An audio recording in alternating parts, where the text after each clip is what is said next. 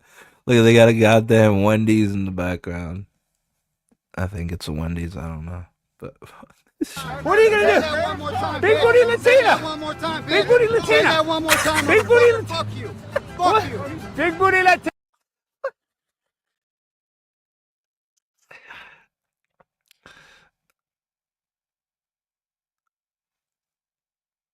I don't know. There's got to be cops there, or fucking. That's how much height like intimidates some people. But I say, big booty Latina. What are you gonna do? Big booty Latina. Big booty Latina. One more time. Big booty. like Finatra. It is Finatra. You say that one more time. If he says that one, What I say, big What? booty Puerto Latina. Rican piss snake. What are you gonna do? Piss snake. What are you gonna do? booty Piss Latina. boy. Big booty Latina. one more time. Big booty Latina. Fuck you. What are you gonna do? Piss snake. Piss boy. Go piss your bed. Go get new cardboard. What are you gonna do, Finn? Huh? If he says What are you gonna do, What I say, Finatra? big booty Latina. What are you gonna do? What are you gonna do? I'm saying it. Big I'm saying booty it. Come get Latina. this axe kick, Big booty Latina. Finatra. Yeah, come Big get booty it. Latina. Come get it. What? Big booty Latinas get to stay. Look at him. Primetime Big booty 99. Latina. I gotta give credit where credit's due. Bradshaw Layfield, Primetime 99, Alex Stein. He seems to have indeed punked this guy. What he did the do-si-do stepping. What are you gonna do? Big booty Latina. Big booty Latina. Oh, Big booty. he punked him. He did. He punked him. Guy flinched. God damn, Primetime. Why are you out there picking on midgets? What are you gonna do? Big booty Latina. Big booty Latina. one more time. Big booty. Fuck you. What? Fuck you. Big booty Latina.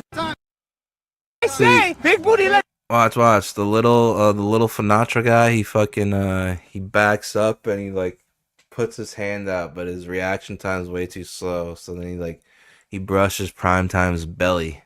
Latina. What are you gonna do? Big booty Latina. Big booty Latina. One more time. Oh, punked him out. What? Big booty Latinas get to stay. Just go to the back right now. Hey, just go to the back right now. I'll show you how much Yeah. power I am. Oh, I'm shit. real scared. I'm real scared. Protect her. I want to protect all big booty Latinas. If she's a 9, she's fine. Protect big booty Latinas. He's calling me out, but he won't go to the back with me real quick. I'm not gonna wrestle with 2 twinks and some fat Mexican. Just fuck with this fat Mexican in the back. If there's a taco truck right there, maybe. We want to protect big booty Latinas under all costs. Big booty Latinas. Big booty Latinas are welcome to stay, not big booty Latinos. His ass, he's got to go. Oh no, bro. You can't just have our women, you fuck. Don't.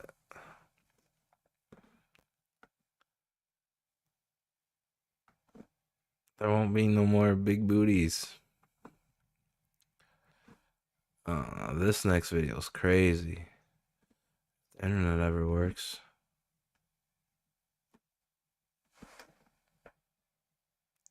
Is it working?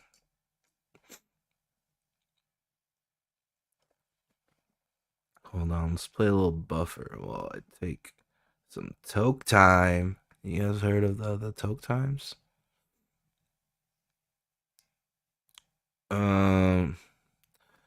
Prime time 99. Yeah, we'll be right back after these messages. Glacier.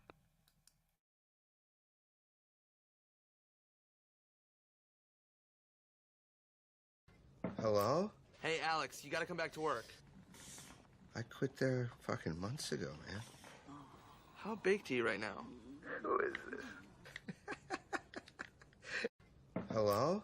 Hey, Alex, you gotta come back to work. I quit there fucking months ago, man. How baked are you right now? Who is this? Hello? Hey, Alex, you gotta come back to work. I quit there fucking months ago, man. How baked are you right now? Who is this? Hello? Hey, Alex, you gotta come back to work. I quit there fucking months ago, man. How baked are you right now? Who is this? Hello? Hey, Alex, you gotta come back to work. I quit there fucking months ago, man. How baked are you right now? Who is this? Hello? Hey, Alex, you gotta come back to work. I quit there fucking months ago, man. How baked are you right now? Who is this? Hello? Hey, Alex, you gotta come back to work.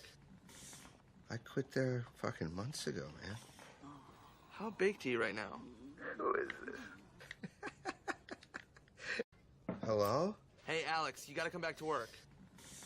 I quit there fucking months ago, man.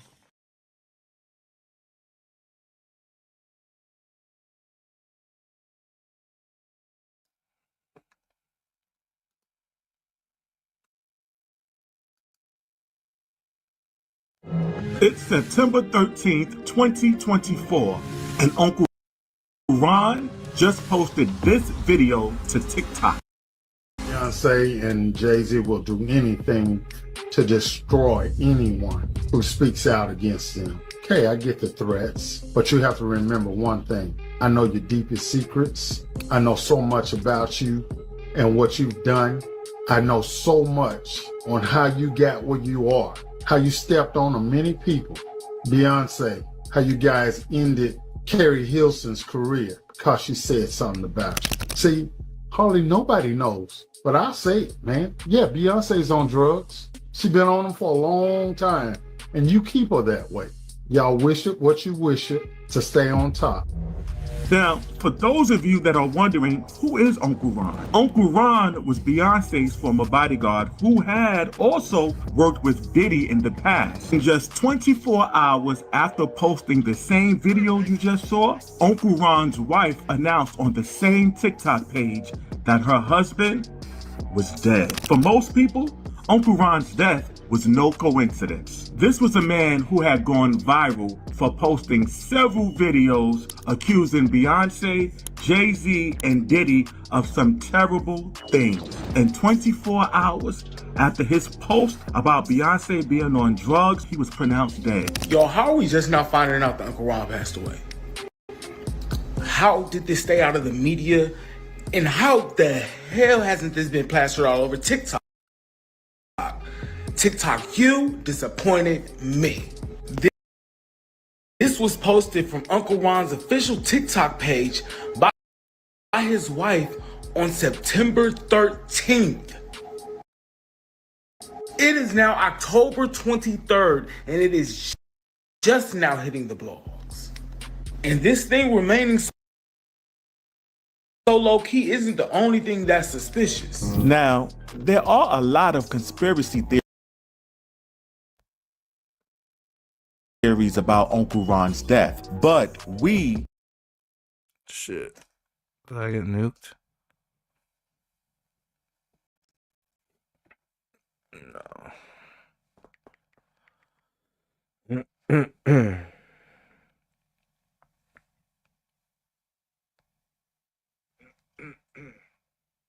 No, I didn't get nuked.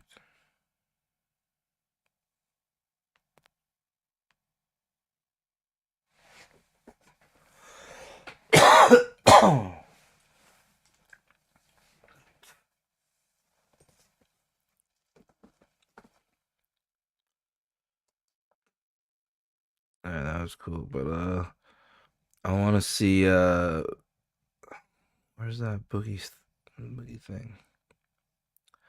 Yeah, Boogie is caught yelling at his girlfriend for cheating, and now we're gonna get into the Boogie video.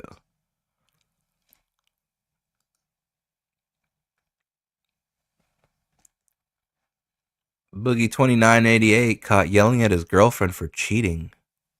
Hold on a second. I'm gonna mute my mic. I'm gonna go talk to Desi about this cheating. Wait, shh, be quiet. Seriously, are you talking to somebody else? What are you talking to them about?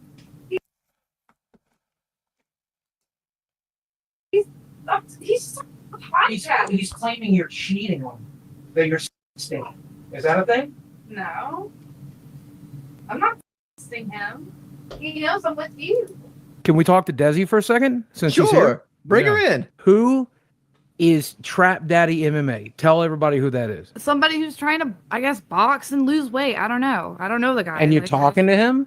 I'm not talking to him. Have you talked to him at all? I've answered it. Message back. Oh, where? Instagram. Well, you are talking to him on Snap? Yes. He's added your Snap? Do you have 2 Snaps? I don't have 2 Snaps. He's claiming he's got a different Snap. Well, that's a lie. He doesn't have your actual Snap then. That's a fucking lie then. Wait, who are you talking to? I thought I was talking to him. I guess I'm not. I don't know.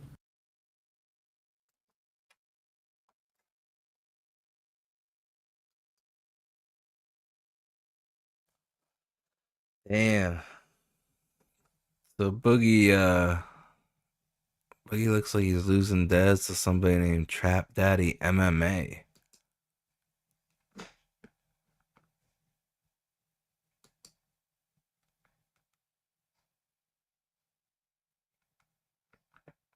Hold on a second. I'm going to mute my mic. I'm going to go talk to Desi about this cheating. Wait, shh, be quiet. Seriously, are you talking to somebody else? What are you talking to him about? He's He's claiming you're cheating on him. That you're stinking. Is that a thing? No. I'm not texting him. He knows I'm with you. Can we talk to Desi for a second? Since she's Sure. here? Bring her in. Who is Trap Daddy MMA? Tell everybody who that is. Somebody who's trying to, I guess, box and lose weight. I don't know. I don't know the guy. And you're Like, talking to him? I'm not talking to him. Have you talked to him at all? I've answered it. Message back. Oh, where? Instagram. Well, you are talking to him on Snap? Instagram and Snapchat. He's added your Snap? Do you have 2 Snaps? I don't have 2 Snaps. He's claiming he's got a different Snap. Well, that's a lie. He doesn't have your actual Snap then. That's a fucking lie then. Wait, who are you talking to? I thought I was talking to him. I guess I'm not. I don't know. Jeez, all right. Now let's watch the new Wife Kelly versus Boogie 2988. Why are you acting like a child? Why are you making this poor child? It's not healthy. It's your 12-year-old daughter. You're making her do things. What happens in 10 years when you keel over?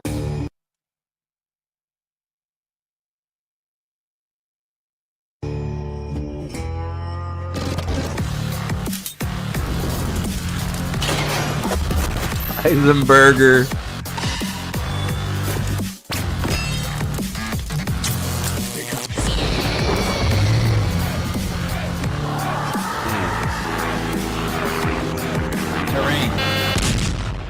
Say my name. Breaking Banquet. You're goddamn right.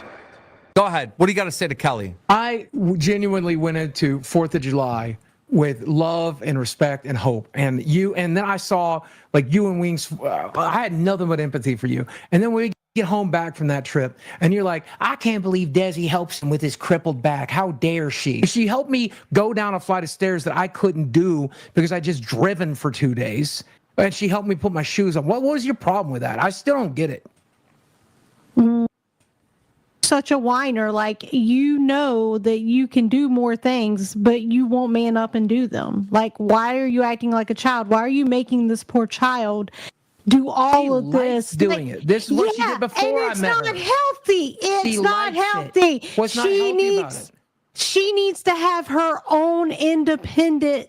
She does. Things. She draws. She creates. She plays Minecraft She with needs her to friends. go like She does what she does. away from you for like 10 minutes in a day. Like, it won't break you. We spend hours apart together. She's on the headphones playing Minecraft while I'm playing my video games. She takes care of the dog. You're She in does the all same kinds of shit. house. Do what?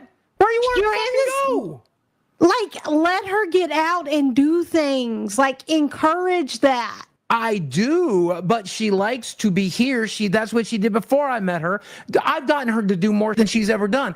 You know what? I take her out all the time. We go to places she would have never seen. You take her out. You don't let her just go out. You don't walk to a place that I paid for. What do you want her to do? Teach her to The woman has an drive. anxiety disorder. She don't like to drive. She has an anxiety disorder, but she got in that bathtub Four like that different on Mike Clum's video. Yeah, she don't have she a has problem. an anxiety order, but she comes in here constantly all day. She has an anxiety disorder, but you, like, she deals with she you. Has the same disorder that Michael has. She doesn't want to get behind the wheel of a 2,000-pound death machine. Kelly, can I just... She'll get on a 2,000-pound death machine, as in you. Oh, fuck. Oh, fuck. Kelly, that's good. Okay, Kelly, let me defend Boogie a little bit because... Just kill Boogie. The only reason why is, like, I've never had a girlfriend like Brantley where Brantley just does not want to be away from me. She just doesn't. Number 1 ANTAGON. I think it's weird. Chatted $20.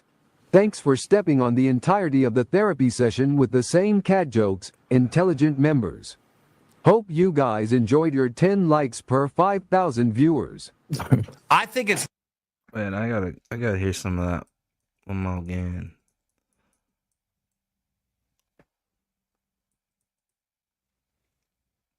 Like, encourage that. I do, but she likes to be here. That's what she did before I met her. I've gotten her to do more than she's ever done. You know what? I take her out all the time. We go to places she would have never seen. You take her out. You don't let her just go out. You want her don't to walk to a place that I paid for. What do you want her to do? Teach her to The drive. woman has an anxiety disorder. She don't like to drive. She has an anxiety disorder, but she got in that bathtub Four like that different on Mike Clum's video. Yeah, she don't have she a problem. Wait. My clone's video. Anxiety order, but she comes in here constantly all day. She has an anxiety disorder, but you, like, she deals with She has you. the same disorder that Michael has. She doesn't want to get behind the wheel of a 2,000-pound death machine. Kelly, can I just... She'll get on a 2,000-pound death machine, as in you.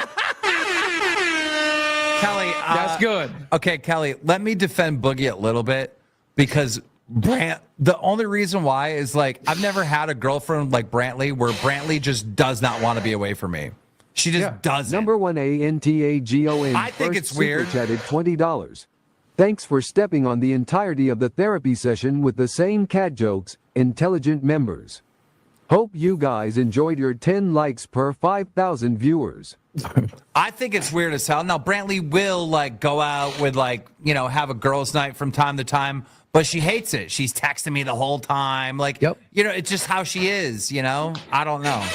I make Desi go play Minecraft with her friends. I make Desi go call her mom and spend time. I make Desi. Like, what the freak is that? Like, she's your 12-year-old daughter. You're making her do things. Like, no, dog. No. Because it makes me happy that she's calling her mom, that she's spending time with her friends. That's why she does it. Say I make Jordy. Like, Jordy's his own man. He makes his own decisions. Desi's her own woman. She makes her own decisions. Her decision is she wants to be a trad wife. She likes it, so she is one. Why don't you respect that? Listen, Boogie, like, I don't understand what your problem is with the fact that you think I don't respect that. I just think that the child needs to get out a little. Like, she's not doing anything. You're not letting her go to school. She's not got a job of her own. She's not hanging out with her own friends. These aren't things that she wants to do, and she hangs out with her friends almost every day. What are you talking about? You're not letting her go to school. Sorry, oops. Like, you're not, like, she needs more than just you. What happens in 10 years when you keel over? This is something we talk about all the time, Kelly, and I'm glad you bring it up. It's something I talk to her about all the time. That's why I'm trying to teach her the skills that she did not get to learn during the previous parts of her life. That's why I'm trying to get her caught up. Child trad wife. Desi does need to go out more in the world. I agree. Without Boogie. I agree. Let me say what really bothers me, Kelly. I like and respect the two of you. Wait, Desi what else do you like? Respects the two of you. I like and respect the two of you. I'm supporting you. I supported you at the 4th of July camp. Me and Desi talked to you. We try to be kind to you. Every time we get a chance, we brought you gifts. We do everything we can. Kelly is right.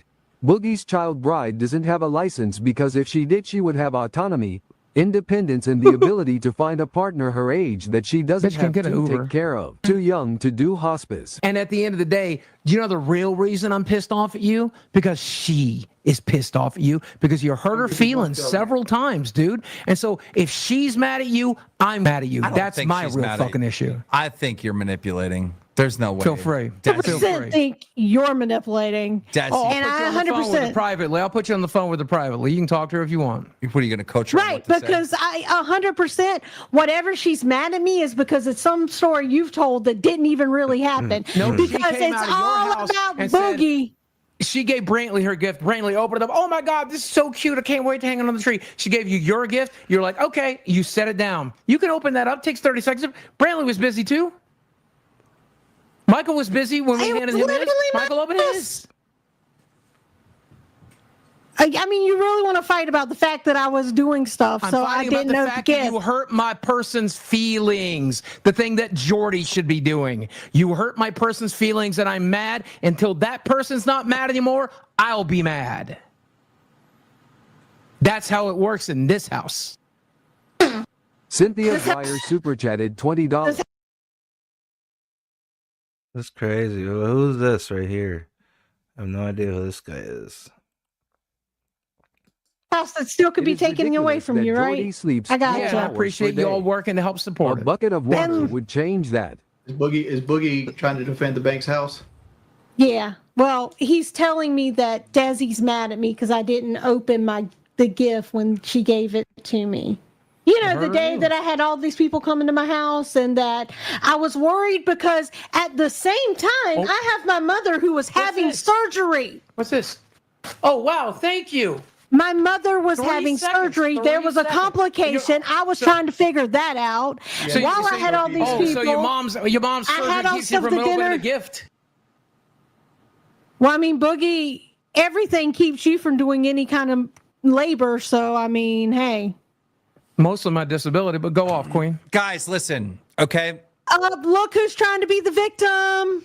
Boogie the victim. Yeah, we need your sleep schedule fixed immensely. Yeah. All right, guys.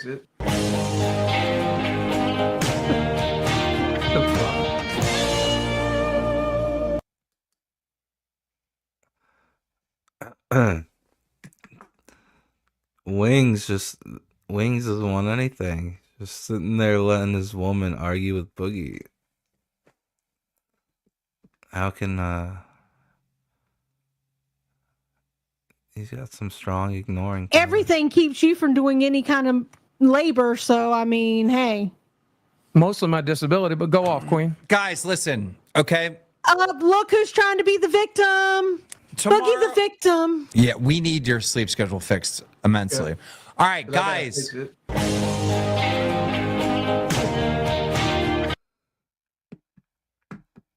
All right, hold on.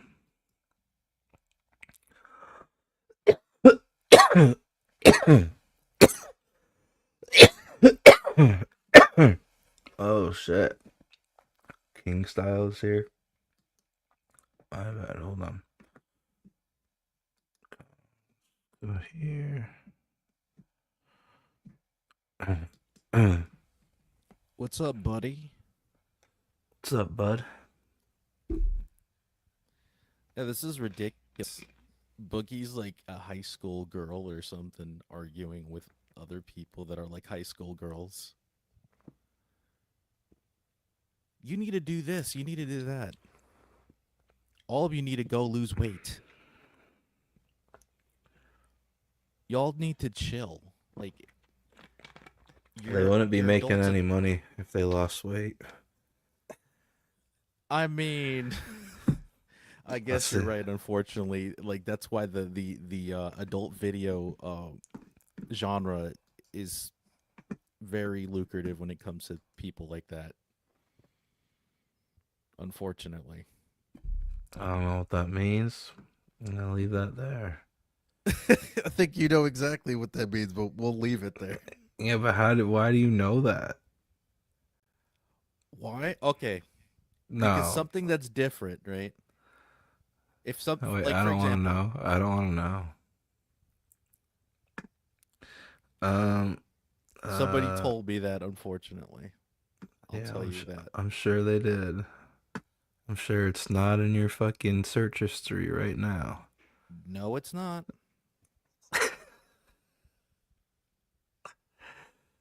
This guy, you watch fat porn, don't you? No, I don't. And you're what do we call your kind? A whale hunter? Like, Get the fuck out of here. You're a pork belly rubber. All I said was different stuff makes money, and you accused me of that, but okay. What? Never mind. Let's see. What do I want to play?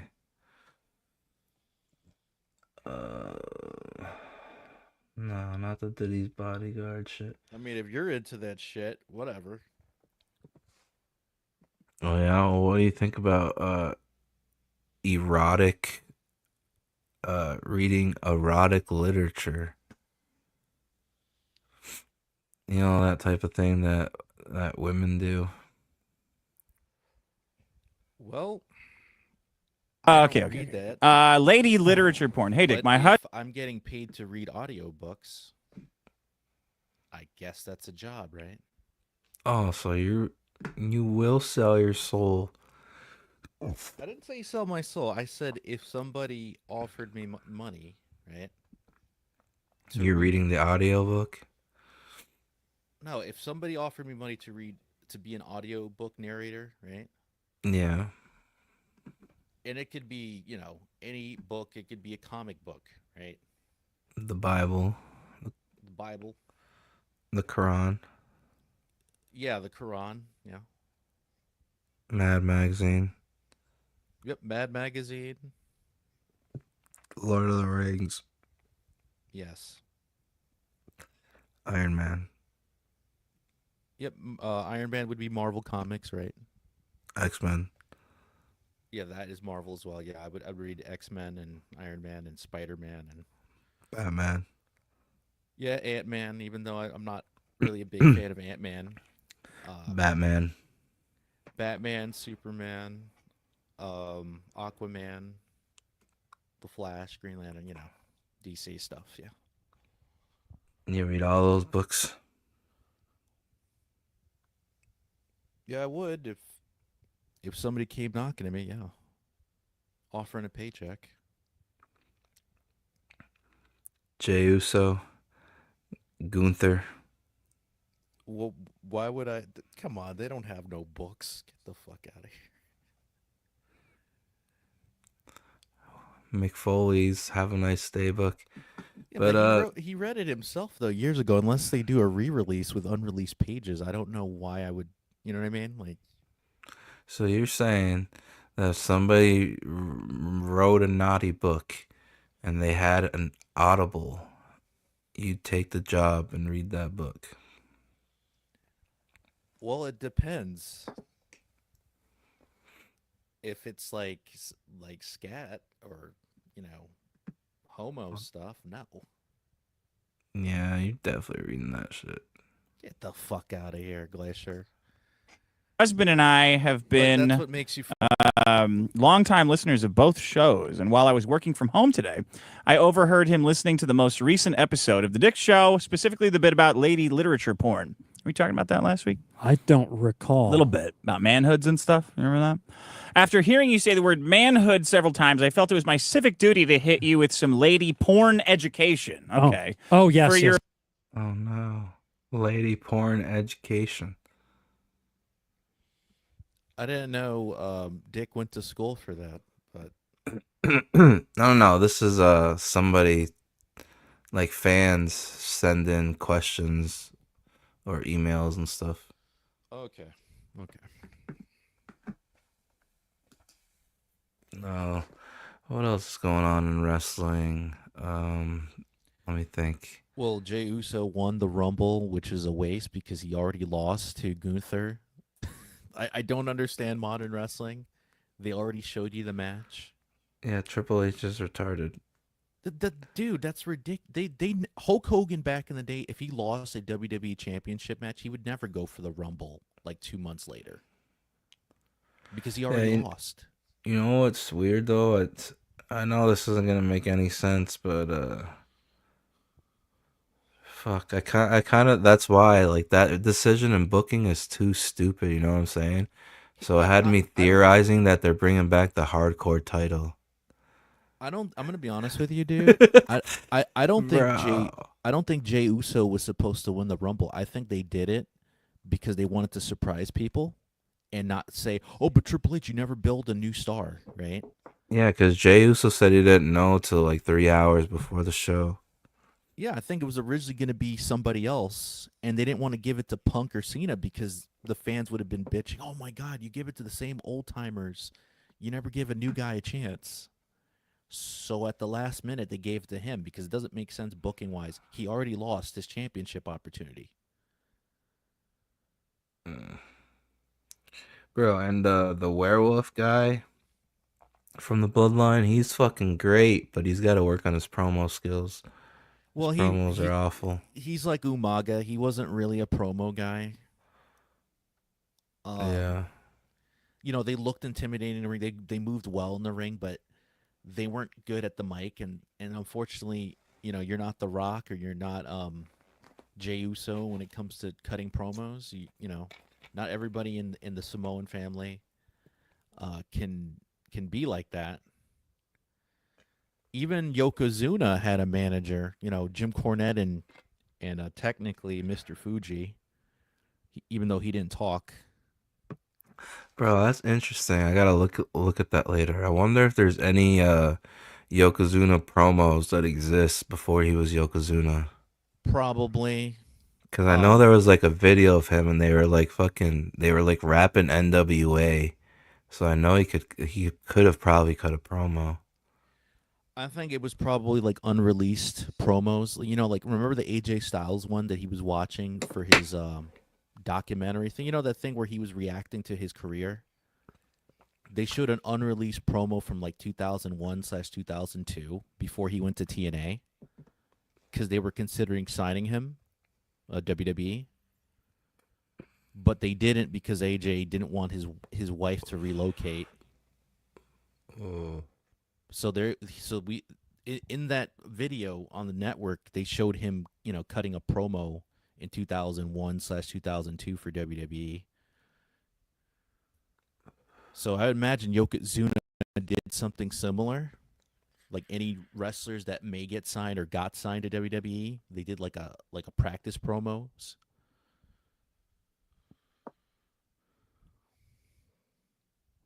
So it's probably there in the vault somewhere.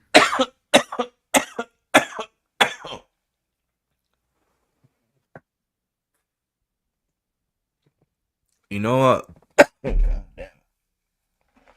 On Raw, this last episode of Raw, the women had the best matches. Yeah, they did. But Bailey still kind of fucking sucks. Well, they gave her back her old finisher. What do you expect? Yeah, I don't like her, dude. She sucks. Like the Intercontinental Champion was like trying, but. And then the match before that was really good with the tag match with Liv Morgan and Raquel. Are they like the female version of Shawn and Diesel, like Shawn Michaels and Kevin Nash? Yeah, that's what it felt like. But they had good chemistry. Yeah. with the Asian tag team. It's just a shame that they kicked Bailey out of Damage Control, and there's basically nobody in the group. Like Asuka's out with an injury. You know, she's out with an injury. Kairi's out with an injury, aka she might be in Japan, right? So all you have is Io Shirai or Io Sky with with I forgot her name. That blonde girl. Dakota Kai. I used to call her Bailey lookalike number 1 or 2 because there was another chick that looked like Bailey. It was like a Bailey clone. Do you think they're bringing back the hardcore title? I hope so, or call it the extreme title. You know, like Because Karrion Kross said. Kevin Owens was he was carrying around that other title, right, for a while. I thought. Yeah, the WWE Championship. They might. I don't know. What are your thoughts on them bringing that as the new WWE Championship, kind of like they did with the Intercontinental title in the 2010s when they brought back the classic IC design? I don't know. It would look cool retro wise, but What, the hardcore title? well, either the hardcore title or as a WWE Championship. I mean, unless they do what Mr. Perfect did, which use a sledgehammer and break the title. Or just a regular hammer. I don't think they're going to do that because PCO got in trouble for that. You know that, right? Yeah, but I don't think they could. I don't think they could really replicate the design, the original design of the hardcore title. So they'd have to do the bashed up thing, I think. Yeah, put the duct tape on it, or get somebody that's good at like graphic design or like graffiti art style to make it look a little cooler, like an updated version of the hardcore championship. Who do you think's gonna win the Elimination Chamber? I think it's John Cena, unless he does the wait. pulls a Hulk Hogan and They still got 2 more entries left to get in, right? Or did they finish getting all the contestants in there? No, John. I'm pretty sure John Cena, like, he didn't have to qualify for a match. Yeah, so far it's Cena, Punk, Seth, right? Rollins. No, wait, isn't it Rollins versus Punk to see who gets in? Oh, you're talking about what's his name? The one, Logan Paul. Oh yeah. Logan beat fucking Rey Mysterio, didn't he? Yeah, I don't. Yeah, I'm sorry. he did. Like, I don't know what the fuck. I don't see the appeal to him. He just needs a job, pretty much. That's what it is. Well, he can't do YouTube anymore after the Forest incident. So, you know. Yeah, and bro. he's not Seems gonna like YouTubers always get fucked up. Like Joshua Block just got arrested in Japan. Then there's that Johnny Tsunami guy. Like, people gotta stop going to foreign countries and being wilding out because What they did forget. Joshua Block did? Because I know Johnny Somali got in trouble in Korea, but what happened with I don't know. He like got people were fucking trolling him at some fucking bar restaurant. He punched them in the head, and he did his whole shtick where he's like, "I'll fucking kill you. I make 400 grand a year. You can't talk to me that way." And yeah, he got like citizens arrested, and then the cops came or whatever. He's looking at 10 years. Oh my God, he's fucked. And not only that, but because Japanese people don't take English American sarcasm well or acting well, Yeah, they he's think gonna it's get serious. fucked up. Yeah, they're gonna, because that's how they take it. They take it as literal, like literal gospel, like it's actually what he meant. but he's gonna get fucked up, dude. He better marry a Japanese woman. That's the only way that he's gonna get some mercy. You know, they might feel sorry for him. Oh, we can't leave him alone. You know, he has a wife at, in her apartment or in her house or whatever. You know, that wouldn't be good for the relationship. They might feel sorry for that. I don't know. Because Japan really wants people to have families, so they might make an exception. He's like walking up and down the street saying, "Fuck this country. I want to go back to Italy. Fuck Japan." Oh boy. You don't be saying shit like that in Asian countries, man, because they take it serious, even if you're joking. That's why Johnny Somali's in prison right now, because he went too far. I don't even know what he did. I just know that he's got in trouble. Well, he just did stupid shit. He did a whole bunch of stupid shit. He disrespected a Korean shrine. I think that's what got him in, because you know how Koreans are super religious with Buddhism and Taoism, even though they claim that they don't believe in anything, which is weird. Like sometimes they'll say they're atheists, and sometimes they say they believe in something. And every time I eat fucking chimichangas, I disrespect my Korean shrine all the time. You know what I'm saying? I mean, my my porcelain shrine. Yokozuna broke a porcelain shrine. I believe it, dude. One time he was about to do his finisher, the Yoko bomb or the bonsai the bonsai drop. Yeah, he's about to do that shit on Bret Hart, and Bret Hart saw that he had shit himself, and he fucking was like, "Fuck that," and he moved out of the fucking way. Seriously, Yeah. When did he tell this story? This is hilarious. Oh my god. It's somewhere out there because that's what I heard. You know what's even worse is that Mr. Fuji had to wipe him. He had to do that. No, you know what the most hilarious thing is? That fucking Samoans are fucking. They could be Spanish guys. They could be Asian guys. Black guys. It's the craziest thing ever. They can even be black guys, depending on what part of the world they're in. Yeah. Yeah. No, but I'm saying as far as Vince, like Vince will make him be whatever race he needs. Well, they did it with. Remember, he's not Samoan technically. He's Polynesian. He's Tongan Polynesian, but all of them are Polynesian. Remember Camacho? Tom Tonga's brother. They made him Latino. They made him a Chicano. Remember that he was riding the fucking bike to the ring with Unico. Yeah, I'm saying, like, look at Samoa Joe though. He's a different kind of Samoan. I think he's like the whitest Samoan I've ever seen. I think he married a white woman years ago, right? I think Samoa Joe's got to be. He's got to be some part of him is Irish, for sure.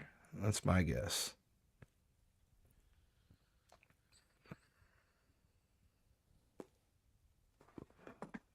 What else? What else is new in wrestling? Well, they got JT McDonough. He got injured for real. Wait, who? Finn Balor's protege. The guy from NXT, Pete Dunne. No. The guy in Judgment Day, the one that has the beard, that's literally a Finn Balor clone because he was trained by him. No, I don't know who that is. Okay, the guy that was tagging with Dominic with the War Raiders, and he did that backflip or a moonsault near the announce table. Nope. Well, he got injured. He got injured and got a punctured lung or spleen and a couple of broken ribs. And he continued to do the match. And supposedly he passed out near the entrance area. Like there was a fan that took a photo and his foot was near that. He passed out. Of course, WWE doesn't want people to know about that. But his injuries were very serious. That's why Finn Balor had to come back very soon. I don't think that was the plan. I think he was supposed to take a vacation for a month or two to recharge his batteries, but they had to bring him back. That's crazy. Wait, so who injured him? Was it Dominic?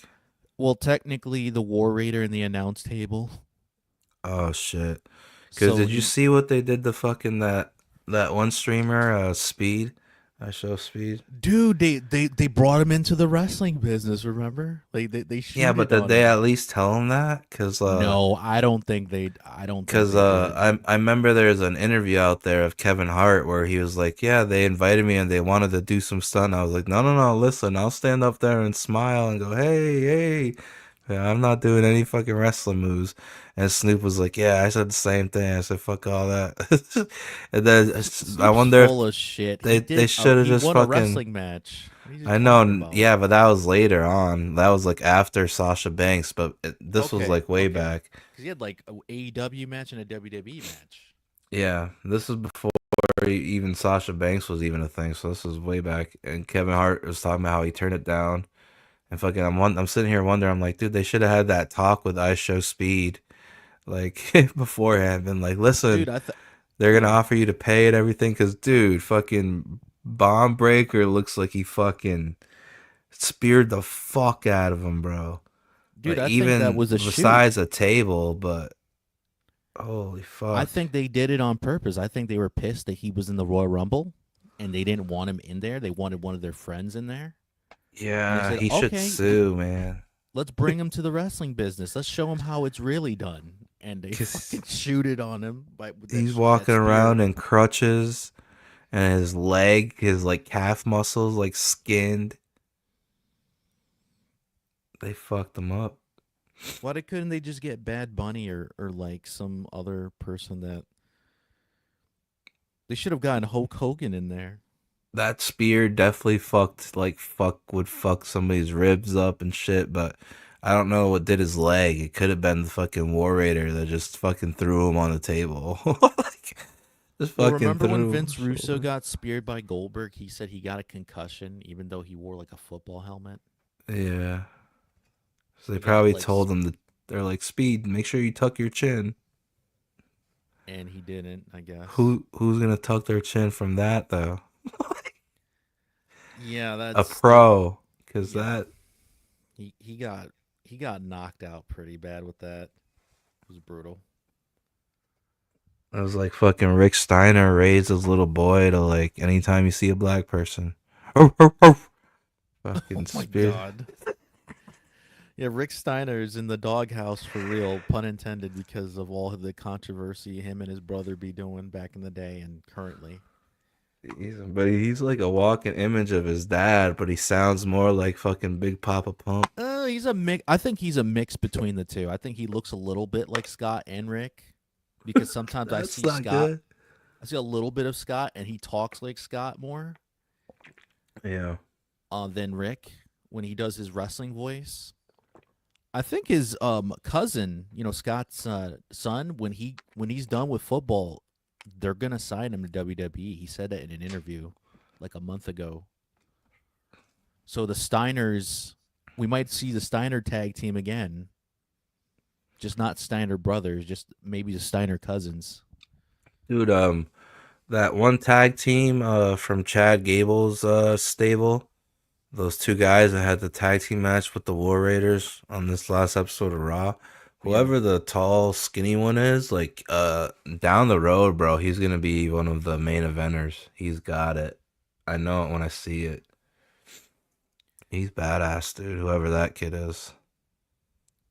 My only problem is that they called them American made. It's like you couldn't come up with something better. Like literally, you took Hulk Hogan's theme song from the '90s from WCW. What's wrong with American made? Unless they're coming out to Hulk Hogan's American Made, and they come out with that song, I don't see that. And having Hulk Hogan as their manager and Jimmy Hart, I don't see that as a benefit. I mean, they're heels, so it could work because Hulk Hogan's been booed out of the building so many times. They gotta work in Kurt Angle in there again somehow. Yeah, let Chad Gable be his final opponent. That would be better. Yeah, right. That's not good. Would you rather it be Baron Corbin, like a guy that never amounted to anything? No. He never even won the NXT tag team titles. If I had to He have hasn't won anything. one last opponent for Angle, it'd be fuck, I was gonna say Benoit, but then I was like, fuck, he's dead. Well, a dream match scenario where he never died or whatever, yeah. It would be But better. since Benoit is dead and I gotta pick somebody else,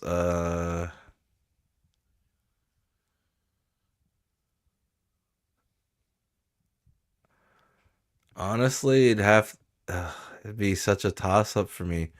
I It'd would be say either- Jericho if he was in good shape, but he's no. fuck If that. this was Jericho 15, 20 years ago, I would say Jericho. Even then, no. Fuck. Because I'd want it to be big too, but I'd want it to be good wrestling too. That's where the toss up is. You know, if they would have brought in Scott Steiner and he did his like wrestling stuff from back in the day, like he mixed it with Big Papa Pump, I think that could have been a good match. Yeah. He went back to the old school got stuff robbed. mixed in. Yeah. Or Dr. Death if he was over enough in WWE, that would have been cool.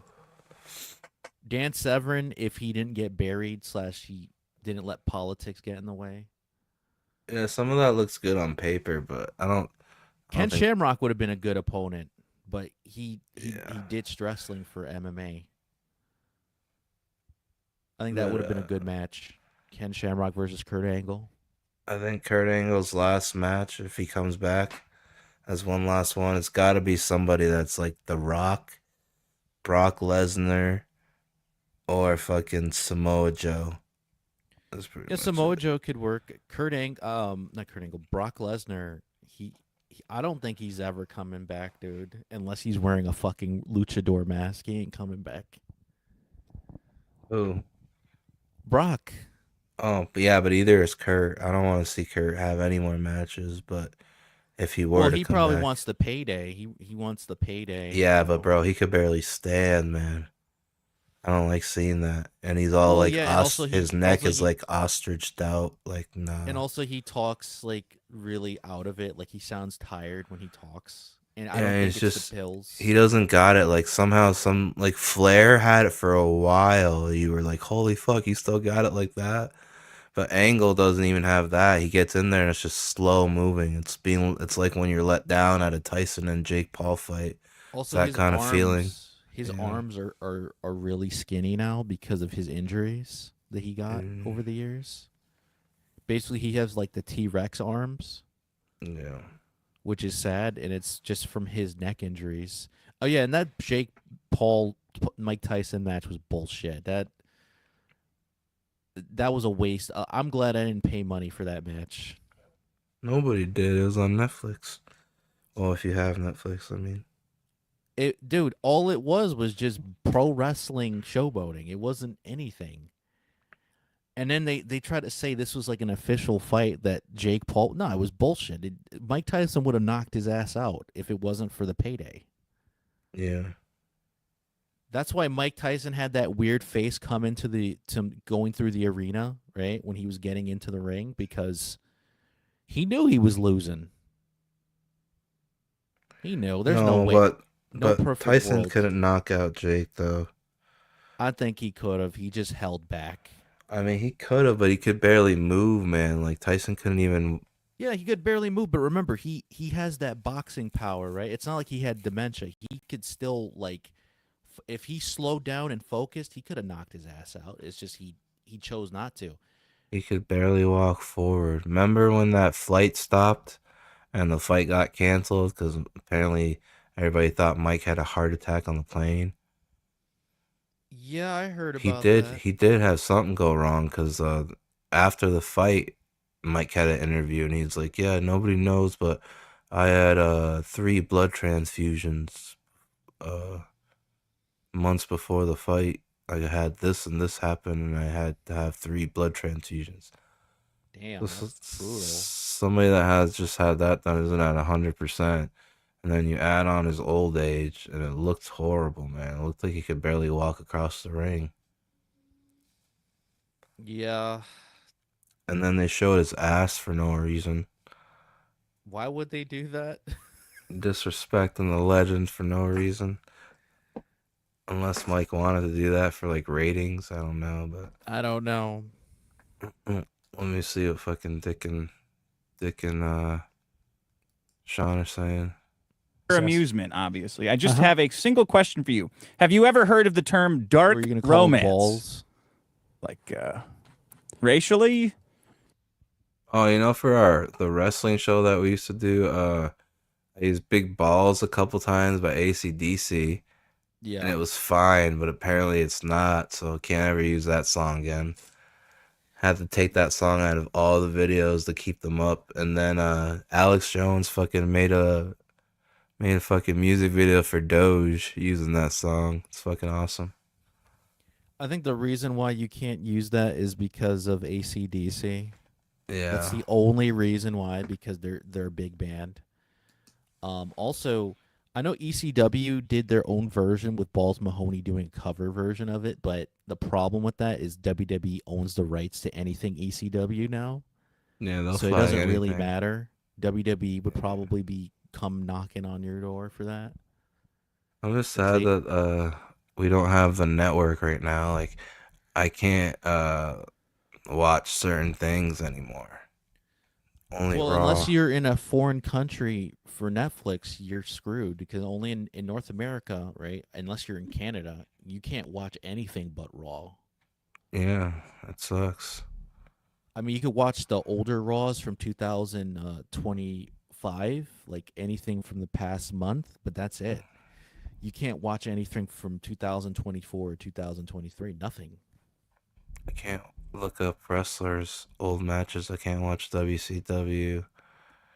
Nothing. What was the point of having the network if you were just like that was why even make the network in the first place? Did they make the network? I thought Yeah, the network's WWE. Remember gone. back in like 10 years ago, Yeah, they made yeah. WWE Network. Yeah, that's what I'm was the talking about. That was the best thing ever. what was the point of creating it only to just say fuck it? We're just gonna go Peacock / Netflix because we don't fucking care. Yeah, it's like, bro, like during those times when the WWE Network was a thing, I would just get on my, I think it was PlayStation 4, maybe it was even PlayStation 3, I don't know. And I would just like fucking go click any letter, and it would bring up all the wrestlers ever. Like, Well, except for Chris Benoit for obvious reasons. yeah, and then you They could hid his watch, name. and then you click that wrestler's name, and you could watch every single match that they ever had. And it's like, bro, I don't even know who the fuck this guy is. Let's watch all his matches. And I was like, oh, he's fucking badass. And you can't do that anymore. It was fucking great, dude. And you could watch all the old WCW fucking live events, like Halloween Havoc and shit. You know it's sad though because WWE now has a YouTube channel called The Vault, and that's what they put their older matches now. It's like, what was the point? Yeah, but they don't have them all. They're like choosing which ones they have on there. Yeah, but the benefit to that though is they release like the unreleased dark matches, or Yeah. house show matches, like Tajiri versus Triple H in 2003. Only people in Japan saw that match in the house show back in the day, and they now released it. The only problem that I have with it is that it's edited. You can tell that they fully edited the match out because I think Tajiri cut a promo in Japanese or something, but we don't know that because they edit it. You could tell because of the janky edit that they did. Yeah, but so the Vault channel on YouTube though do you have to pay for that? No, it's The free membership? it's free. Oh, but they're like, okay, they don't have the whole catalog on there. It's just No, whatever only they choose. selective ones, like like other than the unreleased matches, it's just like the big matches like Stone Cold versus The Rock or John Cena versus AJ Styles or whatever. Yeah. Oh, dude, AJ Styles is back, and wasn't one of the guys that was walking around with Dominic, the one that injured AJ Styles, or was it somebody from Judgment Day that did it? I'm trying to remember actually. 'Cause he's back now, but yeah, I think it was some Cortez guy they said or something like that. They said that originally he was gonna retire from WWE. I don't buy that. I think he was gonna have a partial retirement schedule, like basically like The Rock or Triple H or Brock Lesnar. Yeah. I don't think he was gonna have a big like schedule anymore, but because they don't want him to go to AEW, right, or New Japan for him to be like a coach player where he's a Yeah. trainer and a veteran talent. They don't want that, so they'll keep him around to be a trainer in NXT in the Oh. Performance Center / do partial matches here and there. Dude, bringing that up, there's something besides NXT now that's even like before people are allowed to go to NXT, it's like even more amateurish. Yeah, Evolve. Yeah, what is that on?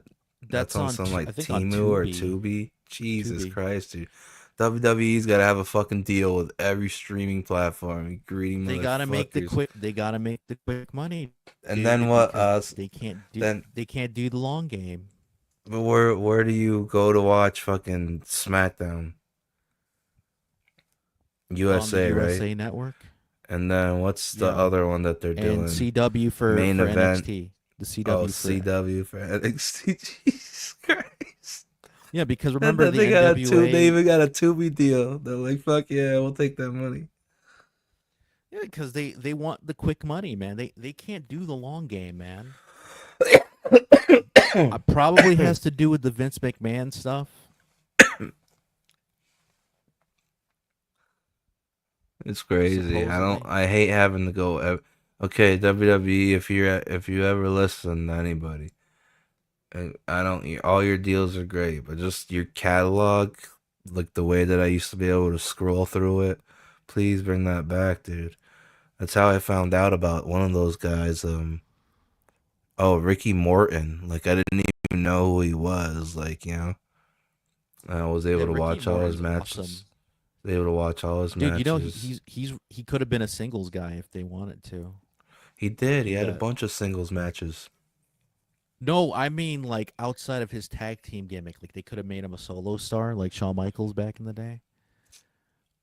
He did have singles match as a tag team guy, like Paul London did with Brian Kendrick, but you know what I mean, like an actual singles guy. You know he trained Kid Cass, right? I didn't even know he was part of a tag team. Wait, what tag team was he? The Rock and Roll Express. Oh yeah, you're right. No, wait. With Robert who's the Gibson. Rock and Roll Who's the Rock and Roll Express like doppelganger, like copycats? Midnight Express. Oh no. You're talking about the Rockers, right? The Midnight Rockers. Yeah. No. They used to wear purple and like silver, purple and silver together. It was like You know all about the Midnight glittery and Express? sparkly. Is that who it is? The Midnight Express? And they all had blonde mullets. Yeah, They both Midnight. had I think blonde you mean mullets. it's either the Rockers or the Midnight Express you're talking about. No, it's I not the don't know. Rockers. The Rockers was Sean and Marty, right? Yeah, but supposedly the Rockers copied the Rock and Roll Express. No, Because but of the their Rock and name Roll being the Express. Rockers. Oh yeah, Midnight Express is the one I'm thinking about. Yeah, the Midnight They- Express. They all had they were like pretty boys in purple and silvery glitter, and they both had blonde mullets. But yeah, one of those guys. I forget where I was going with this. I'm fucking stoned. But you got the snowstorm in your parts too? Yes, I do, and it sucks. Yeah, we got a massive snowstorm going on right now. It's like a blizzard, dude. Yeah. Dude, I had But to go through a it's okay. snowstorm to get pizza the other day. Why? Just fucking have it delivered. The pizza place doesn't deliver, unfortunately, so I had to fucking walk and go buy soda at one store next to it, and then go because I'm not getting charged double for a soda for a 2-liter. So I went there, and then I went to the pizza place, and I had to walk through that fucking snowstorm. It was brutal. I almost fell a couple of times, but it was so worth it because the pizza was fucking good. So You should just get a snowmobile. I wish. I don't know. I think you need a permit for that shit. Snowstorms are good though when you know they're coming like ahead of time. Like everybody knew it was like, yeah, school's probably gonna be canceled and there's probably not gonna be any driving allowed. So get it while you can, and you're just all stocked up on snack, and there's like 3 feet of snow outside.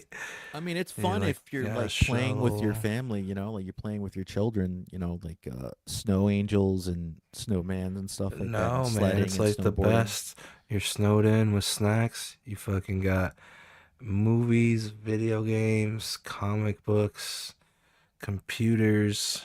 You just turn up for a few days, just pig out and vegetate. It's the best. Yeah, I Hail guess. and welcome to the Ice Age.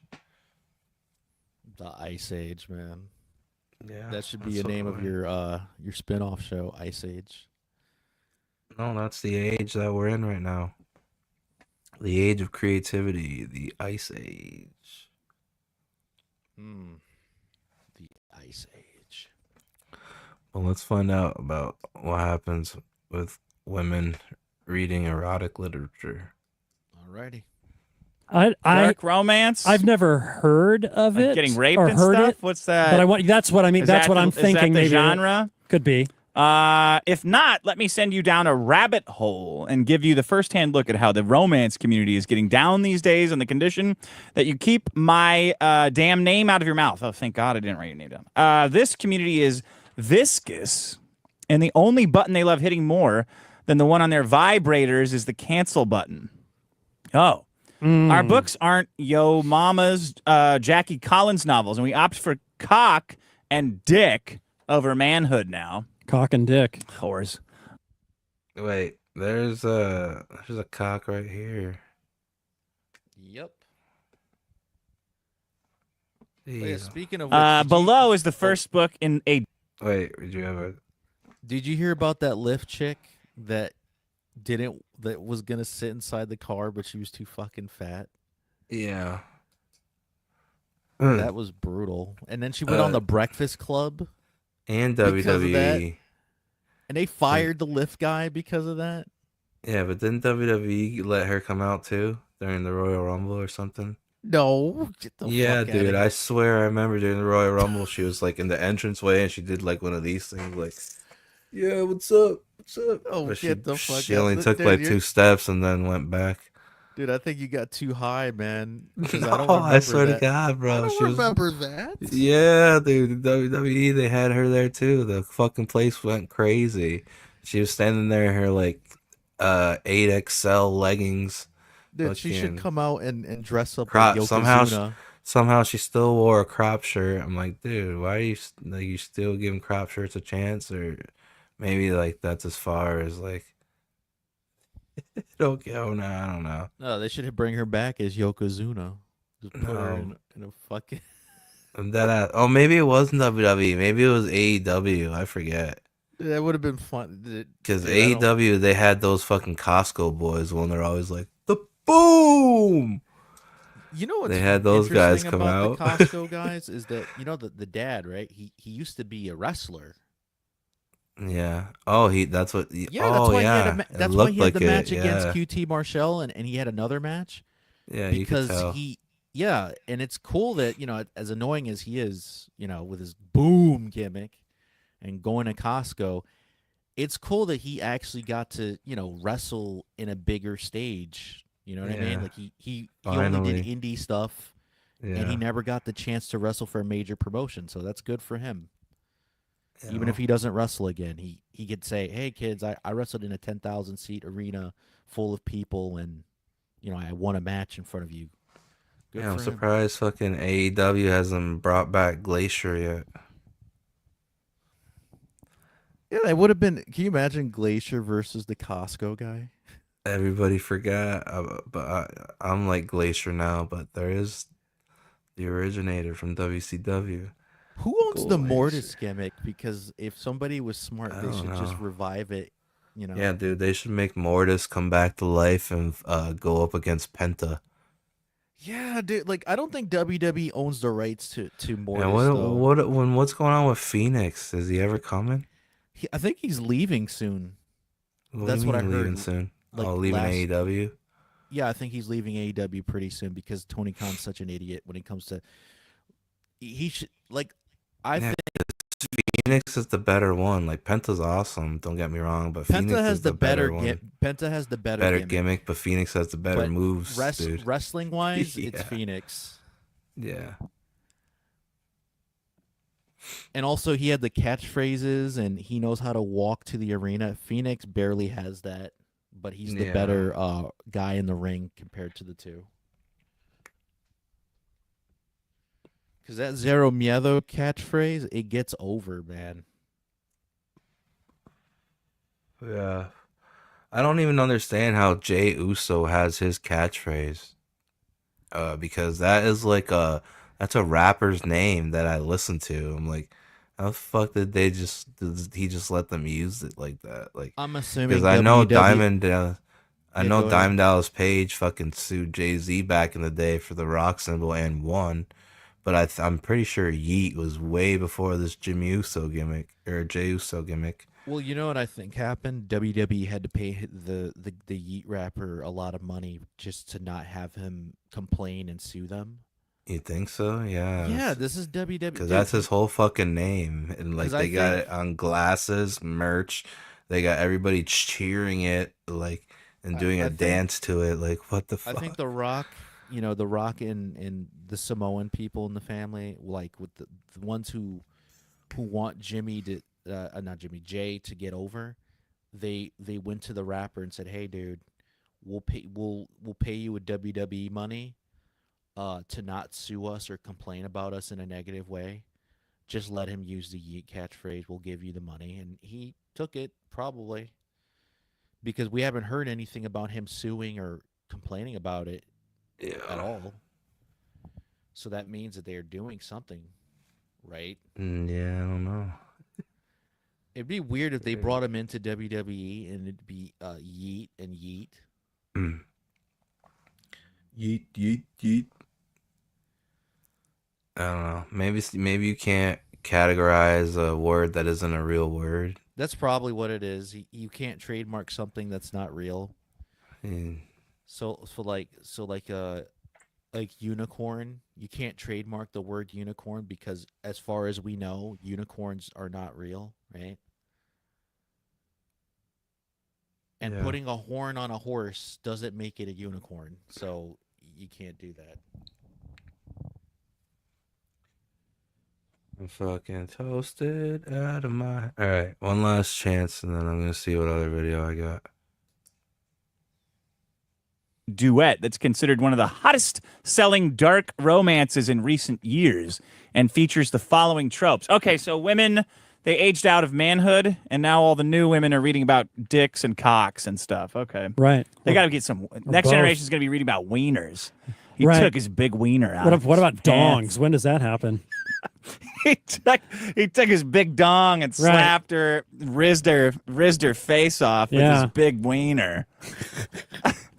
It's like written by like your nephews. Yeah, that's what they're gonna like. He took Right. his skibbity dong out of Wiener, his Sigma what- pants. Strong Wiener? Wasn't that a character? Yeah, that was his character. He took his Sigma. Such a great name. He took his Sigma Jimmy out of his long pants and rizzed her mouth God with damn. some skibbity jizz.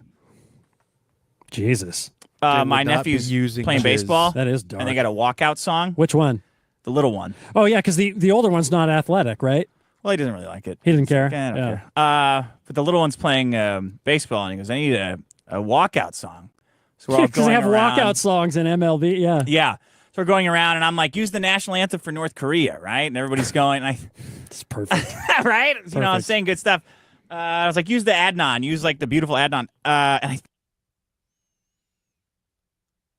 thank God it was my girlfriend who said, "Why aren't you doing Dude, Skibbity Dick Toilet?" should be in WWE. He has too much. What do you mean? heat. It's like the Skibbity Toilet song. Why don't you do that one? That's a Imagine thing. him coming out to You know the North Skibbity Korea Toilet song? No, why the fuck would I know that? What's the matter with you?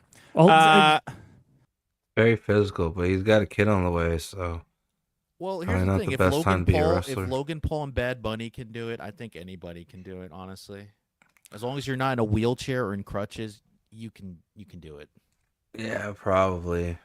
Like, with, like, a prescription to painkillers.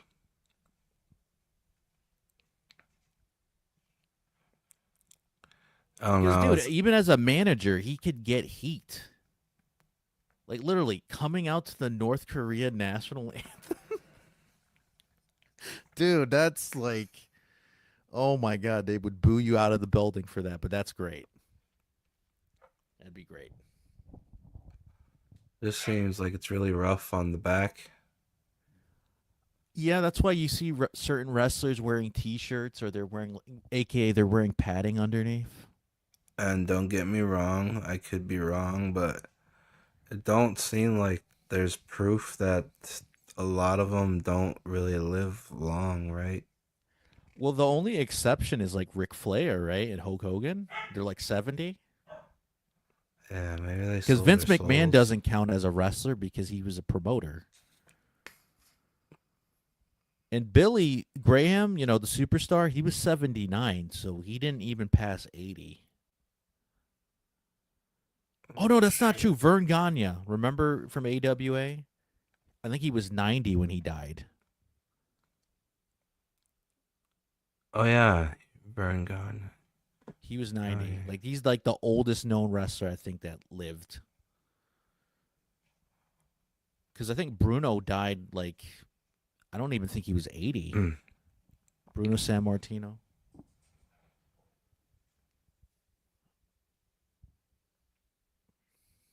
Hey, you wanna watch my future wife make a salad? Okay. All right. Come on, snow blizzard internet. Is the snow blizzard internet gonna work? Hello and welcome to Cooking with Ashton. Today we're making a salad because everyone eats salads and it's totally relatable. I am doing this because Are you ready to eat salad with Ashton? Yeah, sure. need to start taking content creation more seriously because she looks nothing is kinda more like serious Amber than Heard a little bit. The only difference is she looks a little more Asian. Yeah, On go the get your eyes. eyes checked. She Her looks eyes like look heaven. Asian. She looks At least like she keeps in shape, which is Mrs. good. Right. She looks like Mrs. Right now. She looks like Mrs. 8 times, maybe 9 times a day.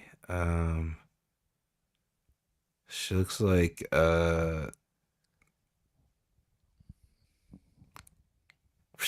what I see when I comb, you know what I'm saying? a job like influencer. I'm gonna use one of these Use one of these things. Go on and use it, Ashton. things because TikTok told me to. Everyone's eating cucumbers. Cucumbers are trending. First it was to Cucumbers. scare cats and now it's to actually eat. If there's a strange sound on the background, it's Project Runway, season 4. This isn't working! I hate you, TikTok shop. You have to cut the skin. There's a sticker on this still. I should probably take that off. This manicure was $60 and it's not getting the sticker off. So it's not really doing its job, besides being pretty. Kind of like me. Now we've dropped half of our cucumber on the floor, we're gonna add more vegetables. Girly Pops would cut their own carrots and their own cabbage, but I was smart and just got some coleslaw mix from Walmart. It's the same You know what I'm saying? Smart woman. Smart thinking. thing. And throw it in there, like so. The only downside to that, though, If you're is like that me and forgot to you gotta eat that quick, or unthaw, it's gonna go bad. You gonna eat the what? You gotta eat the coleslaw thing quickly because those things don't last for like 2 weeks. Trust me, You're they right. don't. They it's been in the freezer over there for months, and then they put it in the fridge section, and then when you take it home 2 weeks later, it's rotten if you don't eat it quick. I don't know. I don't eat much coleslaw unless it's with like some KFC fried chicken. You know what I'm saying?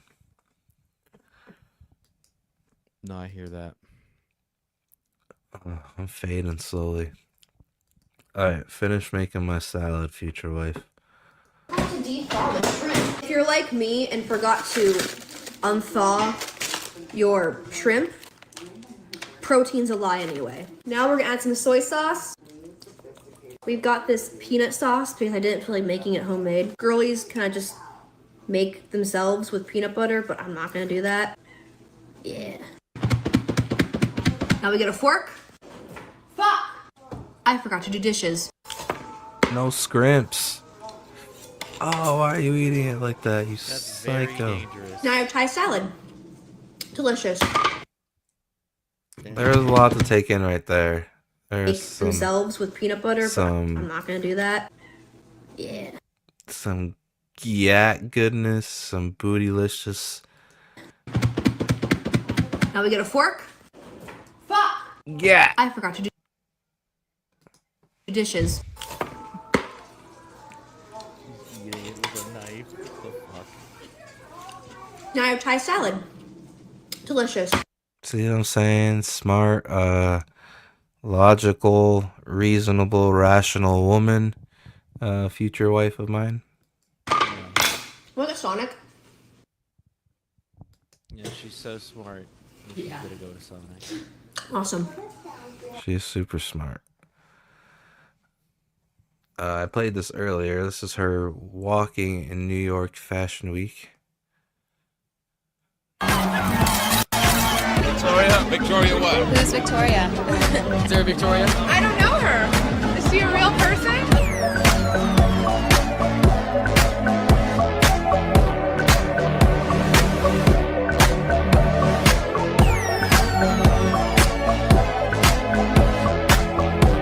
Victoria, please tell us your secret.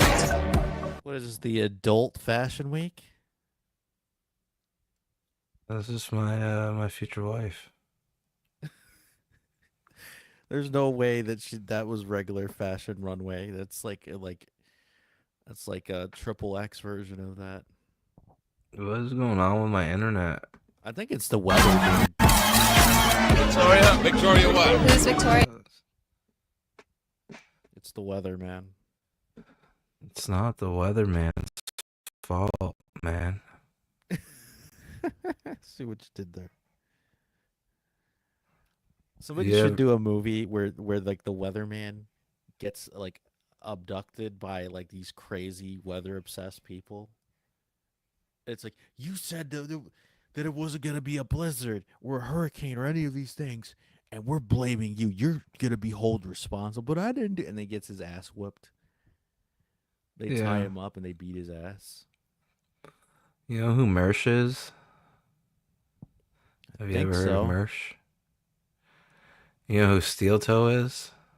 Yes, I know who Steel Toe is. Steel Toe is in that Nick Rekieta controversy that shall not be named. You know the whole revenge porn thing with Steel Toe that he sent to Gino? Dude, let's be real. Apparently Gino and Keanu have to go to Minnesota to testify in the Rackets revenge porn thing. Yeah, but they brought that upon themselves, though. Like, Nick set that whole shit up just to silence Steel Toe, and guess what? Steel Toe said, "No, I'm not gonna be quiet." Good for him. Oh no. Good for Steel Toe. I'm not. No. The revenge stuff, no. But I'm just saying, stand your ground when your opponent is like, "I'm gonna silence you." Whatever, I guess so, but still, it's the whole thing is still. Look, I don't agree with the revenge stuff. Way. I don't agree with the revenge porn stuff, but I just think that Nick orchestrated that so that way he could silence Steel Toe, but it failed miserably because Steel Toe's like, "I'm not going to stop talking about you, asshole, because you do what you do." You know, because Nick had to confess that he has to confess that he had coke on him. You know, cola.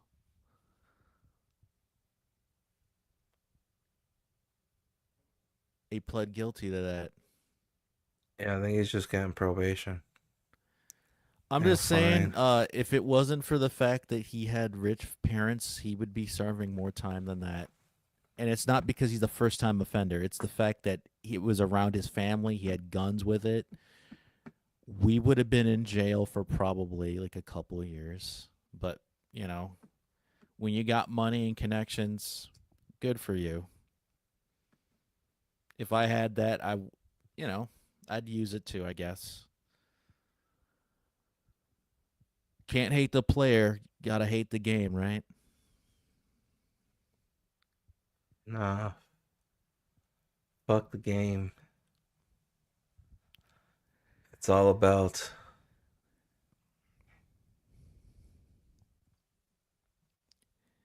his career is ruined though. Like, he's never gonna be the same after. Like, he can't be talking about law shit because everybody's gonna keep talking about all this shit that happened to him. And he's not a practicing lawyer anymore. I think he got disbarred, or what he calls, "I didn't renew my bar license." It doesn't matter. I think the trajectory will be a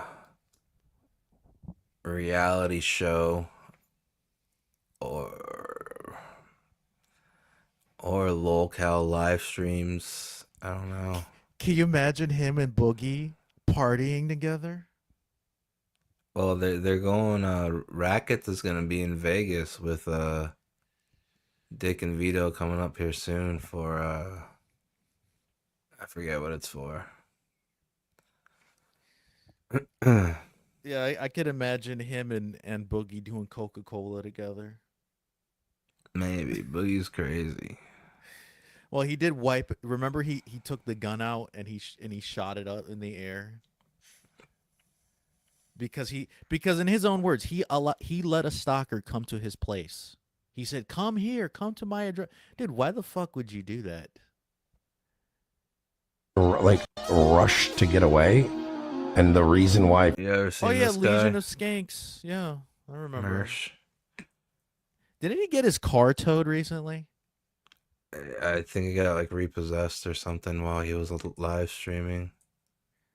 I don't know. You got to pay your bills, man. I mean, I like that show because I think it's funny, but like, dude, you can't be gambling your fucking car payments and shit or whatever. Yeah. Because your apartment and your car, that's like the most important thing besides food and electricity, because then you don't have anything else. Calling all creeps! Calling all creeps! I worked as a security at FetishCon one year, and I worked the after party too at one of these swingers clubs in Tampa, and there was nothing sexy about what I was watching. Probably people shitting in a bucket and throwing it in the walls or whatever. Yeah, I know this fucking loser, Finatra. He used to work as a fucking as the janitor who had to mop up all the coom, like from those peep shows where people would put in a quarter and like whack off. That has to Fucking be one of the gross-ass- worst. That has to be one of the worst jobs to ever have in your life. I'd Tell rather be me a regular about it, janitor. And why, even if that was a job, right? Why would you tell people that? I would never. I would take that to the grave. It's like being a fluffer in a porn movie, you know? Like, Yeah, I would take that. I mean, to unless the the girl's grave. hot, like you don't. What do you do for a living? Oh, I mop up puddles of coom. I'm fucking that. I'm taking that to the grave. You know what I'm saying? Because you know that, like, you know, like a fluffer, right? That's how they start in the porn industry. A lot of those girls. Yeah. It's like basically what WWE is for an extra. And it used to be rumored that the guys, the way they got started was by doing a gay scene. Really? Gay time, you know what I'm saying? The fuck? Gay things, dude, like up their ass and shit. So there's a gay casting couch in porn. How surprised Yeah, is that? dude. If you see any dudes in porn, like Ron Jeremy was probably getting fucked in the ass, allegedly. You know what I'm saying? I wouldn't be surprised with Ron. I think he did do that because you got to remember back in the day, you know, the who makes the most money in the porn industry? Women. It always have been that way and always will. The male stars got to ass fuck their raped to the top. You know what I'm saying? No, they have to screw anything, including midgets and fat chicks and trannies and gay guys. Horses. Yeah, they have to do Apparently that. horses are a thing. Isn't that illegal though? I think so. I think bestiality. I mean, is in illegal America, all I don't know in 52 Canada states. or in Europe, they that might be legal over there, but it's not over here. But yeah, they're willing to do anything because they need the money. Because remember, if they're living in California or like Florida or New York doing this shit, that costs a lot of money to stay there. Yeah. Like you can't live off of that. They probably give them like $500, where the chick gets like $1,000 or $2,000. That's why like a lot of the male porn stars start their own production companies or is a director as well. Yeah. Like CJ Wright or other people, they have to do that. And Brian Plumper, they had to be a director and be the director and producer of their own shit to make more money on the side. Because the directors are the real winners in that situation. They make the most money. Yeah. And whoever rents out their houses for these scenes. A lot of it was gross. And by the way, some of the women were very good looking. Yeah. Especially during the weekend when we Hopefully did if you rent out Fantasy a house Fest, because like there was that, you don't actual like have to be adult there film often. actresses and shit in town, so Imagine the that smell's gotta take you know a while. some of them were all like like but it's like the Flavor Flav house, right? even the naked hot Yeah. chicks that Supposedly were like that was on used these in a porn wheels movie, getting right? whipped and stuff. Like was I'm what? not. I've You know never been the turned Flavor Flav on. house. You know the Yeah. show Flavor of Love, right?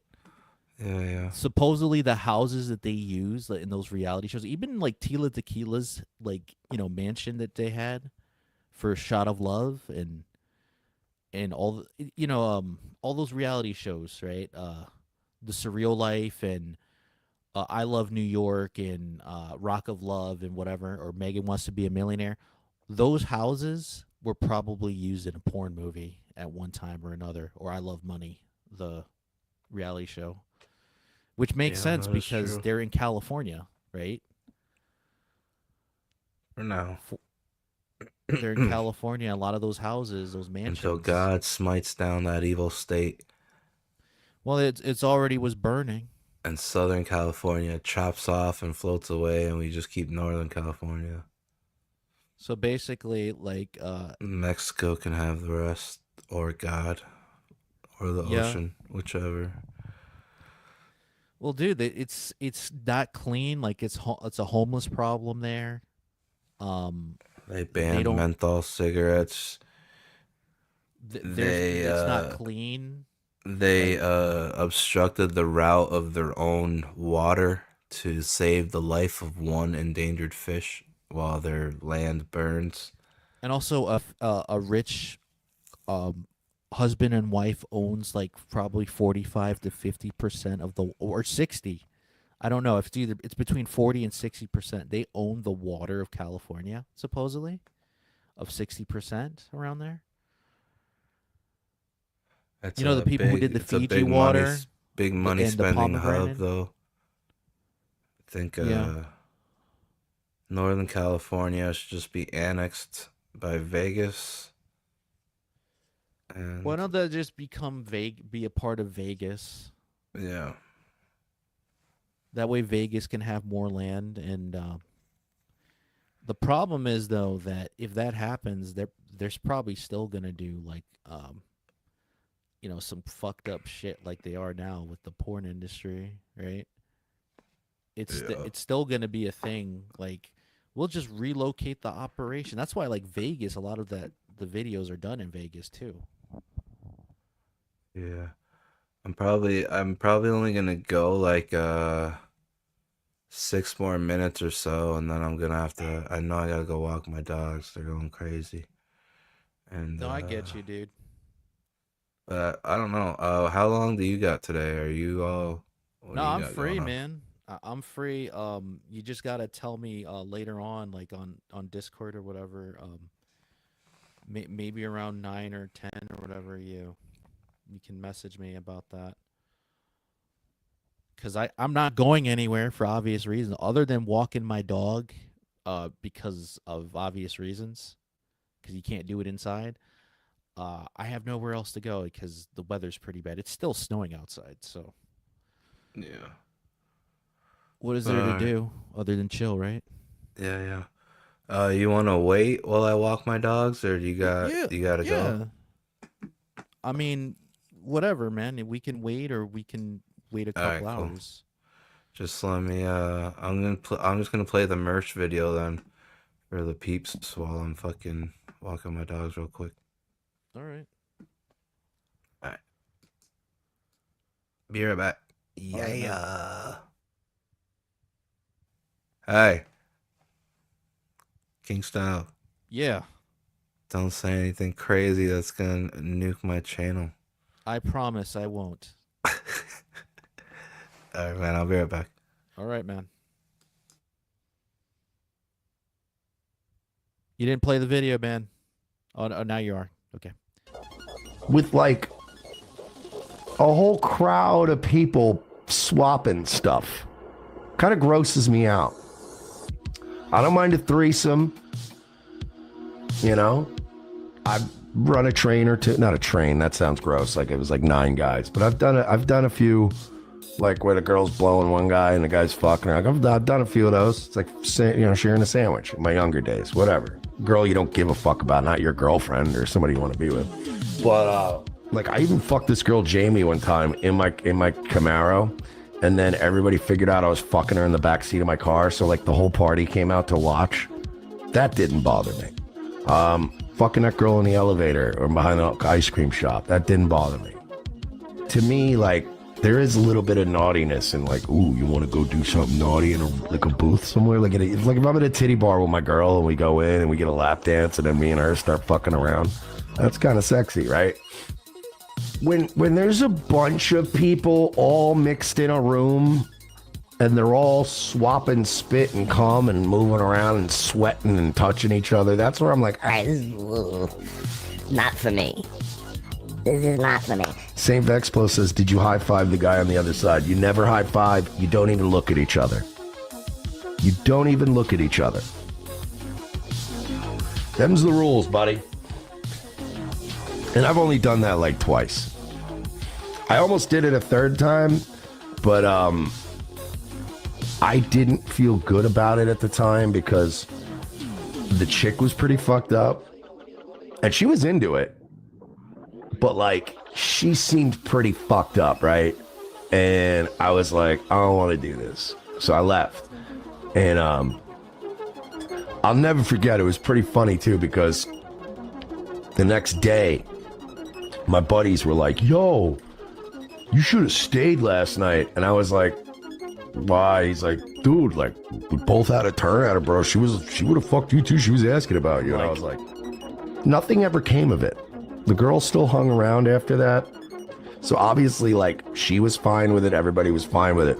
But I just remember that night going, she seems kind of fucked up. And there was like 3 dudes. There was me and 2 other dudes. And I was like, I'm not doing this. Like, first of all, I'll do a chick with 1 other dude.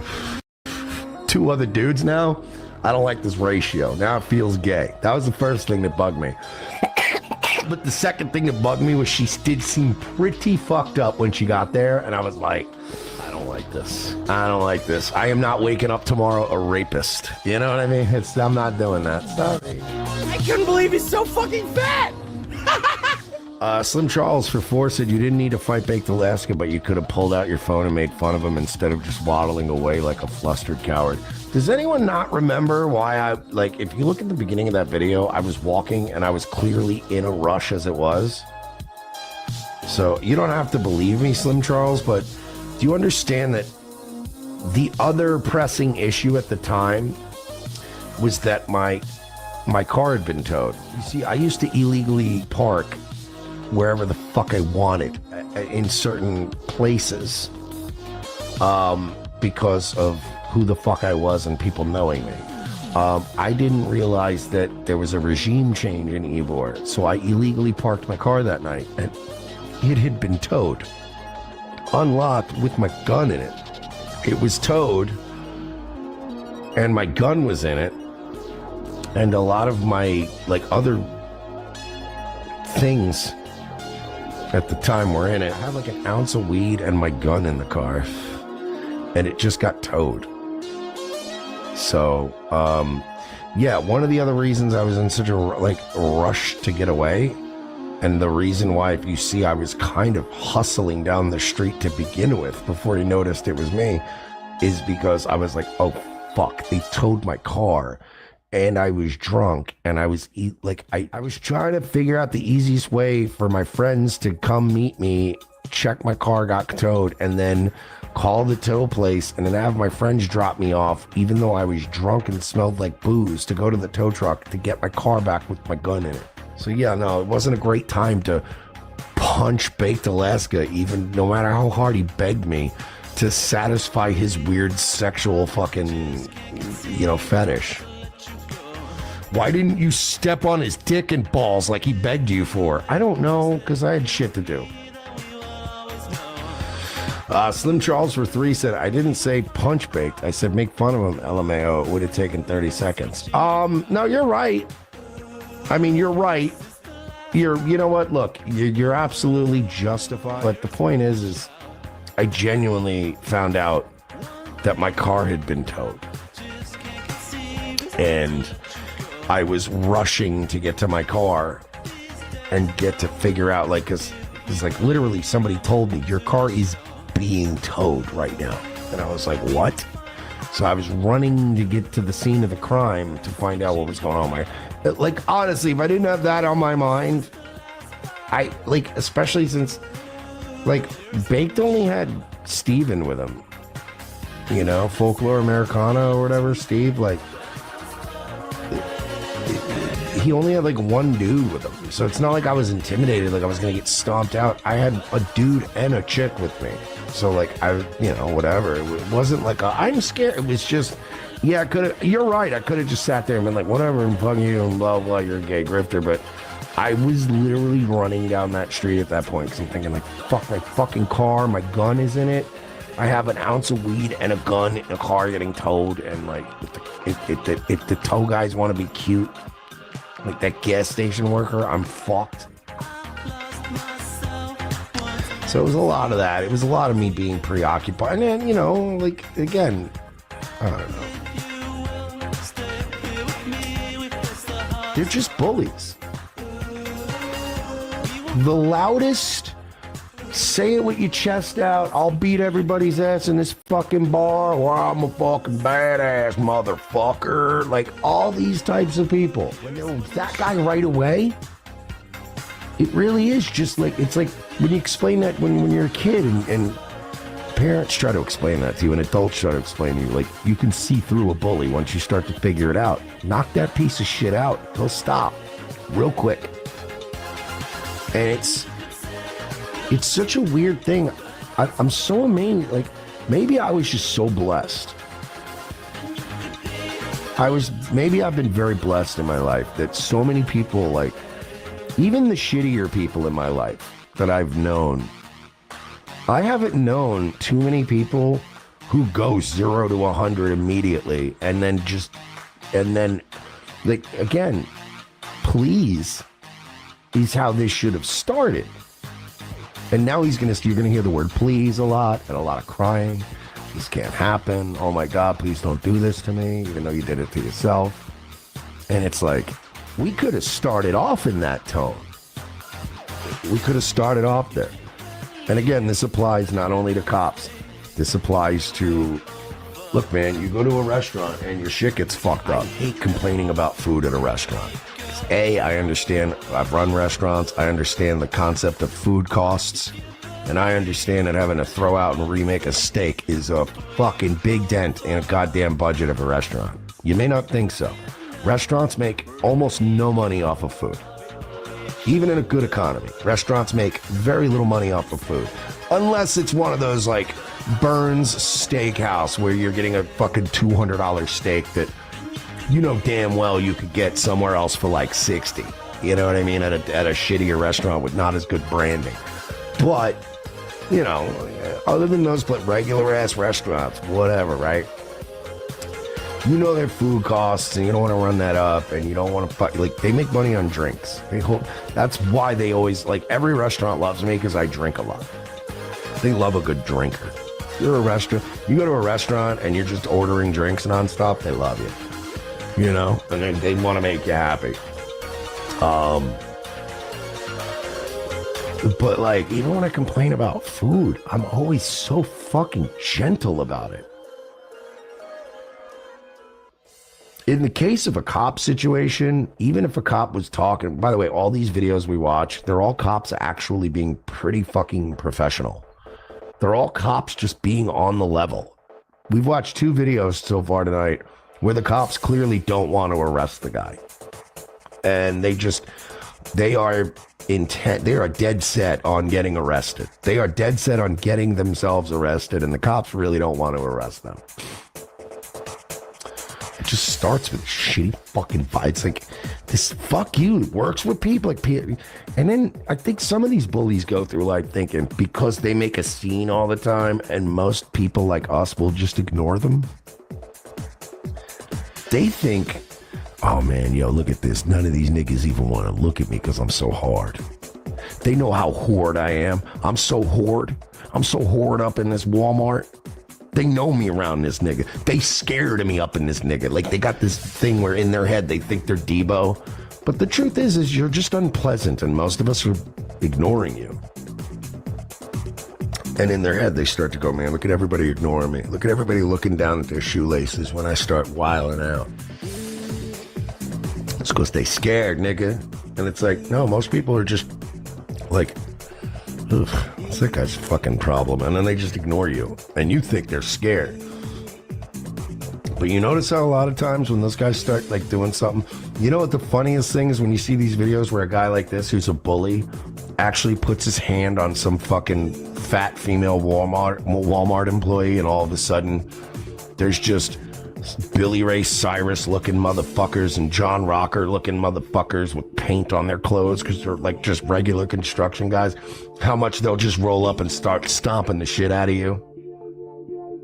You know what I mean? It's comeuppance. It's my favorite genre of content. It's just comeuppance. It's you picking yourself an entire bouquet of whoops-a-daisies, and now you have to eat the shit sandwich. You have to eat the shit sandwich. You went up to the counter and ordered, like, literally, think about this.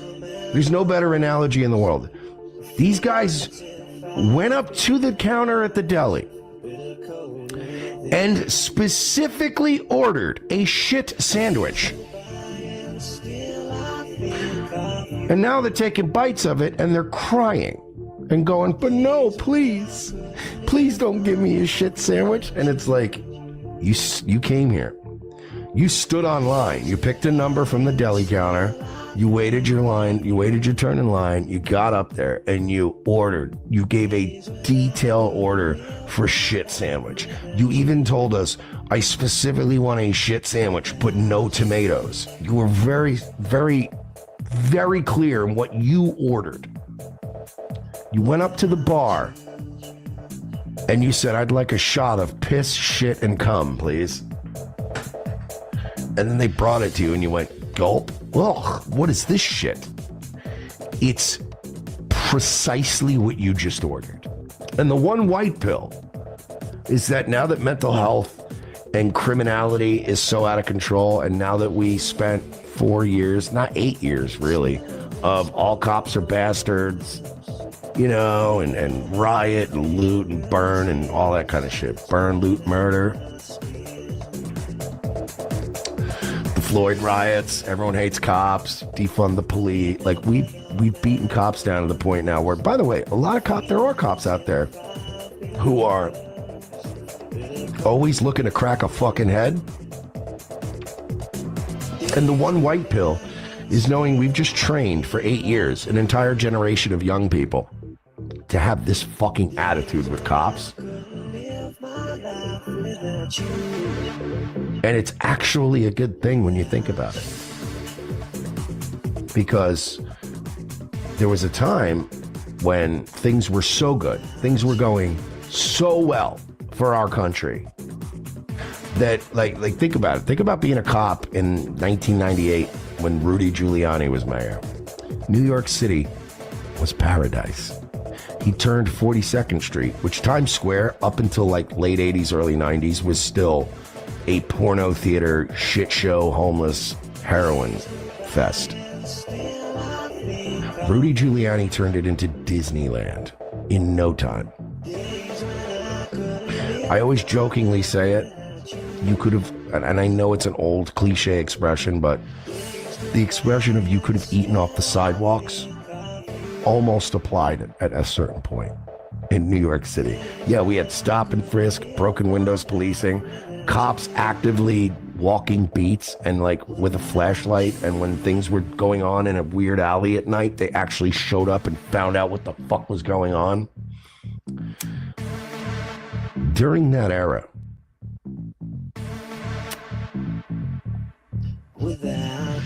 there were bad cops. Plenty of bad cops, corrupt cops, shitty cops. And there was a lot of abuse that happened even under Rudy Giuliani. If anything, Rudy Giuliani had a widespread issue with police brutality and police being out of control. Do you know why?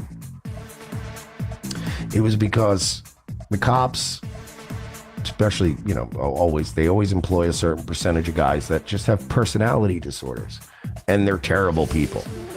And it doesn't mean that they should just be shunned from society. It just means, you know, maybe they shouldn't have certain jobs. But there are terrible people out there who, if settled into the right role in society and the right time and place, can be either very useful and a benefit to society, or if left to their own devices could be fucking a bane of existence. Animal Mother from fucking Full Metal Jacket, right?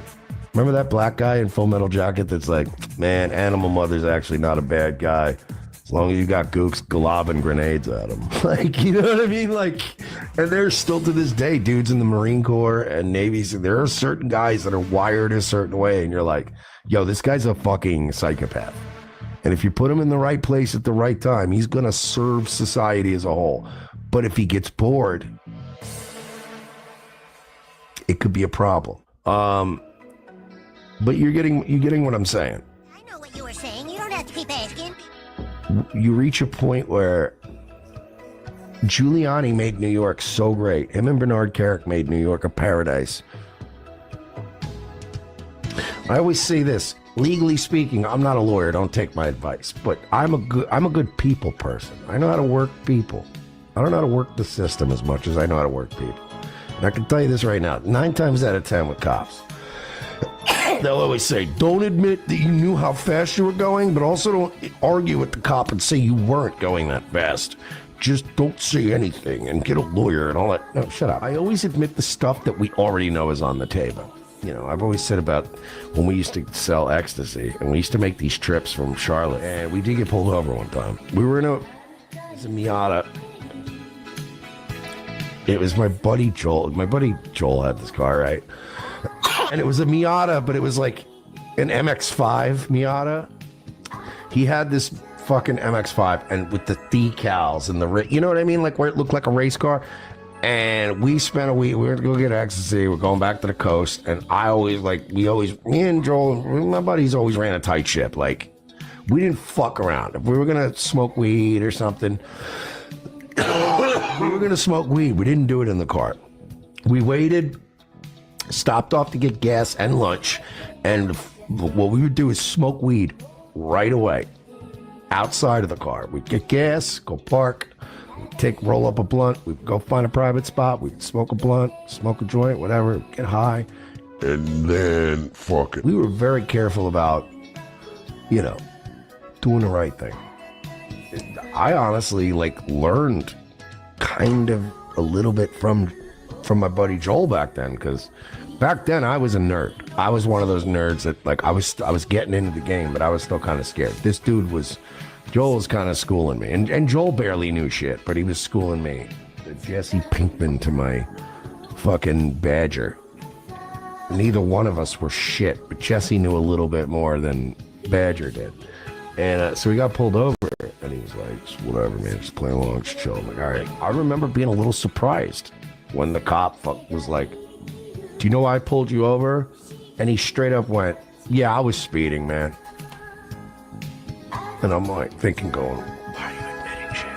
What the fuck? Like, blah, blah, blah. But I watched Joel do this whole fucking Obi-Wan, oh yeah, man, honestly, we were fucking going super fast. I get it, man. Honestly, he goes, dude, Joel's a mastermind back then. He was a fucking sociopath. Never did anything bad to me. I love him. I hope he's doing well. I know he had a wife, kid. We lost touch over the years, but he was actually one of the coolest dudes. One day I'll tell a story about. I don't think I can ever tell a story about what happened to that MX-5. It doesn't matter. He was one of those early dudes that I just remember watching him and sitting back and watching. He was a master of. That's why he was he worked at the store with me. We were top salesmen at our fucking company too. He was one of the top salesmen. He's a really good fucking shit talker. He and I were always fighting for the number 2 or number 3 spot. And then we had one guy that was just always number 1. And, Yeah, he fucking told the cop, like, straight. He was just like, no, I was absolutely speeding. I apologize. And he was like, you know what it is? Honestly, he goes, if you want to run my license and go ahead, which he did miraculously, as much as he sped and did like crazy shit, he never got tickets. It was weird. But he did have a somewhat clean driving record despite being a fucking maniac. He goes, me and my buddy here, we were on vacation. We actually went out for NASCAR out here in Charlotte. We were here for a fucking NASCAR thing. He goes, and we partied hard last night. He's like, and then we just overslept. And he goes, you know how that goes. Like, he's like, we're making double time back. He's like, I'm not trying to say that that's worth. He's the one I stole the phrase, the guy I stole that line from. That was where, if you ever hear me say to somebody, hey, I'm not making excuses. I'm Sorry, man. I'm back. Holy fuck, it's bad out there. Yeah, it really is, dude. I had triple duty. I had to feed the kid, feed the dragon, and then walk the dogs. Jesus Christ, my ears are fucking frozen. I should have fucking wore something. Dude, it's brutal, man, because I tried to go outside. I couldn't. There's ice in my sidewalk. And it smells like pure fire out there because I know my neighbors they heat their house with a wood stove. Are they trying to save money to not use heater, like gas or? I don't know. Like, our house is gas heated, but they chose to use whatever it's called, a giant wood burner or whatever. Because that can cause a fire, you know. Or giant wood stove or whatever. Isn't that what happened in California? Some homeless people were trying to warm up, and or that's what they say, of course. I don't know. There was a ton of weird shit. They were catching arsonists left and right. Yeah, but what if, like... But it felt planned, but I don't know. What if it was planned, but some of it wasn't planned? Like, some homeless people were like, oh, if they're doing it, I'm fucking doing it, too. Yeah, I don't know, bro. I should have fucking wore gloves. My dogs take forever because huskies fucking love the snow, but I can't feel my thumb right now, and my ears are fucked. I'm an idiot. Dude, it's like it's minus 11 right now, and it's blowing and blizzard out. Jesus Christ.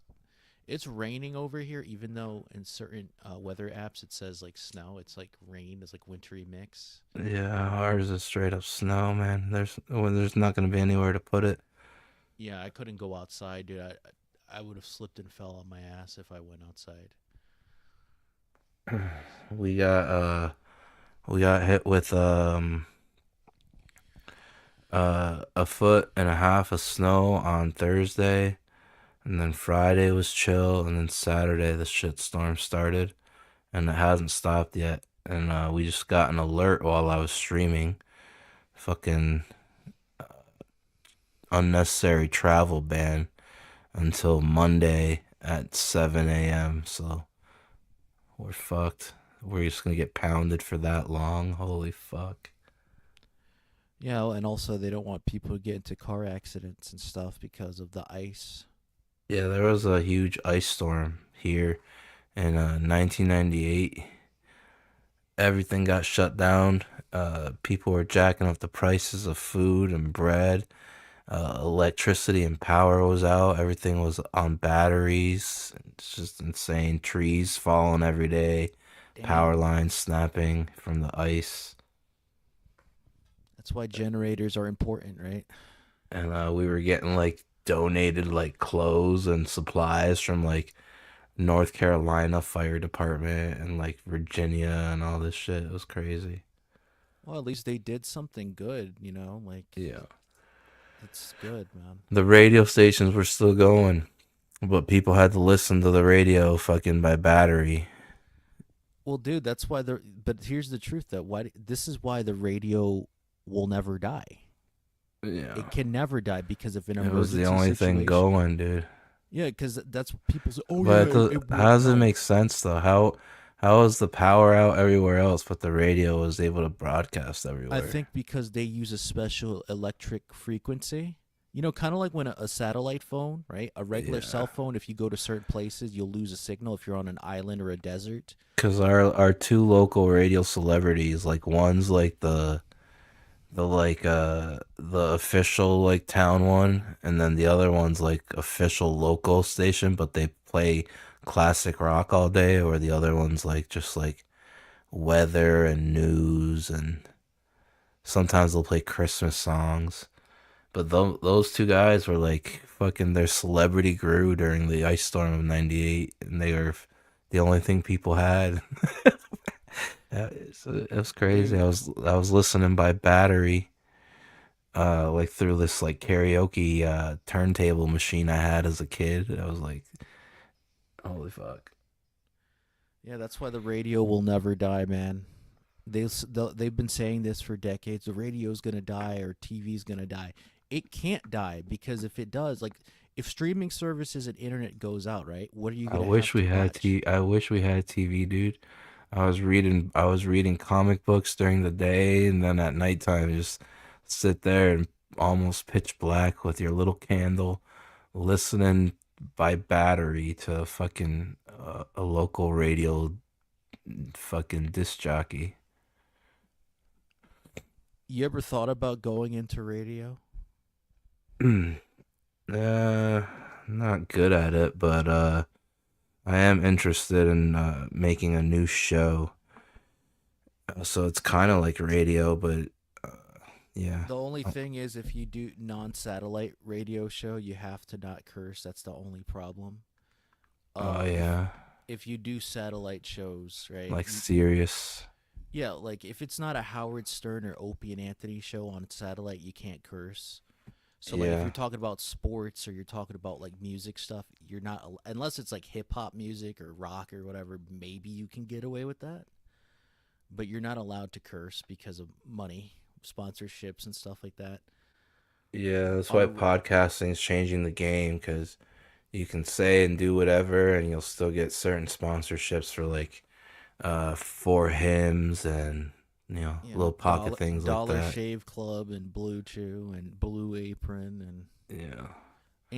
was that Magic Spoon or whatever they call that cereal? Yeah, fuck, dude. I still can't feel my thumb. This is insane. I'm fucking worried. Dude, light up like a cigarette or something, and with the heat, try to put it on there so it can get warm. Or turn on the heater and put your thumb near the whatever the I guess the ventilation area would be, and you just let the heat blow on your thumb. Let the hot air hit it, because it helps. I think I should probably play a WrestleLamia video while I got you here. Talk Sure about thing. some wrestling. So all I've been doing is watching Raw here and there, but I'm behind on everything. I'm just like, okay, I just jumped into it like 2 or 3 weeks ago now. Yeah, like 3 weeks ago now. So that's as far back as I'm going. I'm like, holy fuck, this you is what's remember- going on. You remember when Hulk Hogan got booed and he got pissed off about that? Yeah. I was all over Twitter and stuff. Dude, he should have just. But that's went off because script. fucking California's libtards. He should just been like, fuck you, California. Well, the thing is, it was because of the leaked audio tape of him saying that about his daughter and a black guy. Yeah. That he never apologized publicly, never. Also, he lied a lot about wrestlers and stories, and also held a lot of wrestlers back. I think a lot of people watched that. Because if that was the case, Undertaker would have been booed out of the building too, right? Because didn't he have Donald Trump on his show? And Undertaker's a hardcore Republican. Yeah, but it's probably because Hogan had the whole N-word thing with Bubba the Love Sponge exposed. Yeah, that didn't help. He was like, I don't want my daughter dating an N-word. Unless they're rich, right? And then when he doubled down and said that, where I grew up, where we're from, that's just how all of us kids talk. Didn't matter if you were white. I'd be like, hey, what's up, my nigga Terry? Yep. That didn't help. And Mark Henry supposedly told Hulk, hey, man, we can go to black colleges and like universities and law firms and we Yeah, could Hogan do a was tour. like, "Fuck that! I'm not wearing a vest or something." Yeah, he didn't want to do that. And it's like that could have helped him like get out of this situation if he really sorry. But look, it's his business in the end of the day, but like, dude, you could have gotten yourself. People could have forgave you if you actually meant it. But see, even though New York is not as bad, but pretty much getting there. As well, New York City. The rest of the state is red. I don't think Hogan would have got booed out of Madison Square Garden. You know, I don't think so. I think California is insane. Yeah, California's too lit, but I think like New York, he would have been okay. Maybe some of the fans would have booed him, but most of the people would have not booed him. Yeah. I think Florida would have been a tough one because Florida, depending on what part of Florida they're in, he might gotten booed. No, Just like I think Texas. he'll be all right in Florida. Like if it was Austin, Texas, I think he would have been booed out of the building. Yeah, Austin's gone. Because Austin's too liberal. Like it's it's California liberals coming from there. So I think he would have been booed. If it was Dallas, I think it would have been like 50-50. Yeah. This one looks good. WWE blocks CM Punk plans. Rusev Day back in the WWE? Question mark. I feel bad for Rusev because his wife cheated on him. Like in real life? Yeah, for real. Not an angle. Like. Oh, are they done?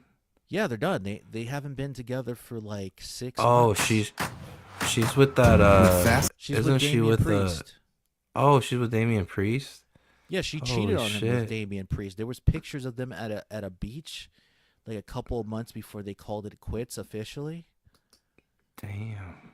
I thought that was Photoshop. I thought that was a joke when you ever heard of these guys called Technical Work Rate Productions? No. Yeah, they're like YouTubers that like they're like shock jock, kind of like what you do, right? Yeah. And kind of whenever I appear on standby, it's kind of like that, except for they go super out off the wall. They do a shitty Stephanie McMahon impression, like she was like Marge Simpson mixed with a demon. It's fucking hilarious. Kind of sound like a donkey sometimes. Yeah, like aside from talking about wrestling and then like locale and comic book stuff, I want to do a show, like one that I make up where it's like I don't know. I had Grok like generate ideas for me.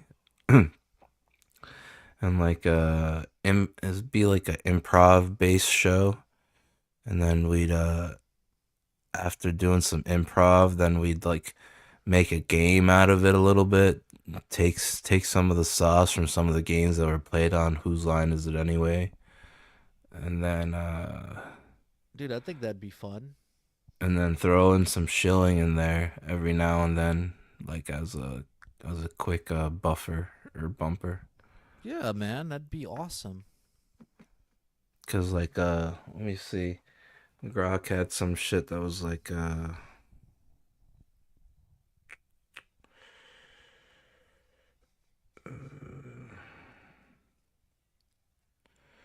Grok had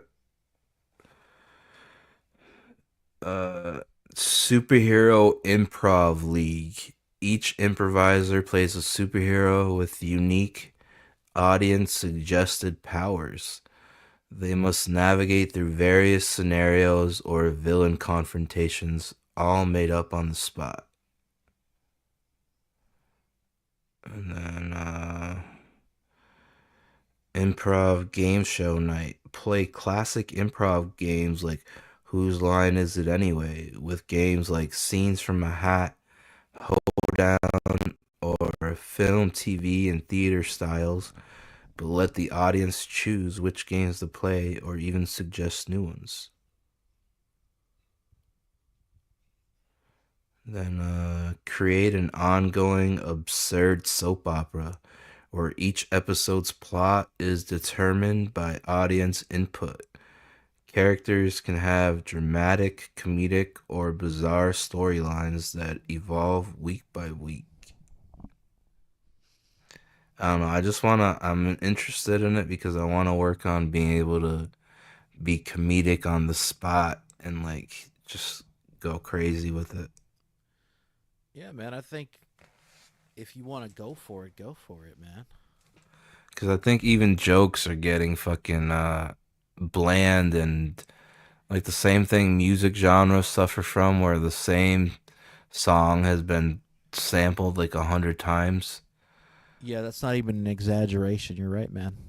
Like I think people are making fucking similar jokes now all day long, like stupid jokes like Well, I'm gonna be my honest with bingo you. card, or it's the Timu version of this, it's the 2B version of this. It's like, no, like I see it dying and we need to start bringing back originality and like imagination. So You know what sucks though is like I'm not I'm gonna be honest with you, dude. I'm not a fan of Kevin Hart or Tiffany Haddish because they're, in my opinion, and you could disagree with me. I don't really think they're that funny. no, they're not. They're basically, how do I say this? They're not like, because at least Bill Cosby was laughable, right? Even though his jokes were clean, they are the stereotypical archetype of like the generic comedian that says something like a chuckle for the generic comedy casual fans that will laugh at it, like on a Tonight Show or like on a comedy.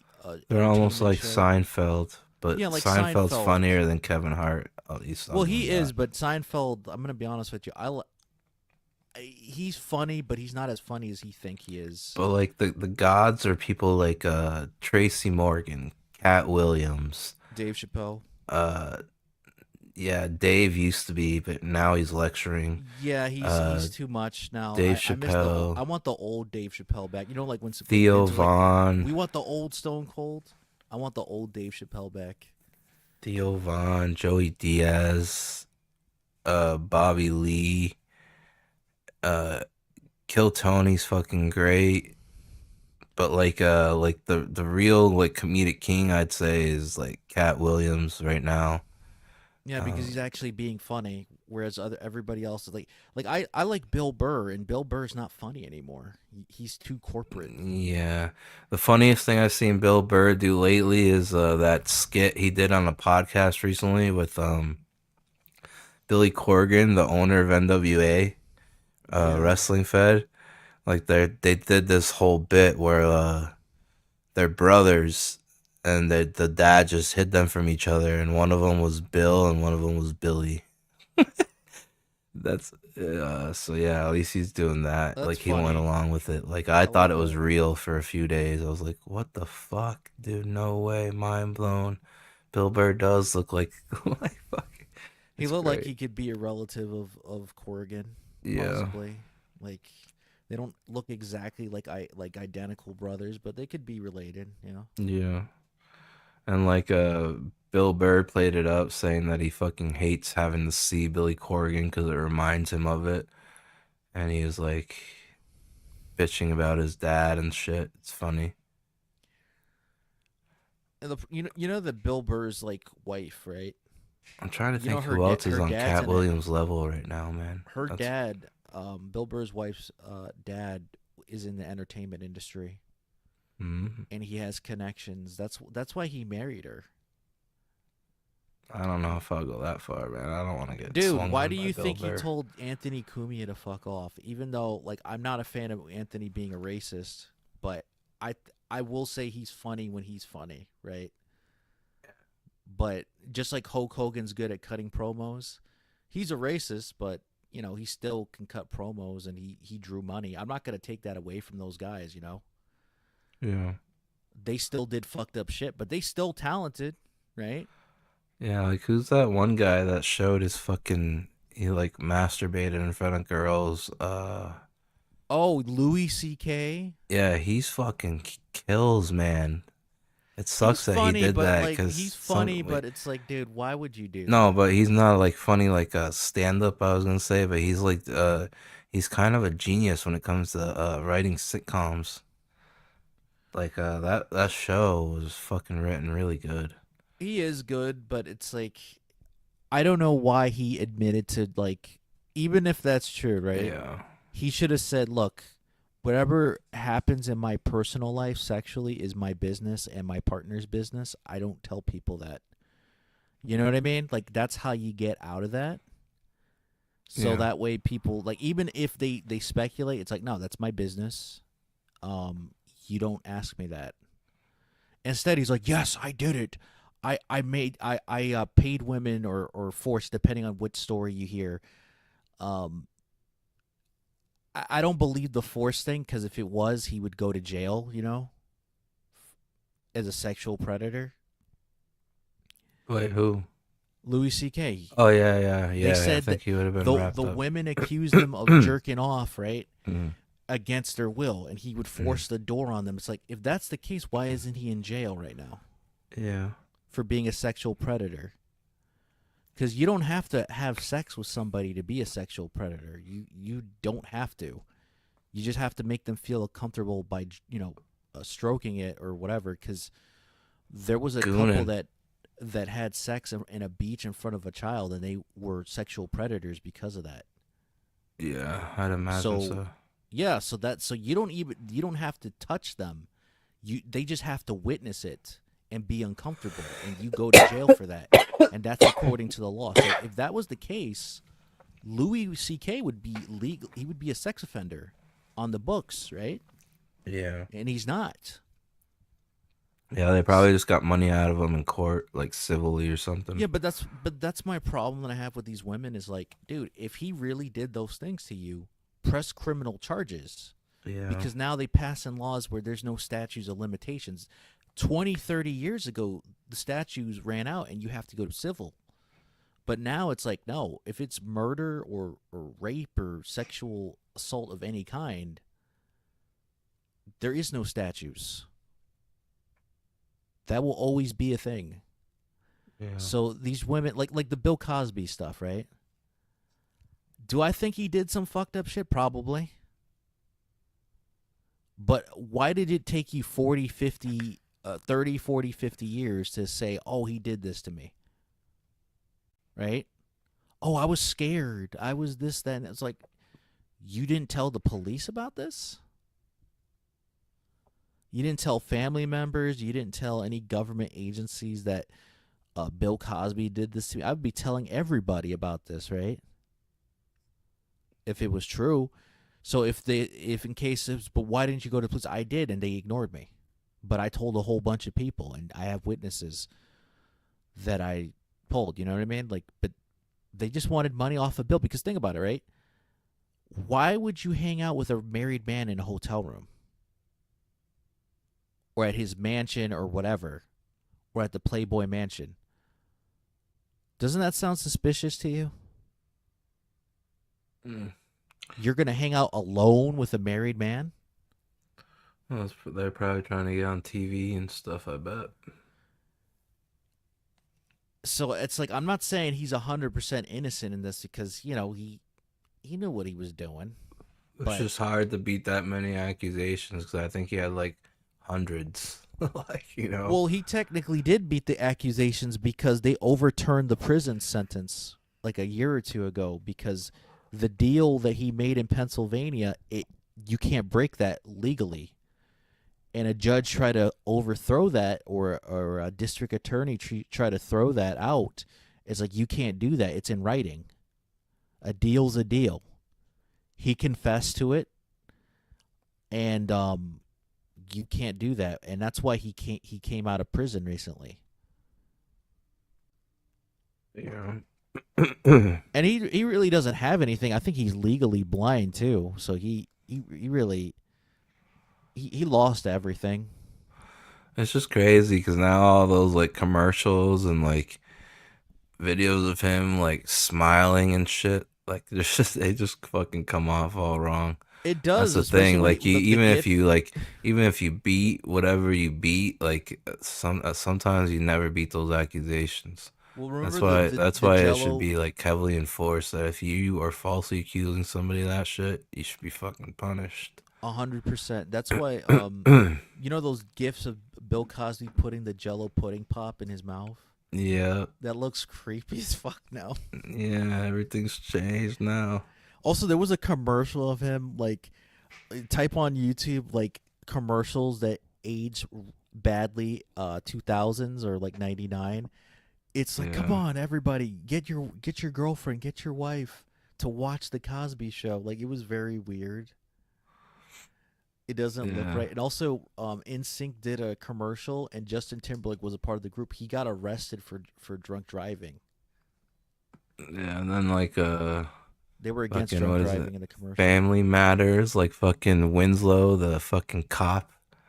Yeah, he's getting gay. raped by Diddy. Like, he's gay. Like, that shit's come out in all the documents. He's getting booty pounded by Diddy in front of the whole party. Dude, you know what's fucked up? Charlemagne from the Breakfast Club asked, what's his name, Jaleel White. Hey, so what are your thoughts on Carl Winslow getting plowed by Diddy in a party? And and Jaleel, aka Urkel, had to like carefully say something to not get in trouble. He's like, well, whatever the business is, that's his business. Because he didn't want to answer. Because he knows if he goes to a reunion, yeah. Because if he goes to a reunion, he's fucked. Yeah. Also, you know the guy who played Uncle Phil from the Fresh Prince, he was gay too. Did you know that? Oh yeah, it was either one of the two. I always forget which one it was. No, one both of those guys getting pounded by Diddy. You know there was a rumor that because I heard this from a comedian show that like I don't remember which one. I think it was a black comedian podcast or radio show. They said that like supposedly for years like James Avery and Reginald Vell Johnson, that's you know, Carl Winslow's real name. Yeah. They were a gay couple in Hollywood. Oh, holy shit. For real. That's why, like, remember that cameo appearance that he made? He was like laughing. There's nothing worse than when like a big black murder machine is like a fucking gay twink, like fucking, or get taken advantage of. Like, didn't Terry Crews like try to Me Too a woman? Like, she was crazy. Yeah, but like, I'm gonna be honest with you. I think Terry Crews goes both ways. If that's his business, that's his business. But it's like, dude, don't lie about, like, for example, remember that story that he said that some dude grabbed his junk in front of his wife and his daughter? Yeah, I think that's if what that I'm was talking me, I about. would have knocked that piece of shit out. Yeah. You ain't gonna do that in front of me or my family. Fuck you. But he was being a bitch, and he was like, "Oh, I didn't know what to do." It's like, you know exactly what to do. You just didn't want to get blackballed. Yeah, and then you come out about it later because you can't sleep at night because you let him punk you. Yeah, and then he did gay movies, like he'll like be with men pretending to be women, you know, like White Chicks or like Friday After the Next, where he played a gay prisoner. He did a whole bunch of like movies where he was playing like this role. It's like, Yeah, come and on, even dude. in like comedy roles, he was like a flamer. Yeah, I would not be surprised if it came out years later. Like he's basically was in the closet. Him and his buddy, what's his name? You know, the guy from Club Shay Shay? Oh, Shannon Sharp? Yeah, Shannon Sharp. There've been rumors for years that he was in the closet or he's bisexual. Yeah, maybe he's bi though, because Shannon Sharp, remember like a video of him leaked. He left a Snapchat on or something. He while purposely he was banging a pretended woman. like he was screwing a woman, Yeah. just to prove that he wasn't gay, and because he hates when the people talk about him like that. You know that, like, yeah, I think Shannon Sharp's gay or he's in the closet. He's Shannon's got some bisexual. sugar in the tank. Yeah, because there's videos of him walking funny, and some people say, "Oh, that's from his football injuries." Like, nah, dude, that's from him being on that side. He walking like a gay dude. Maybe he's not gay. Maybe he's bi, or maybe what if it turns out he wasn't gay at all? It was just all rumors. But dude, you leaking a audio from was it TikTok or was it Instagram Live, right? Yeah, I don't know, one of the two. The fact that you had to do that just to prove you're not gay, that's something weird there, man.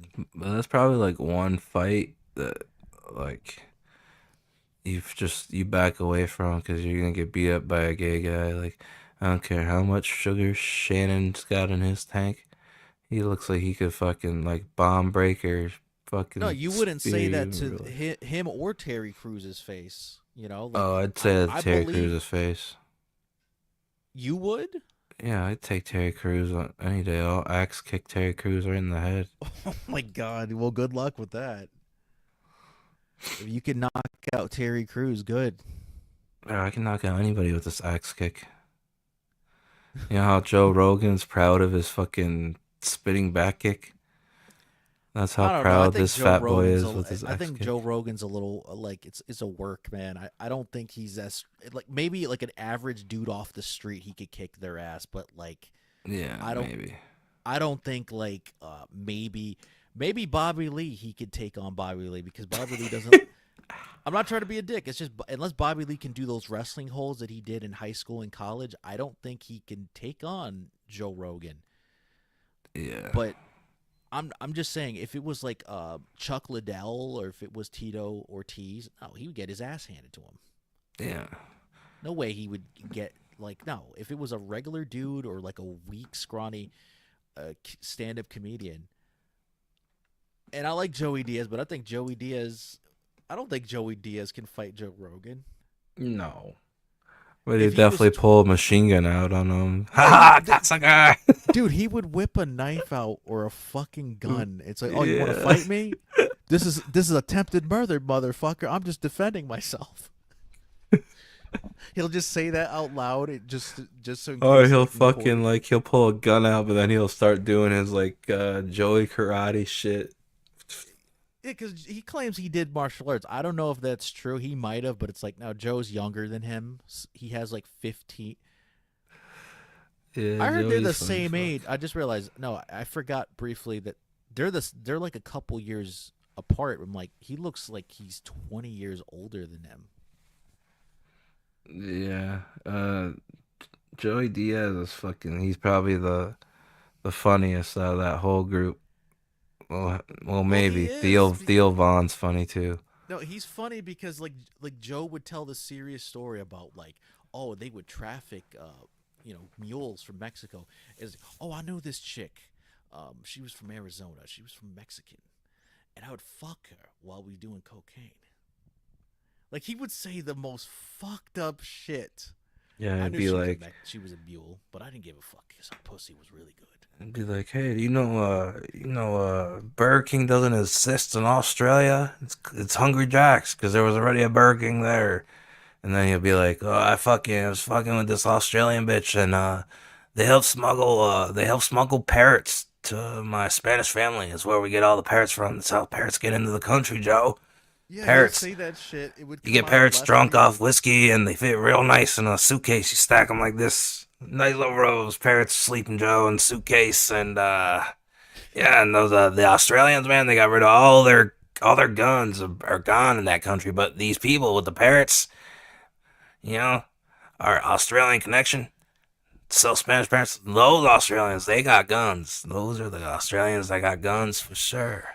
You see any Australians selling parrots, and they got guns, Joe. They got guns. And I like Joey Diaz for that because he would be like out of nowhere. He would just say like crazy shit when it's like a serious moment. That's how comedy should be. Get that tension out there. Let's see, Rusev back in the WWE. Did you know about this? You probably did. Our first story looks at Rusev Day possibly back in WWE. And was the WWE preparing to book Miro and Malachi Black? Well, that's a rumor coming from the Observer. As the belief is that Black and Miro will be tag team. See, So that's are they going to be the outsiders? Are they going to be the outsiders of the modern times, essentially. I'm glad you were on. You told me it was Damian Priest that hooked up with his woman because Yeah, this is who I CJ thought it was the whole time. I thought it was CJ Aleister Black. Perry. Yeah. Well, it would have been funnier if it was Aleister Black. It would have been No more way. funnier. It'd be like some fucking Lita shit again. Dude, can you imagine if Matt went off script and killed Edge, or he beat him so bad he couldn't wrestle anymore? Or could you imagine Brian Pillman, the best fucking promo cutter of all time, actually shot Stone Cold with that pistol? Yeah, that actually would be insane. I think we'd have to use a BB gun and not a real gun, but yeah. No, fucking a prop gun that fucking flares out flame when you fire it. Okay, because they couldn't use a real gun, because if Steve Austin gets a blood clot from that, his career would be done. I think they would have done it with like for $500,000. They was like, "Oh, fucking shoot me with the actual gun." Vince would be like, "No, Yeah, we can't do right. that because if you get a blood clot in your arm or leg, you can't wrestle anymore." But I know they would. I bet you Dusty Rhodes would have done it, or Harley Race would have done it. Nah, fucking shoot me, motherfucker. Shoot Yeah, me now. right. Or Jake the Snake would have taken a fucking bullet for like $1 million of Coca-Cola money. Randy fucking Yep, Randy Randy. Savage would have came in before his match with Jake the Snake. He would have been like, Jake, I need to make sure that they're BBs. You got to get shot first. Let me see. Dude, Randy was super paranoid with everything. It was crazy. Oh, usually you can't blame a guy though like that because sometimes it is the environment around you. I mean, there all kinds of shady shit has come to the light. Like, I still think there's something sketchy about Owen Hart's death, but we'll leave that believe be, it's- man. No, I think I'm gonna be honest with you. I don't think it was an accident. I think it was done on purpose. Yeah. Because there were like signs of like, and I've seen videos of this shit. It's crazy, right? There was a Royal Rumble poster. I think it was 95 or 96, and it was like Diesel giving the big boot to Owen Hart, and it says "Time's up." And it was 1996. What's the inverted version of 96? 99, right? And Right, yeah. if you flip 1999, right, it's the 666, right? Yeah. So the a lot of occult symbolism there. And they did it in May, right? Which May is a satanic month, right? Is it? Yeah. That's why the maypole, right? The maypole story of like them walking around the maypole, they would use organs of the dead victims, and they would parade around using their intestines or whatever. Yeah, I'm not making this shit up.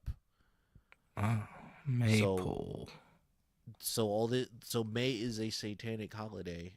Like Month. maple, like leaf and syrup, or like No, not May. No, maypole, like May and a pole, like a beam, right? Oh, okay. Like a structure beam or like a pole.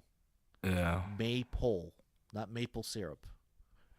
So they would use. That's why, like in school, they would have like streams or strings or whatever, and you would walk around in a circle on a beam or like a pole in the middle.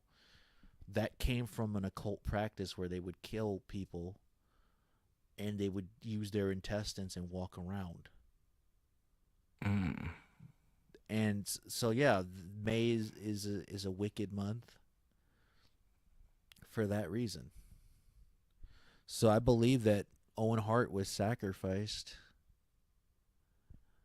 Sacrificed. Yeah, I think he was sacrificed. And also there was like a video of like Undertaker. Remember like a week before the pay-per-view, he gets crucified on his insignia, and he's like saying, he's mouthing off something. It kind of sounded like Owen's dead or something, or I'm going to kill Owen. And then Undertaker cutting the promo before the pay-per-view with his vignette of like, every man has his own heart, right? Oh, How does that sound like? Owen Hart? If you rephrase it a certain way, it's Owen Hart. So I don't think I think this was done deliberate, man. And they continued the pay-per-view after he died.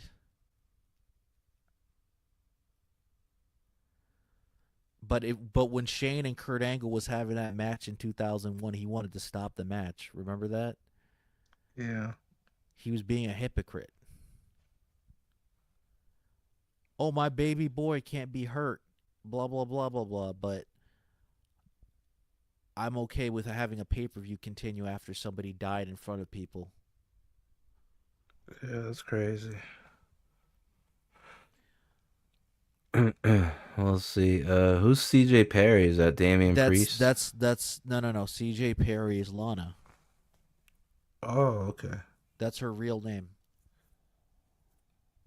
Both of them, but that's less of a definite. In the WWE very soon. It wouldn't surprise me to see CJ Perry back involved with him, but that's less of a definite. Those in WWE had said Creative had been talking about Black and Miro. It'll be interesting to see how the two are used and whether either begins complaining if they filled in or used correctly. Well, one thing's for sure, WWE really missed out on the Rusev Day hype. Will Triple H manage to fix it though? Next up, backstage blocking CM Punk plans? And with CM Punk versus Cody Rhodes versus John Cena happening at WrestleMania 41. Cody Rhodes' opponent What? You think so? at WrestleMania 41 is currently up in the air. Man. Huh? I think they're gonna have the match, Cody and John Cena. Think about it. But They never CM Punk's gonna be in there too, though, right? Well, they have to because Punk wanted to have a match with John Cena and Mania, and it never happened. Oh shit. So I don't know. I'm gonna be honest with you. If John Cena wins the championship, I think he's not gonna retire. No, he can't win the championship because he's done. This is his last time. Well, that's what they say, dude. But remember when The Rock won at WrestleMania? Yeah, but aren't they about to shoot the new season of Peacemaker? Yeah, but he could take a break. That's why they have what's his name, Gunther, and they'll do some bullshit shenanigans like that. They gotta bring back Jinder versus Gunther. Yeah, Jinder. Here's the thing, Jinder. Jinder Mahal. Former WWE champion Jinder Mahal. Like, that could never be taken away from him. The modern day Maharaja. Jinder Mahal. Let's see what they're gonna say about this. But the belief is that he was going to face John Cena, who could either earn a title shot at the Elimination Chamber by winning the men's match. However, there's been buzz about CM Punk joining Cena and Cody rather than Punk wrestling Roman Reigns and Seth Rollins. It'd be like a Shield thing going on again. It's a single, but we're gonna share it. Old school Shield. Now, if your head match. isn't spinning, you may want to sit down before you hear what WrestleVotes has to say about Punk's position on the WrestleMania card. Speaking on Sportskeeda's Backstage Pass Q&A, WrestleVotes discussed the plans and mentioned that it may not be happening, as according to a source, those feelings are not shared by everyone, with the expectation of this match being that it will not happen. We can confirm the Mania card is still being completed in totality, however the higher level matches are likely set. So TC, the meat and potatoes of this little nugget is that there are people that want Rhodes versus Cena versus Punk. However, it doesn't seem like everybody wants it, and those people who don't want it look to be holding the power. And there are many rumors concerning WrestleMania 41's card, and unfortunately fans will have to bide their time. However, at this point, it seems less and less likely that CM Punk is going to get his WrestleMania main event. Next up, Roman Reigns roasts Seth Rollins. Roman Reigns had a video appearance with IGN, and he managed to roast his former Shield brother Seth Rollins. He's a stage 5 clinger, just holding on because he can't move on with his life. Me, I've just created so much, a beautiful empire, with pretty much everything, and that's what they do. They all come back, but yeah, he's just holding on, man. Now, could this be planting more seeds for the rumored WrestleMania match? Next up, a Saudi WrestleMania coming soon. It was WWE getting ready to host its first WrestleMania in the UK or Saudi Arabia. Well, not according to Fightful Select Sean Ross Sapp, who tweeted, those at Fightful Select spoke to aren't expecting a UK or Saudi Mania before 2028. WWE just announced that 2026's show of shows will take place in New Orleans, Louisiana, and it's likely that WWE is already working on a venue for 2027, and given the company's long-term planning, it may already have one locked down. Whatever the case, it seems that WrestleMania 42 is now being set for the Caesars Superdome in New Orleans, Louisiana, and will be announced before this year's annual event. According to WrestleVotes, the location has been locked in for months. Next up, Ricky Starks keeping his name, and the mystery over whether Ricky Starks will keep his name in WWE is getting interesting as 2 new reports suggest he may be keeping his longtime ring name. Stark's surprise appearance at this week's NXT had fans talking, including debate about why WWE announcers didn't mention him by his name. This led to speculation that the promotion wants to repackage Starks with a new name, speculation furthered by a report of WWE applying to trademarks. This is great news. This is the guy I've been waiting for. I'm happy for him, but I'm gonna be honest with you. This is probably a hot take, but he got mad at AEW for not booking him or using him. But it's like when you're going to the rivals company and appearing on their show, what do you expect? You know what I mean? Like, Yeah. it'd be like me working for Burger King and going to my friend's work at McDonald's and wearing my Burger King uniform and taking pictures and shit. You know what I mean? Yeah. You can't be doing that, and eating like a McDonald's burger in your Burger King uniform. Yeah, the only thing that I'm glad about is because I feel like LA Knight has been stealing his gimmick. Like he was the first one to be like the more like the Rock. Yeah, I LA hear Knight that. kind of ran with it. Yeah, LA Knight. Well, LA Knight. Here's the thing: because he was on WWE television, he had the jump to say he did it first, which is not true. My thing is with Ricky is like, I just hope he doesn't get heat in WWE, like he did in AEW. Because remember, he did a podcast or an interview where he's like, "I'd love to go to WWE," while in contract with AEW. You can't be saying that shit, you know. I didn't know he did that. Yeah, he did. That's why he got heat with Tony Khan, and they didn't use him for a couple. You know, they haven't used him since until he got released. I just hope he does well in WWE, but as long as he doesn't get heat on himself. And I'm not talking about heat with the audience. I'm talking about with backstage, because that can kill your push. Look at Enzo and Cass, right? Yeah. They got so much heat, like a lot of heat. There was a story that they got kicked off a bus or something, or was that Kevin Owens and Sami Zayn? One of those two guys, like they got kicked off a bus in England. It could have been both of them, those teams, but you can't be doing that, man. You gotta ground yourself. You could be over with the audience, but don't be making it into a shoot backstage, because you're gonna get fired and buried. Like look at so many guys. Like look at LA Knight right now. He's getting buried because of him, you know, taking that spot supposedly from Drew McIntyre. You heard about that, right? Yeah, Drew left, and people were complaining that he was like out for himself rather than the Rumble match.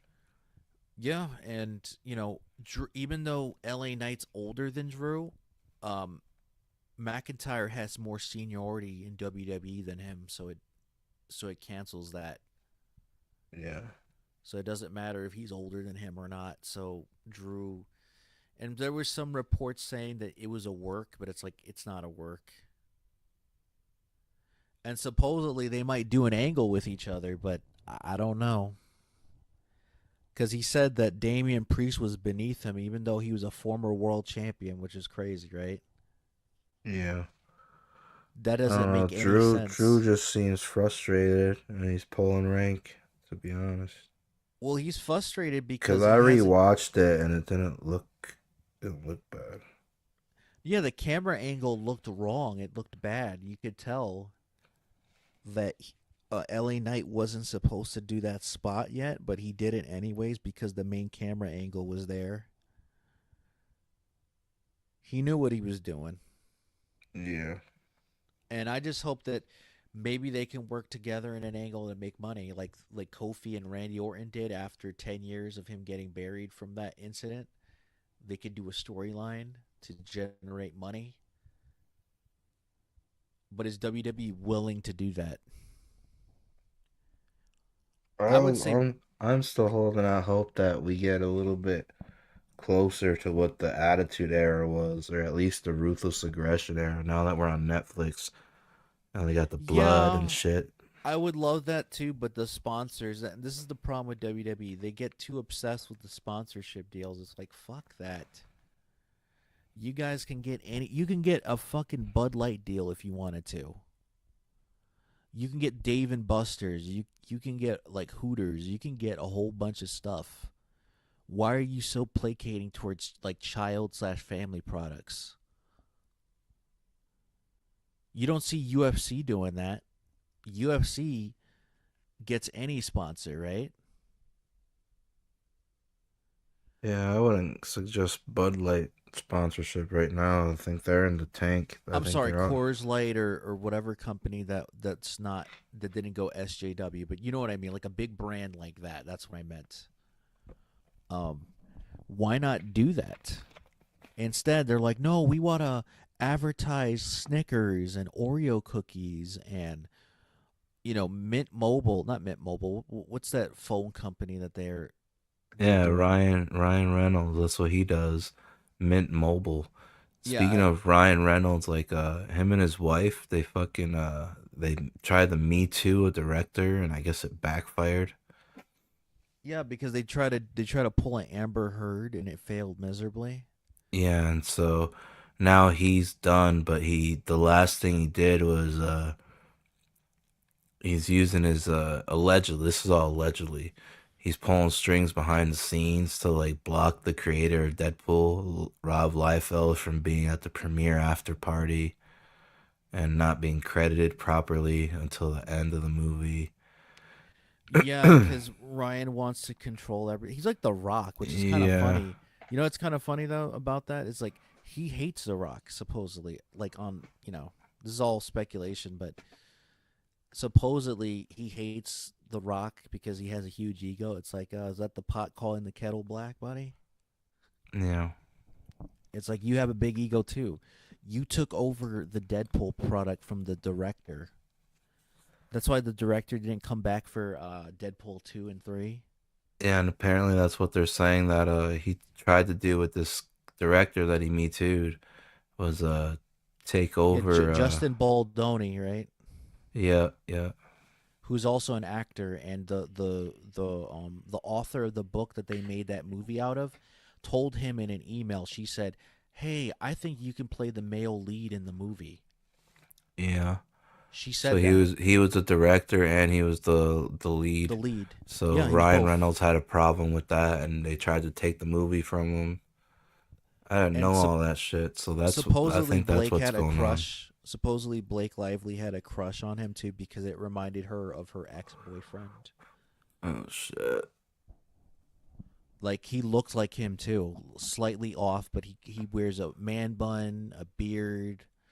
He even with short hair, they look similar to each other.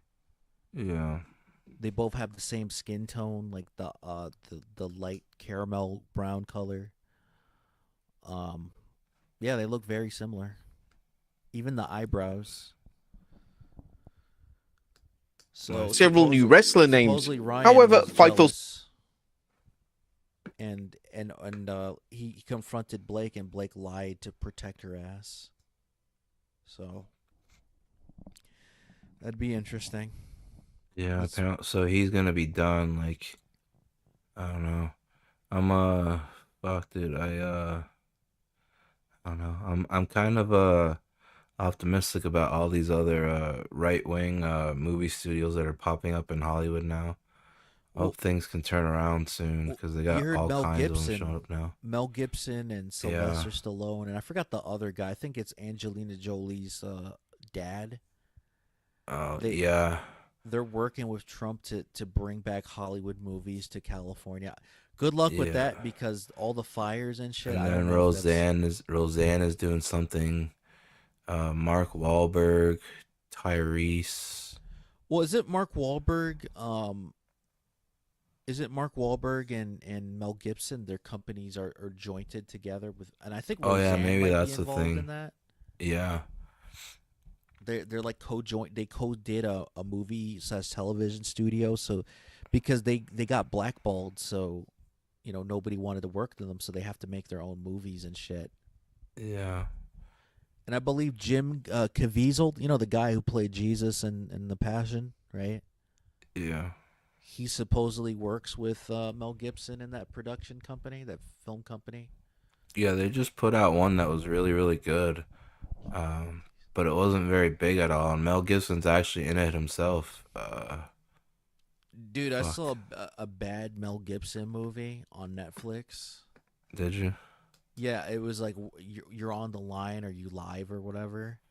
And I thought it was going to be a suspense thriller / horror movie where a crazy person slowly kills the people one by one. And it was just a complete letdown. It was literally, it never happened. It was a practical joke and shit. It's like, don't do that. Oh, shit. And on Netflix, it doesn't say it's a comedy movie at all, but it's literally a comedy movie. The whole movie never happened. I'm like, you wasted my fucking time, man. I rewatched Planet Terror the other day, and I'm like, dude, I forgot how fucking good this was. And then right after that, I fucking watched the Joker 2 again. Love Joker 2. You love Joker too? Wow.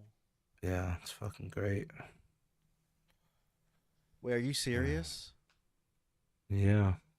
Okay, I just want to make sure because I don't know if you were joking or. No, like, I think people just have hive mob mentality. Because I watched that and I'm like, how could all those people be so fucking wrong? It was fucking good, man. It's like the perfect sequel, And I just, I think what happened was everybody just fucking expected a big, like, blockbuster action movie. So it wasn't what they wanted, but it's good, man. I don't care what anybody says. Do you think it's probably because I honestly believe like in the first one, a lot of the stuff that happened in the movie, it only happened in the Joker's head. You know what I mean? Like I mean, that's what they say, but then what? But The that's consequences based all off of happen in his the head too. No, but the Kings of Comedy movie that was based off of it, right? Supposedly that's where it's based off of. Because you know how like he did a lot of fucked up shit in that movie, right? Yeah. And he was able to go to Hollywood and be famous and shit and walk into the sunset like that. How would he be able to do that if he did all that atrocity, right? So some people say that either he, Robert De Niro's character died and that's what he wanted to see at the end, or he went to jail or at a insane asylum and that's what he's seeing in his head, hallucinating. Just like with the Joker. So, if Joker 2 I don't is think like so, because then what would he be? Because in Joker 2, when he's in jail, they call him an idiot for doing it on live TV. Like the guards call him out for it. Well, here's the thing. I think some of it is like imaginary and some of it's real. Oh yeah, Joker 2, some of it definitely happens in his head, obviously like the musicals and but because the reason why I say that is because remember that woman that he was attracted to, and it turns out he abused her and killed her. Like in reality, she was never romantically in love with him. That was in his head. So I just thought maybe that's the case with Joker in general. It's because like even in the comics, right? Whenever he thinks of like an origin story, or like in the Dark Knight movie, right? Remember he tells the story of how he got the scars. It doesn't matter. He just says whatever he wants to tell people.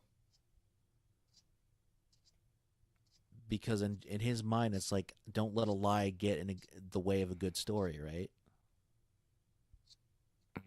He makes up whatever story he wants that day.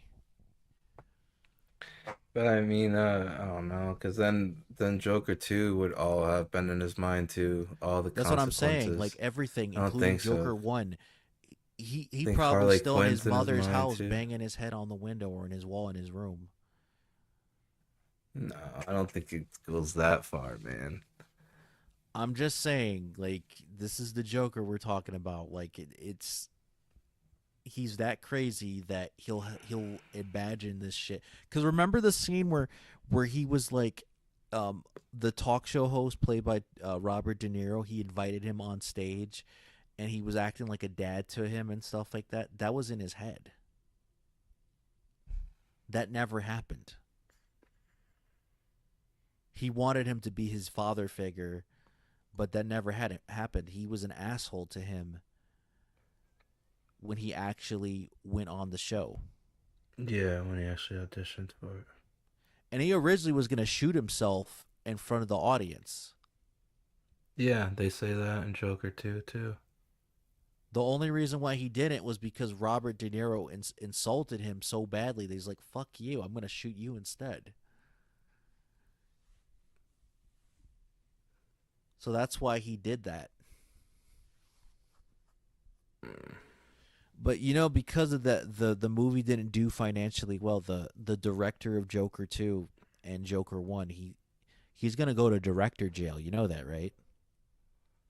Well, I'm not too sure about that because I feel like that's the whole reason Joker 2 exists was because Joker 1 did so fucking good that he finally was able to do whatever the fuck he wanted to as a director. And he did just that. He said fuck you to Hollywood. He said fuck you to the comic book nerds that love continuity. Like he said but fuck you Warner to Brothers everybody. didn't like that, and rightfully so. If that's their fucking money.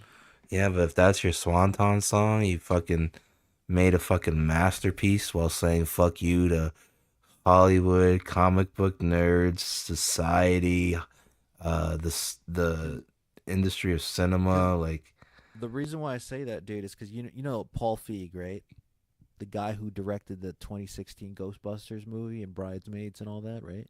yeah, He was a decent director, quote for that genre, right? I'm not saying he was the greatest director, right?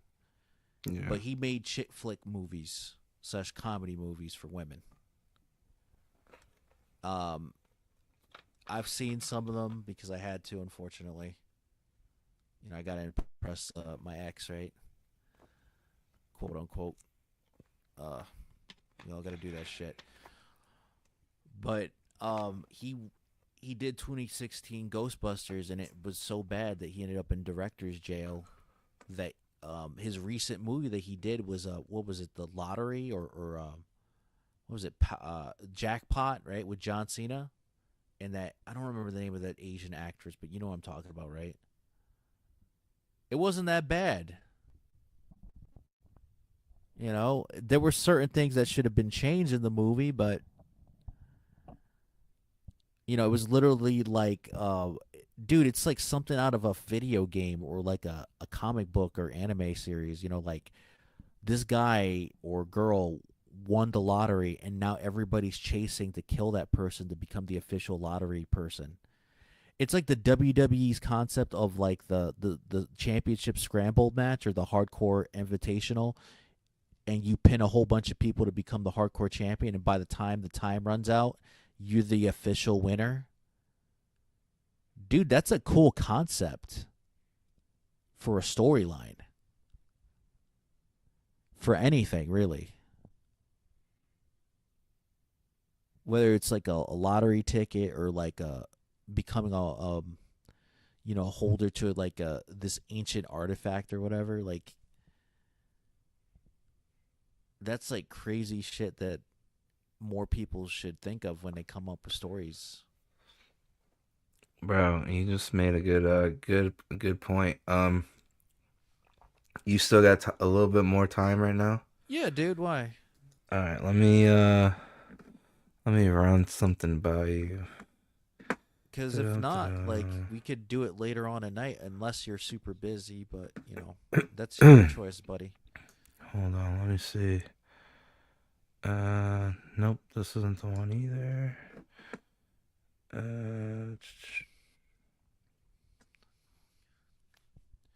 Nope, not this one. There we go. I think this is it. No, this isn't it either. Hold on. It's gotta be this one then. Yep. Okay, this is the one. Let me see.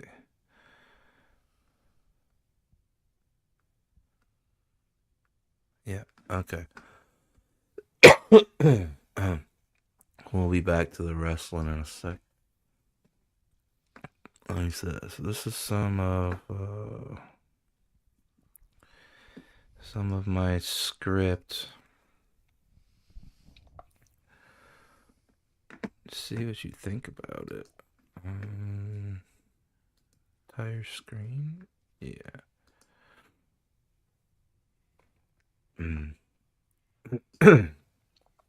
This is gonna be good. Oh wait, am I all out of my drink? God damn it. Dude, get some more drinks then, man. We can wait. If you're thirsty, because when you talk, you gotta drink some water here and there. Hold on, we'll wing this bitch. Alright, let me see. How's that look on the screen? Cool. Alright. Yes, prepare to be bored by some nerd shit. Okay,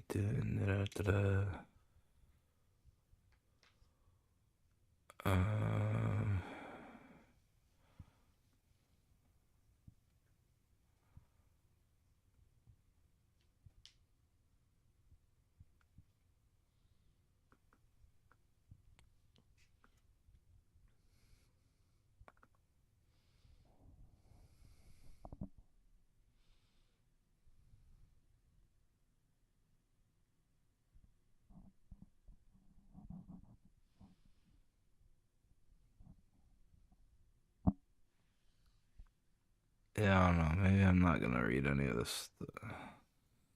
Hold on.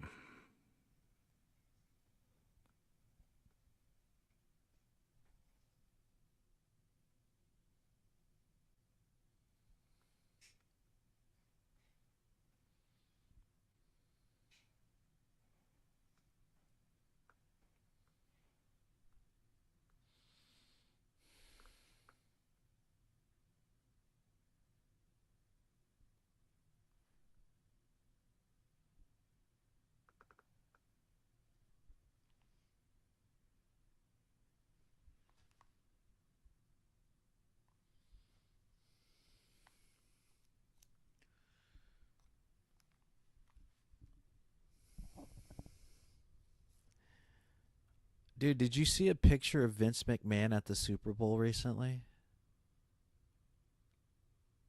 I think I've seen it circulating on Twitter, but I don't know. Dude, that looks Photoshop. It doesn't look real. Like, it looked like they used AI. Or they used his double. I 'Cause, don't know. dude, Did he you looks- watch the Super Bowl? Did the camera get to him at all? Yeah, well, I think they briefly glance at him. Like, dude, like, look at the pictures online. He looks 20 years or 25 years younger. Like, he looked like he's from 2005. Maybe it's hologram, or they had a really good makeup person that day. Probably, or he's using prosthetics. Whatever the case is, there's no way that a guy that's almost 80 years old looks like he did back 20 years ago, dude. No way. He looks too good. And also the body type looks like he looks like different. It's maybe they used a body double. A bad one, because he doesn't even look like Vince McMahon now. He looks like him from 20 years ago.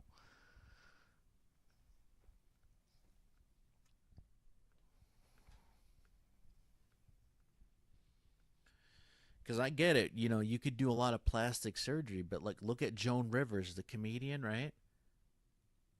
You can only do that so many times when your face looks all weird.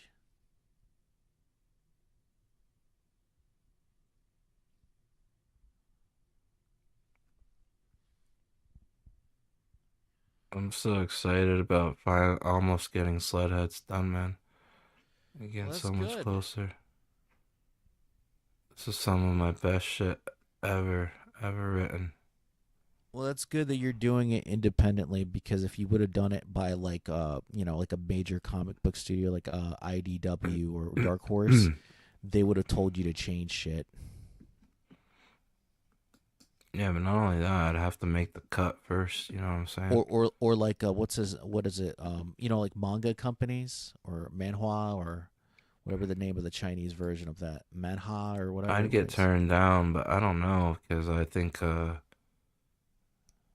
don't know. I think I got a home run, so it's gonna be translated to a screenplay that's gonna circulate, and I'm gonna hustle my ass off to get those books to every important person. Like I had a meeting about it on February 8th, but it got snowed out, so it's like rescheduled for like, I gotta look it up, but sometime in March. Dude, And if I'm you gonna couldn't go get- there to that comedy club. I'm gonna drop my book off to Lee Syatt. Dude, make sure you trademark that shit, okay? Yeah, not only trademark through like Copyright it in the office or whatever you gotta Library do of because Congress. you don't want some fucking person to take your idea and say, I came up with it, and they went to the office before you. And even if you had the idea, and you had people like, me as a witness and other people you talking about, yeah, Sledhead, man. Like, the legal system is, well, it doesn't matter. If they brought it to the system first, they came up with it. Because that's what happened with Thomas Edison. You know that the guy who was the scientist, right? Yeah. He patented a lot of shit that he didn't even create. He lied about it. There's so many patents that other people created and he stole because he put it in the trademark office. Yeah, and like intellectual property stuff is different than that, but Yeah, but yeah. what they both have in common is that they both get their shit stolen by other people, and you got to be careful. So you got to be the first one to. Well, sled heads deliver. already exist. It's like an actual like snowmobile like company in like Canada or something. No, of course. But what I mean is, like, you're not making snowmobiles. You're making a story. So that's how the trademark works. Yeah, yeah. Because by that logic, but like it'd be like my name, like Dario Hernandez's Sled Heads, no money, no honey. Yeah. Issue 1. That's what I have to copyright through the Library of Congress. Yeah, you have to do it like that because. And as long as it's like a comic book and it has nothing to do with vehicles or snowmobiles, you're fine. Because you know how many products, like back in the day, the WWF, right? World Wildlife Fund and the World Wrestling Federation. But not only that, like if somebody goes to search up sled heads, right? My shit's not gonna come up. Their shit is still gonna come up in Google searches. Because my shit will be Dario Hernandez's sled heads. Gotcha. Because another example, At least I hope. The music producer Danger Mouse, right? Yeah. Well, he got the name from a British cartoon called Danger Mouse. Yeah. Those are two different things, right? Yeah. So he can't get sued because he's not making a cartoon called Danger Mouse. As long as he doesn't do that, That's still he's fine. cutting it close too, bro. Because one of the most notorious known graphic novels has that mouse in it. MAUS. Just the way he spells it. So Also, he almost effed up twice. Also, Mickey Mouse. I mean, technically, that's public domain. It's only the Well, black and no, white version. Yeah, Steamboat Willie. Yeah, you can't call it Mickey Mouse, so you have to call it Captain Mickey Willie or some shit. Like, you have to come up with a creative name for that. You can't call him Mickey Mouse outright, or else you'll get sued. Yeah, by Disney. Popeye is in the public domain now too. Winnie the Pooh is as well. Popeye, Mickey Mouse, Winnie the Pooh. I think that ginger girl from Who Framed Roger Rabbit. I forget her name. Oh, you're talking about Jessica Rabbit? No, she's not public domain. Oh, she's not? No, because the story was made in the 70s. The comic, the graphic novel or novel version of it.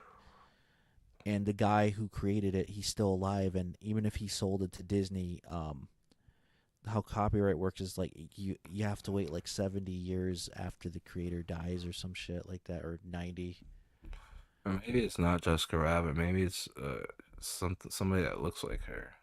Oh. Maybe Betty Boop you're referring to? No, Betty Boop has a big ass head. No, but like you're talking about like a girl character that's like public domain, and Yeah.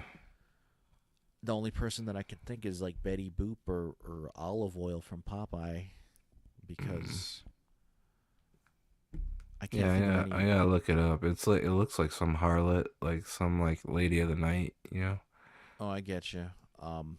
Superman is going to be public domain in in a couple of years. Yeah, I wonder what DC is gonna do then. They're going to basically have to trademark his colors. Select is reporting that its WWE sources And the advised S that symbol its promotion probably, too. uses sync agreements to allow it to Basically, use a anybody can wrestler's make name and Superman, trademarks while they're a WWE but you can't superstar. do the In red, addition, yellow, PW Insider added blue. that Starks is currently named on NXT's internal roster as Ricky Starks. Oh, It shouldn't be shit. long before the WWE Universe finds out what his name will be and what he'll compete under. Next up, Michelle McCool announced for the WWE Hall of Fame. Added Michelle McCool to this year's 2025 Hall of Fame class. McCool, like Triple H, sorry, didn't know she's about not the Hall of induction Fame until it was material. announced on Get Up ESPN. A rumor has it that Oh, shit, look WWE at intends to this. keep surprising new inductees, which should add to the Hall's AEW. prestige. Preparing Next to up, release are Phoenix. AEW finally ready to release Rey Fenix? Could Phoenix be joining his brother Penta El Zero in WWE soon? Well, that's the latest rumor in the ongoing saga of Rey's attempt to get his AEW release, despite the wrestling promotion repeatedly telling him he has to wait until he finishes his time on his contract. As AEW tacked on time onto Phoenix's deal due to time he missed due to injury. And now Chris Featherstone is reporting, AEW sources have informed me that negotiations between Tony Khan and Rey Fenix to end Phoenix's tenure with the company are progressing. A resolution is expected to happen soon. I was also informed that Tony Khan has been heavily it advised to sucks, put though, an he end to has this to work soon for free, regarding you know that, Phoenix right? holding period. Now it makes sense for They're AEW. not paying him to wrestle on AEW television. He has to do it for free. What do you mean? They added time to his contract. Technically, Oh, like, yeah, his 'cause he was contract out on expired, injury. so he's not getting paid. You don't get paid for contract extensions? I don't think so. I think it depends on the business, but I don't think in wrestling. I think like Rey Mysterio, same Because thing. if injuries are so prevalent in wrestling, you think that the contracts would be like, all right, if you get injured, well, you only get half the money that you got to make up. Well, you would think, but they do that sometimes to prevent lawsuits from happening. But if the person's not smart with legal shit, they'll just take advantage of that. Like, that's why Rey Mysterio got out of his contract, because he threatened to sue WWE for tacking on stuff in his contract. And then he came back because Dominic wanted a job in WWE, or he wanted him to be in WWE, which was a shitty idea because Dominic is pretending to be Eddie Guerrero. Yeah. And he's not Eddie Guerrero. I'm sorry. He should have debuted with a mask. And he should have been called Yeah. Prince Mysterio or Principe Mysterio, not fucking... It's going to take something of a miracle to bring him back. I Because, don't dude, know. he's not over. The mommy gimmick with Rhea Yeah. Ripley made him look like a bitch. Yeah. At least with Eddie, because he was able to make it work in a comedic sense that that's his mamacita, you know? Yeah. They were equals. In this, it was like, no, she was the dominatrix and he was the bitch. Yeah. And nobody's saying that. Not even Conan, his godfather, is like, oh, it was great with Dominic. No, it's not. When has Dominic ever been great in WWE? Ever. Dominic, I think the coolest thing for Dominic would be to start getting him in there with some of the older vets first, and then come back and like beef with like Bond Breaker or something. But I think first Other than he winning should the be in a tag feud team with The titles Miz. with his dad, right? Other than winning the tag team titles, being the first father-son duo to win a tag team title, and in WWE / probably in wrestling. Yeah. What has he done that was great that got him over? Nothing. Yeah, I don't know. He hasn't done anything, and him being in Judgment Day, he always will be second fiddle. He will never be a breakout star in that group. That hindered him. He hasn't even won the U.S. title or the Intercontinental Championship. He hasn't won anything like that. Yeah. His last championship, what was an NXT, the North American Championship? That was a while ago. I think he's gotta do like a feud with like the Miz. Yeah, I hope the Miz doesn't beat him because the Miz lost to Snoop Dogg and a whole bunch of people. Do a feud with the Miz, and then let's see.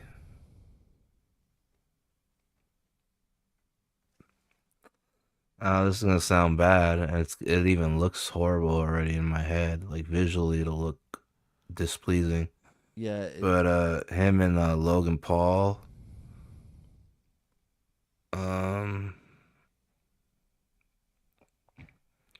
Yeah, I don't know. And then somewhere in between there, he's got to get on some juice, and then he'll come back all juiced out and go after a 62-year-old Randy Orton.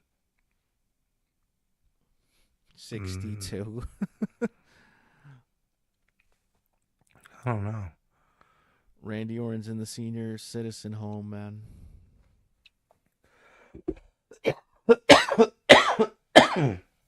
God, I'm dying.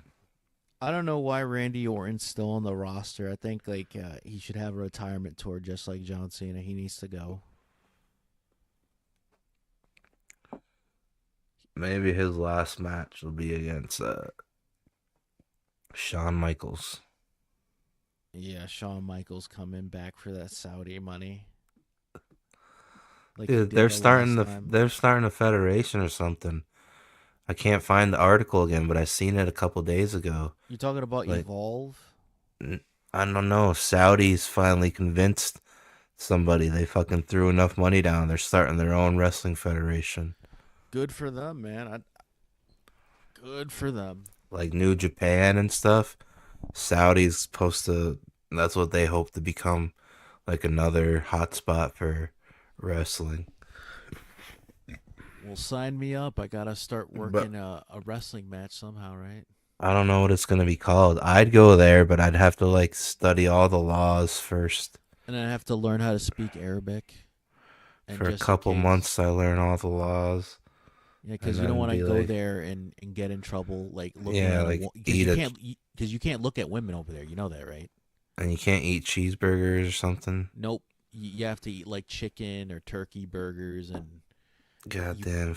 Because you can't look at women any unless it's your daughter or your wife. You can't look at any women unless it's your woman. You can't do that because you can go to jail for that. Because adultery over there is a serious crime, you know?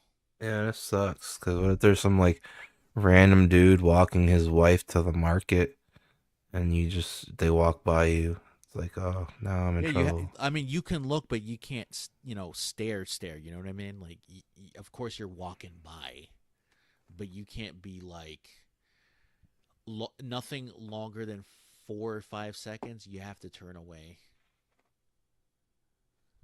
Because over there, they don't play that game of like, because they respect that whole woman thing. Like, no, you don't, that's his, I don't want to say that, but that's their property, quote unquote,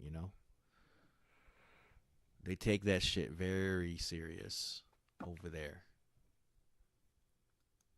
To cut talent loose that they aren't using, especially if said talent is unhappy in AEW, something that Phoenix has made very clear. While there may be concerns that AEW is giving WWE more talent to use, there's a case to be made that AEW should focus on using the talent they have and actually try to rebuild their fan base rather than focusing on the competition with WWE. However, will Rey Fenix's WWE arrival spoil Penta's push? Now, Penta El Zero has been on fire since his WWE debut, with fans and fellow WWE superstars claiming a main event push will happen sooner rather than later. However, some fans are now anxious about Rey Fenix jumping to WWE because of concerns that it could stifle Penta's push. Although Phoenix coming to WWE when he becomes a free agent isn't confirmed, it seems inevitable based on the past rumors about the duo wanting to jump ship to WWE. The belief stems from the... What, do you think they're going to put Phoenix in NXT? Yes, they are. Wow, that's crazy. Because unless they're going to put him in a tag team right now, I don't see, because it's going to kill his momentum. It's going to kill Penta's momentum if his brother comes in, and now he has to be in a tag team with him, because if not, Rey Fenix isn't going to get that push too. unless they're a tag team duo. The maybe it would kill his push, but what if they had like a classic match against each other, like Kevin Owens and Sami Zayn style? That would be cool. But Because is who WWE else would Penta go for? Like not Gunther, but who's the other title holder? who's the Gunther. Intercontinental Champion? I'm trying to think. Oh, they only got one heavyweight belt now. Well, They're back to technically that? 3, or like, because the Universal Championship's still active with Cody Rhodes. You know that, right? It's Okay, not. so Cody and Gunther are the champions, right? Yeah, but who's the Intercontinental Champion? I know Shinsuke's the U.S. champion. Oh, Intercontinental is Baum Breaker. Oh yeah, Braun Breaker. Yeah, so I guess he fused with Braun. They're both second. No, they're not second generation. No, Penta. I don't think Penta feuds with Braun. I think he'd be. I think he'd have to go. I think Cody and Penta. Unless you put Penta in NXT because he wants to go after the main championship over there, I don't see him winning some type of gold outside of that. I think if it's not Penta and Cody, how good would Penta and Gunther be? I don't think that'd be good. No, they're two different styles. They don't mesh well together. Way too different. Like Gunther's like classical wrestling with like chops and him. Yeah, but putting I on don't know. submission holds. Fuck, who's the British guy again? Not Steven Richards. Pete Dunne, No, the old British guy. William Regal. Yeah, William Regal. Even he's got a more chain wrestling classic style with holds, and he had good matches with like But you know why Dean that is? Malenko and Yeah, you know why that is though, because Regal had to train himself to not only do British / like European style, he had to learn Japanese and American and Mexican style. Because if he didn't, he would have just been generic wrestler number 200. yeah. If he didn't do that, and the same thing with Finlay, David Finlay. I'm talking about like WCW, not the one from New Japan right now, but the WCW WWE Finlay. Yeah.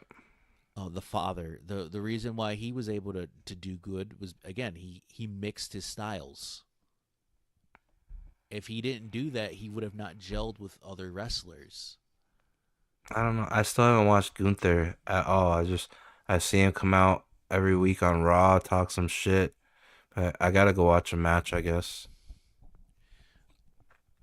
I like Gunther, but Is he better? Does he have better moveset than Drew McIntyre at least? Jesus Christ. Debatable. Debatable. Because Drew McIntyre, like he could be like a champion, like a championship spokesperson, but then you see his matches and you're just like, bro. Drew's like a big man / Why don't- he's trying to do high fly shit, like the what is Yeah. what is that kick that he does? Not brogue? the throw kick. The kick that he does where he does the like he flies in the air. I don't know, but bro, if you gotta know when you suck, like, because you can see other people around you, like, add moves to your set or something. Dude, do a power Are you bomb. just gonna collect your paycheck forever, or are you gonna try to actually get better at wrestling? like do a power driver now? Like I don't think the power driver is banned. I think Triple H unbanned it. Yeah. Do like a Canadian destroyer or like what the package power driver thing. Yeah, or learn 4 new moves and put them together in like a routine. Like, the pre-setup move, like The Rock or Triple H would do like a spine buster. And then they would like hit the ropes. People's elbow or yeah. pedigree, yeah. Like a setup move. Because he doesn't even, I don't know, he's just so fucking boring. Like, what the fuck? He's like I like Sheamus, but like Sheamus kind of comes off as generic guy. Like if he's not doing like a big boot or a clothesline, a stiff one. Yeah. If he's not his finisher, everything else is generic. Like learn some luchador shit or some Japanese shit or Start only doing a certain style of matches that aren't being done. Make it your thing. Right. Like a 10-minute Iron Man match. I don't even know if that makes sense, but A 30-minute Iron Man match, because I don't think Drew could do 60. yeah, no. I don't think he can do 60. He could do a half an Iron Man match, Or which like is 30. or like a 2 out of 3s falls match. Make that a thing. Which is pretty cool. I like those matches. Like Yeah. WWE, they build it as 3 stages of hell and with hardcore matches added to it to make it more exciting. Yeah. But you can do 2 out of 3 falls. Yeah. You have to make it 'Cause exciting it's though for the be audience. about strategy and shit. And how many kickouts and shit. Yeah, don't do too many kickouts because then it just loses its value. But I'm okay with false finishes as long as it makes sense. But don't do Then too again, elaborate like of there's so much talent though too. They're bloated, but then they're not bloated. I don't know. When they're bloated, they don't know how to use the bloat. But Well, some of them don't know how to breathe properly in the ring. I don't know how to breathe properly. No, what I mean is like 'Cause when I'm they're always wrestling, smoking. they have to slow down their breathing and just relax, you know. They don't do that. They get all amped up. That's why their face turns like reddish orange sometimes, if you notice, for certain wrestlers.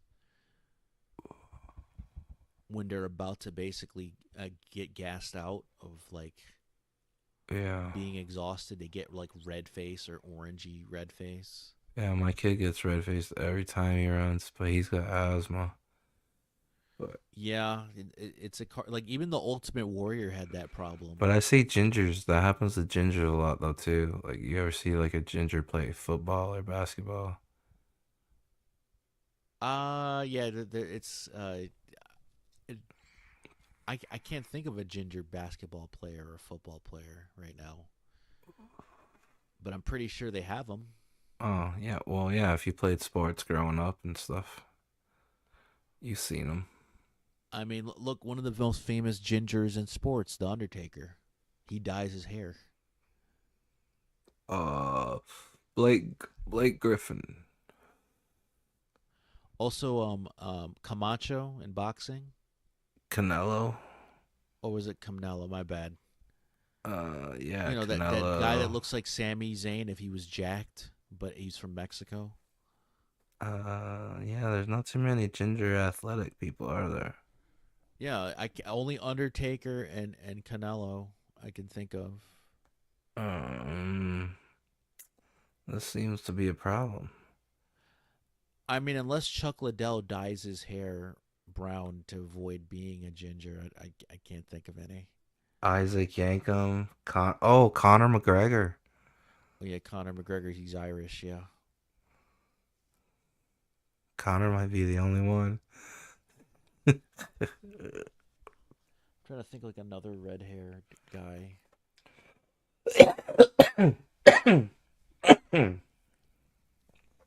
Sheamus, I guess. I thought he dyes his hair red. Conor McGregor, Sheamus. Remember when Sheamus got caught in bed with Daniel Bryan's wife? Wasn't that before they got into a relationship, though? Yeah. Which is creepy as fuck. I would not. I'm sorry. I would not be with a. You know what I mean? Like even if that happens because it's the wrestling business. Do you think I'm gonna hang out with my friend's ex-girlfriend and date her? You know what I mean? Yeah. And get sloppy seconds because look, everybody experiences that, quote unquote, because you're never gonna find a virgin chick out here anymore. Yeah. That's never gonna happen, man. This generation of women has gone sour. The only way that you find a woman that's like she has to be super religious or lived in a farmland with no men around except living in an Amish paradise. Yep, an Amish chick. Jesus Christ! I know a guy named Caleb. He'd be all over that. Hold on, let's finish this because I gotta wrap this up. I've been doing this too long. Let me finish this Penta part. Wait, what else do they have besides Penta? Because I think I got like McMahon and shit, and 7 minutes. oh yeah, the Good Brothers got fired too, Oh, they're not coming back with AJ? which is stupid. I guess they were trying to save money because I think Anderson got a foot injury, Oh. so they fuck. pulled a Stone Cold Steve Austin with him, fired him while he was injured, which is pretty fucked up. Yeah, like you don't want to pay for your foot. I guess they didn't Adam want to pay for his Copeland. medical bills, so they just fired him. Oh, Edge is gonna retire again? Dude, I wonder if his neck is all fucked up. Why is he still wrestling? Well, he needs the money, dude. That's what it is. Because he can't do commentary.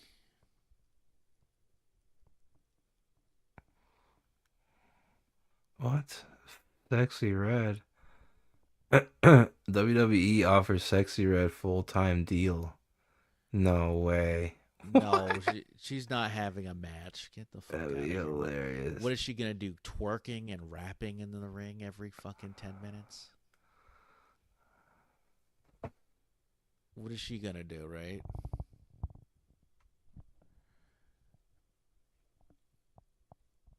I'd rather have Stacy Keibler come back than her. Sorry. Oh, she turned them down. They wanted to train her to wrestle. She said no, but I'll do a cameo. Yeah, right. Dude, she's not gonna wrestle. R-Truth. You know why she's not gonna wrestle? Because she doesn't want to get injured doing that shit. Yeah. Because if she gets hurt doing wrestling, she can't be doing rapping. Oh, Jacob Fatu fucking simping for the boogeyman. That's what I'm Oh, saying. that's Remember, right. dude? Remember he did that spot with the shimmy. YouTube Premium is ad-free YouTube, and The spot with the shimmy. The boogeyman. Lister. Yeah, remember And finally, when he was- Jacob Fatu when he goes did the full Boogeyman fanboy taunt? over WWE legend, the Boogeyman. And last but God, I not hate this internet. least, I'm trying many to current pause it, and superstars. it doesn't pause. There we go. Wait, Yeah, what'd you 'cause say? remember The he was shimmy? when he did that move. I don't remember who it was, but he did that the Boogeyman taunt. That name is called the shimmy. Oh shit. Oh, yeah, does Jacob Fatu do a shimmy too or something? Probably. Yeah, he does but- the Boogeyman shimmy. Yeah, he did exactly. Oh, he that. does? And Stars have been well, he inspired did by it for the Rumble WWE by legends, accident, I think. but you might be surprised at which WWE legend made Jacob Fatu go into full fanboy mode. A video was posted of the Samoan werewolf interacting with the Boogeyman, and Fatu is absolutely loving it. It's definitely possible that's where he got that taunt from. But there you have it, folks, the wildest news stories and rumors you need to know. Be sure to leave your comments down below, and I'll see you next time with some more wrestling content. Yeah, the taunt fits him though. All right, let's Boogie finish the stream banter, off with this.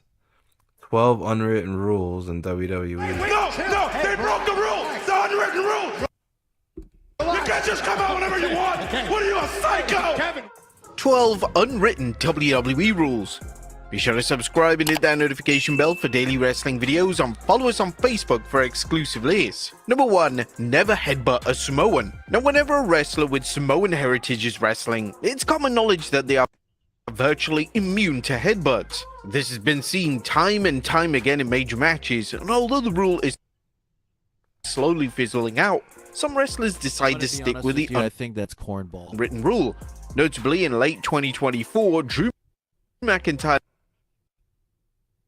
delivered a Glasgow kiss on Jey Uso, and although the main event Jey took the bump for the move, McIntyre reacted as if he'd been knocked out as well. Now, sometimes it's not just headbutts that Samoans are immune to. Sometimes it could even be D'Lo Brown's leg drop, as seen with Rikishi. And if you think WWE's female Samoan talent are excluded, well, Paige found that out with Tamina. Number 2, never hit Rikishi's backside. Rikishi's biggest weapon during his Wait, are these really rules? What is this? Are we being trolled? Oh yeah, speaking of Rikishi, no, they're not. They're just kayfabe shit.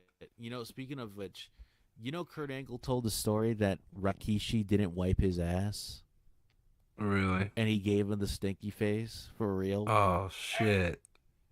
I'm not gonna lie to you, dude. If I was Kurt Angle, I would have gotten up and beat the shit out of Rikishi right there and then. Yeah. I would have shooted on him and broken his ankle for real. Fuck yeah, dude. I'm sorry, dude. WWE run wasn't actually his head, but his backside.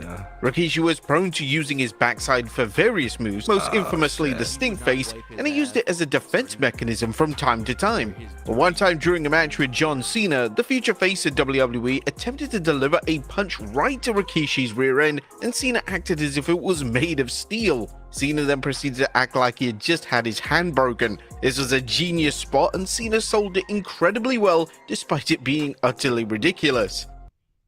Learn Spanish with Real Spanish TV. No veo nada, no veo nada. Click on words in the subtitle.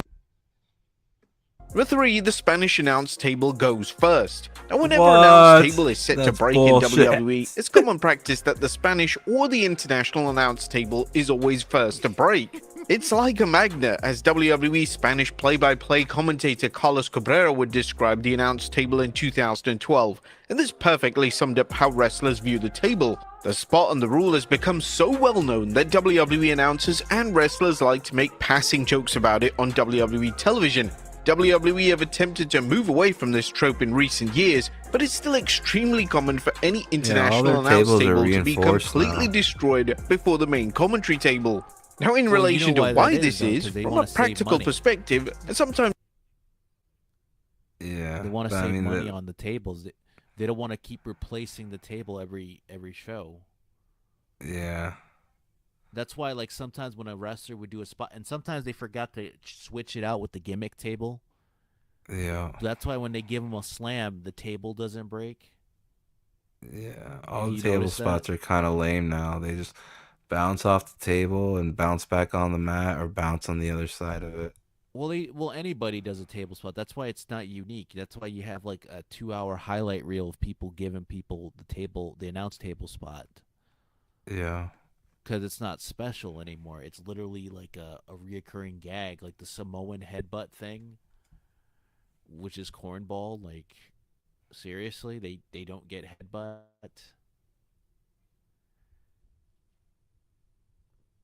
That's just their way of getting over, I guess. Yeah. Let me finish playing this really quick. I got like 3 more minutes. Sometimes it makes more sense to keep the table intact. This is especially the case when WWE are producing a very long show, Corey as Graves. keeping I haven't commentators seen like him Michael forever. Cole sitting with Yeah, no Corey table Graves for hours ran- on end he could be a left very the company. Yeah, is he back now? Is he wrestling? No, I don't know. He's not. Damn, so his neck He is had a really falling jacked up. out with WWE recently because he didn't like the way that he was being booked. Supposedly, because they Like sent the him way to he was being NXT. booked. I thought he was Well, an announcer. Well, yeah, but booking in the sense of being positioned in a certain way, right? Because Oh. he's in NXT, right? Yeah.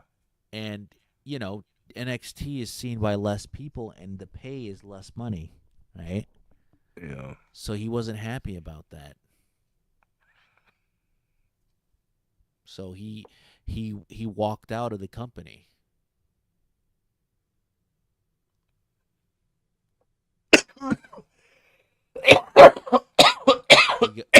He got so pissed about it that he said, "Fuck you, I'm leaving." Yeah, I'm just surprised he's never tried to come back like Daniel Bryan and shit. Well, I don't think he wants to wrestle again because his body, he's not used to that anymore. Yeah.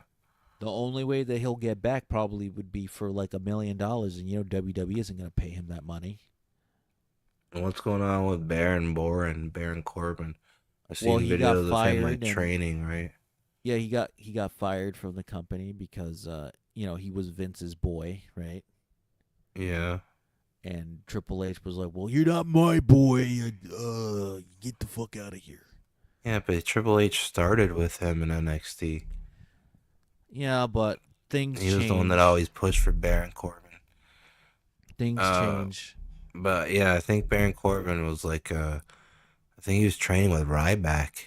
I gotta check it out again, but I think it was Ryback and him. He's going by Bishop something. I forgot the other name he's being called.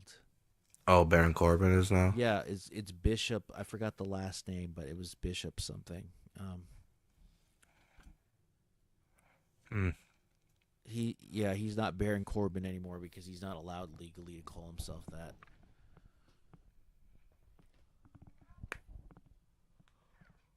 Dude, there's this one move that I just seen the War Raider do during his tag match on Raw. Super sketch move. It's like the fucking Bronco Buster, but he's like fucking 400 pounds. It's the Bronco Buster / the Umaga hip attack thing, yeah. Yeah, fucking insane. You know, they were trained in Triple H's wrestling school. You know that, right? The Killer Kowalski school. They were the Raiders? Yeah, both of them. And they used to Oh, train wow. people. They were trainers before coming to WWE as their side gig because they weren't making money outside of Japan, right? Yeah. So they would train wrestlers in the... I don't think it's called the Killer Kowalski Wrestling School anymore. I think it's called the Boston Wrestling School now, but... Yeah. Tommaso Ciampa came from that school too. That's why Triple H hired them, because of the connection. Because he trained there too. Hold on, bud. I'll be right back. Hold on. All right, man.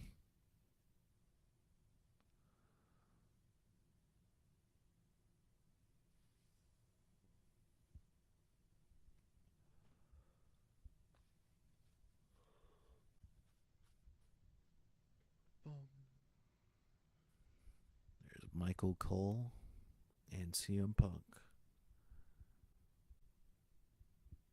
which they would be in the same company like 12 or 13 years later. How ironic.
We're live here talking about pro wrestling. These rules of WWE that don't make sense, like Samoan headbutts and run-ins or whatever. sense at all.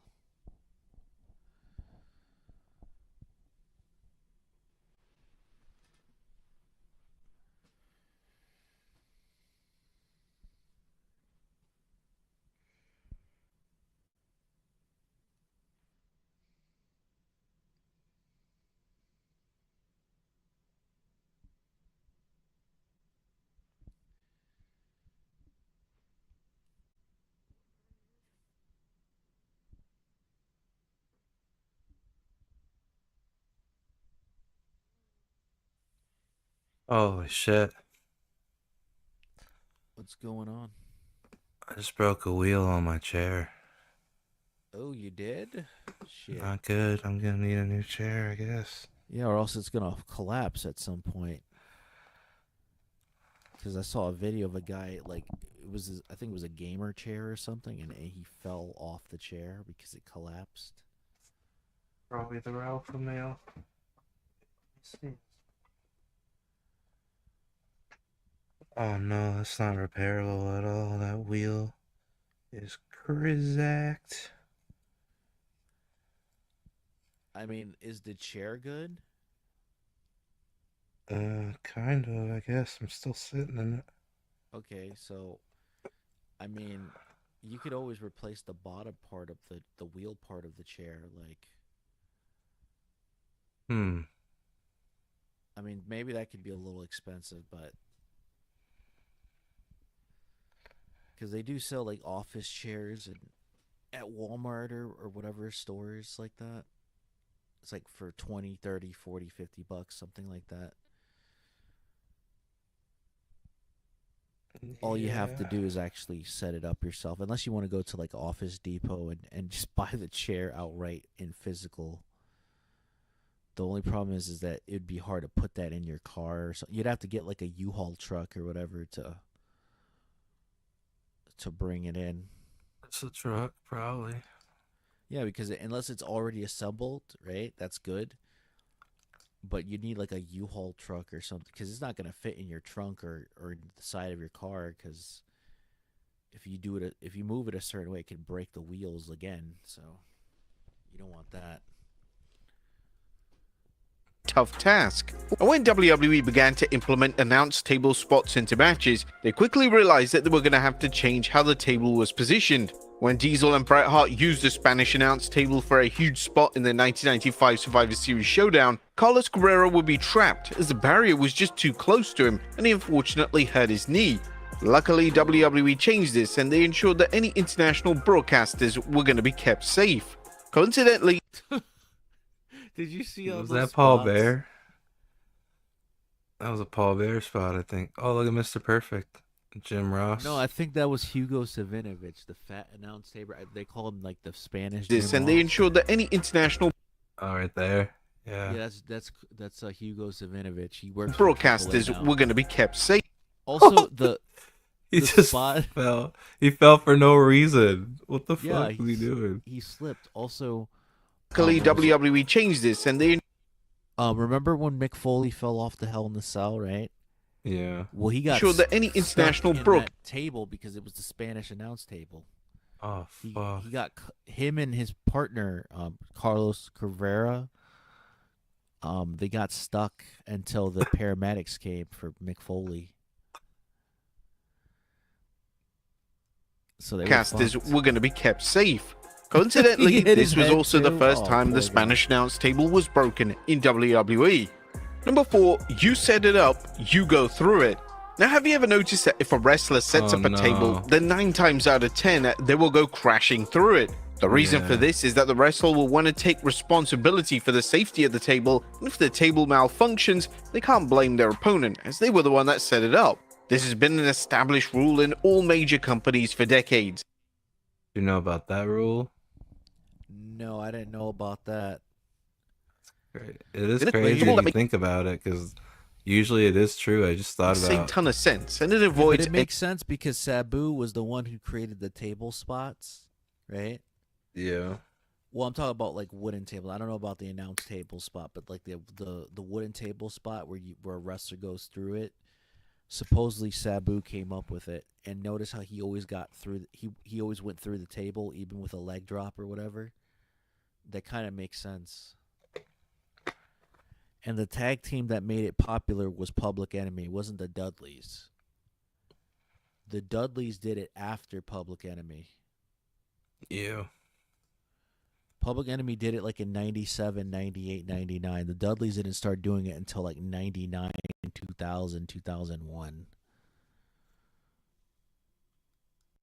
Any unneeded confrontations. The same rule is applied for spots involving chairs or other weapons, and the only time that any deviation occurs from this set rule is when... Oh, dude, what game is that? Is that the new game? I think so, because Logan Paul's in it, and he's not in the older games. I hate that all games are fucking like $70 nowadays. Like, what the fuck is that? Also, you know what's dumb about the modern games? You can't have intergender matches. Remember that? Yeah, not only that, but then you get the game and it's like, oh, all these characters are blanked out and you gotta pay for DLC. Yeah, that was dumb. Like, remember back in the day, you used to have to unlock them by doing certain things. Yeah. Now it's all by paywall.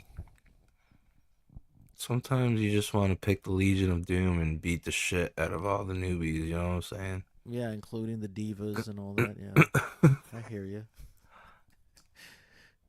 Fans are playing WWE 2K20. Like it's an automatic DQ if you attack a female manager or a women's wrestler. You get DQ'd immediately. They have that Even in if it's there. a no DQ match, I'm like, what the fuck is this shit? That's why China was the best, dude. Just fucking have matches with dudes. It had to be Penta had a believable, match. and China was believable. I don't care what anybody says. She was tall Yeah. enough and muscular enough to be in a match. She could wrestle with Jeff Jarrett, D'Lo Brown. You know. Yeah, like if Rhea Ripley was taller, she might almost be believable as she could beat China. Yeah, Nia Like Jax is believable. That's like a man, dude. Nia Jax can wrestle in a man's match because she's like legit 6 foot. Yeah. She in a certain amount of weight she could wrestle certain guys, but it has to be like cruiserweight guys. She can't wrestle Yeah. like Braun Strowman or fucking what's his name? Oh my god, Braun Breaker. There's no way that's gonna happen. She's gonna get concussed from that. It'd have to be like she could probably wrestle the Miz. Yeah, Miz. Yeah, well, Miz will lose to anybody. Let's be real. Like he lost to Snoop Dogg. He lost to fucking zombies. Remember that when it was during the pandemic, he got beaten by zombies. And Shane McMahon and like I don't know. He was a 2-time WWE champion, but he got buried so much. It's like it doesn't matter if he's a former WWE champion or not. Because at least with Jinder, he never got his ass beat by Snoop Dogg or zombies. Yeah. Number 5, WWE referees have 1 HP in every match. One of the most hilarious and common unwritten rules in wrestling is that if a referee takes a move, then they will be out of action for an extended period. It doesn't matter what the move is, the referee is going to sell the impact to the move as if he's just been annihilated in the ring. And the reason for this is that when a referee is taken out of action, it's so some type of illegal action can occur during the match, and the referee needs to be out of action they'll for a never do significant that with amount the of female time. referees, This was a right? rule that was heavily That you'll never see that unless it's a women's match. You're never gonna see a female referee take a bump with a chair or like a choke slam or I don't get know, pulled man. out of the ring. We're in the days of Netflix. That might be a thing. But look, isn't that I Benoit? don't know, man. WWE's they want that Oreo cookie money and they want that Chuck E. Cheese money. So I don't know. Isn't that Benoit and Guerrero right there? Yep. This Chavo fully Guerrero mocked during the versus Attitude Era, yet it's continued as the years have gone on, and fans have started to question if this is a rule that needs to be switched up.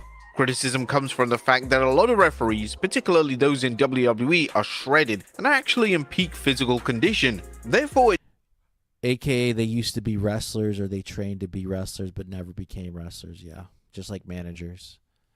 it just makes a lack of sense for them to be knocked out for such a long time. Interestingly, when a wrestler takes a role of a guest referee, they somehow seem to be knocked out rather easily, and they act as if they have never taken a wrestling move before. Perhaps the referee shirt is cursed. Number 6, wrestlers have to watch TV at a 30-degree angle. Vince McMahon had a range of unusual rules during his WWE leadership, and one of them related to insisting that wrestlers would watch television backstage at a 30-degree angle. Now this was clearly The fuck? What does that mean? A 30-degree? It means that the way look at how they're standing and they're watching the TV, right? Always looking up. Yeah, no, they're looking in a side angle like that. They're not facing the camera to the back. That's what they mean by 30-degree angle. so the camera could see the wrestler's entire body, but even still, it made the wrestler look completely ridiculous. Who watches TV at a 30-degree angle? Now this is not something that is just existing now.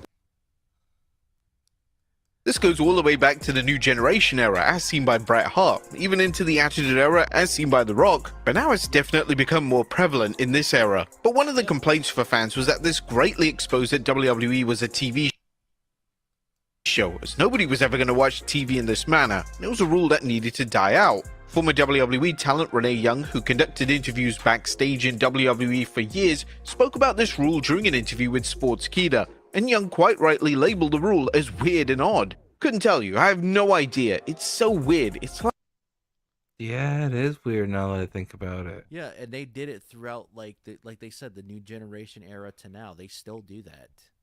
What if it's And some it's kind of like obvious- fucking meta Matrix in the Matrix type of thing? Watching the only reason watching. why It's they got to did be it- symbolic.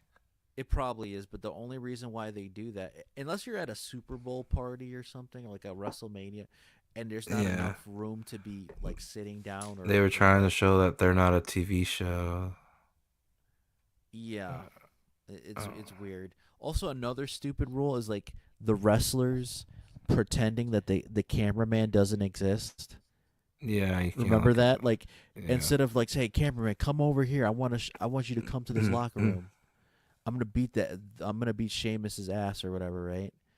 They Yeah. don't do that. They act as if the camera's invisible and it's like a TV show. I'm like, that's so hokey as fuck. There's no cameraman. Sometimes they break that rule though. I've seen. Yeah, it but I broken. prefer them acknowledging the camera. Hey, come here. Or they make them come, or they pay them to come with them to show them attacking somebody or cutting a promo on doing Yeah. somebody to somebody. That's okay. But it just seems hokey that they act like the cameraman's not there. It's like, come on. And WWE for years try to hide the cameramen whenever they're shooting on the matches. They try very Yeah. hard not to show the other now they're laxed on that. They don't care anymore. Yeah. You'll see the cameraman appearing on Raw or SmackDown as it like wearing black and whatever. They don't care. Just dumb shit like that. It's ridiculous. You can't powerbomb Billy Kidman. What kind of rule is that? I don't know. This was getting dumb.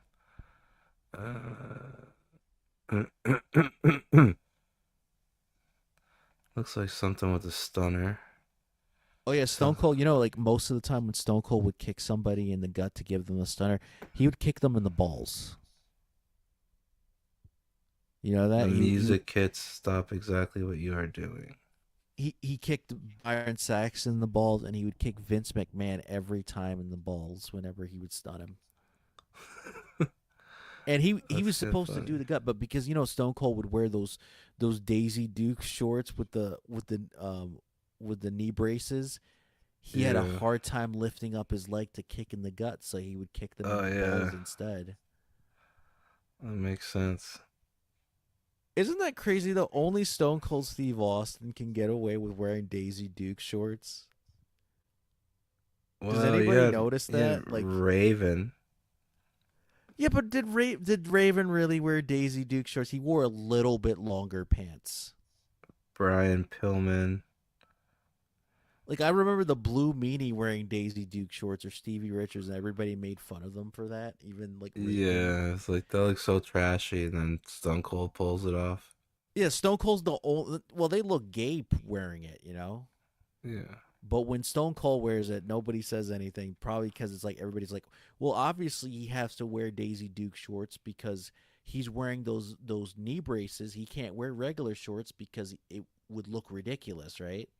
Yeah. So that's why Austin is the exception to the rule.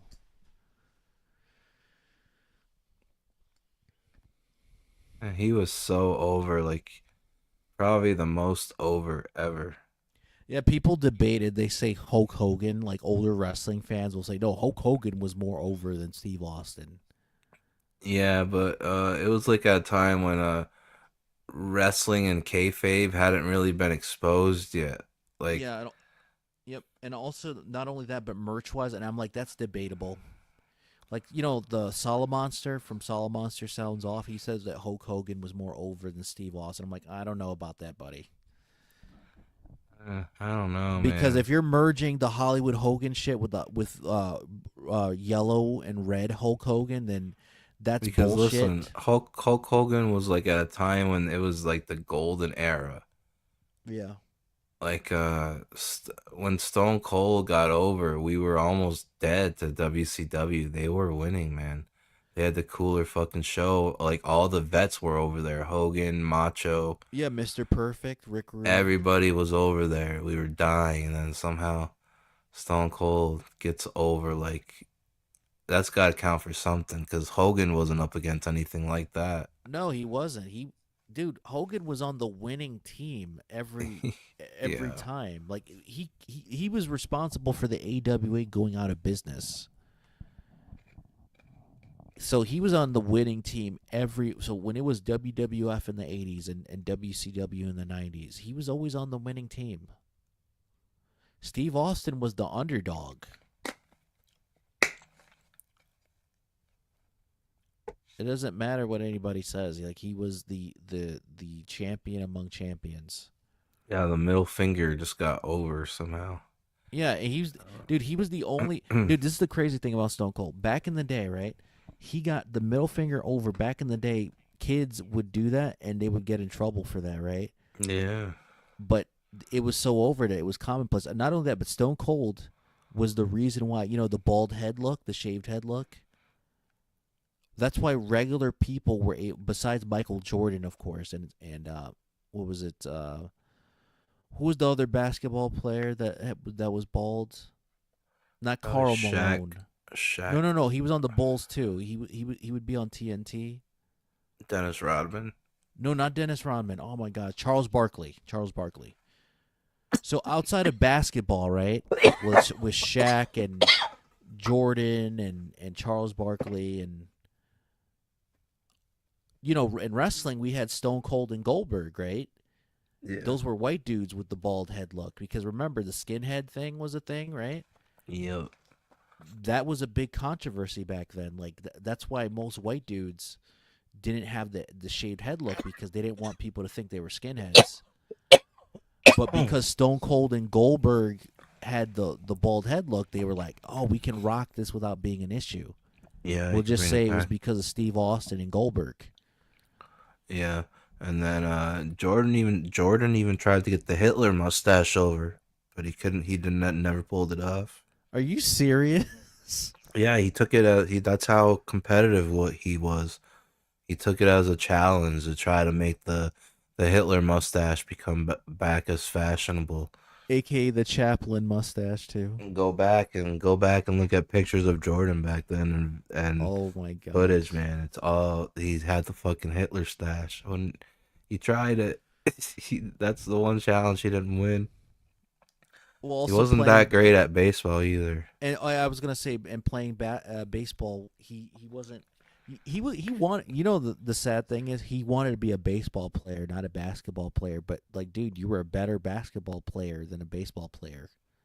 Yeah. And the only reason why he got that opportunity to be a baseball player was because he was Michael Jordan, and because the owner of the Chicago Bulls was the owner of the White Sox. Yeah. So that's why he was able to. If it was anybody else, no, they wouldn't even pass for the minor leagues. Well, This gesture from Austin is 99% of the time going to lead to a wrestler taking a Stone Cold Stunner. And despite this happening hundreds of times over the past few decades, wrestlers just don't seem to catch on to the fact that this is an unwritten rule within the lore of WWE. Now we said Dude, that was definitely to Byron Saxton's balls. Yeah, He he wasn't even down. he wasn't even trying. That was during COVID, so yeah, he definitely can't lift his leg anymore. Stunner. And despite this happening hundreds of times over the past few decades, wrestlers just don't seem to catch on to the fact that this is a Oh my god. He's not even trying during COVID. He's like, fuck this. You guys got me out here while the world is dying. There's nobody even in this fucking arena. You're definitely getting kicked in the balls. And notice that he's wearing skinny jeans. He's not wearing like baggy jeans or regular Oh jeans. my god. He's wearing skinny jeans. Like his legs look thinner. Like what the fuck is that? You know he's got to be pissed though because it's COVID and he's like, he loves performing and there's absolutely nobody in the arena because fucking Fauci, never mind, allegedly. Allegedly, yeah. But holy fuck. hundreds of times over the past few decades. Or Byron wrestlers Saxton because yeah, you're definitely getting kicked in the dick. just don't seem to catch on to the everybody fact gets that kicked oh my gosh. Notice how he sold it. He's like, oh fuck.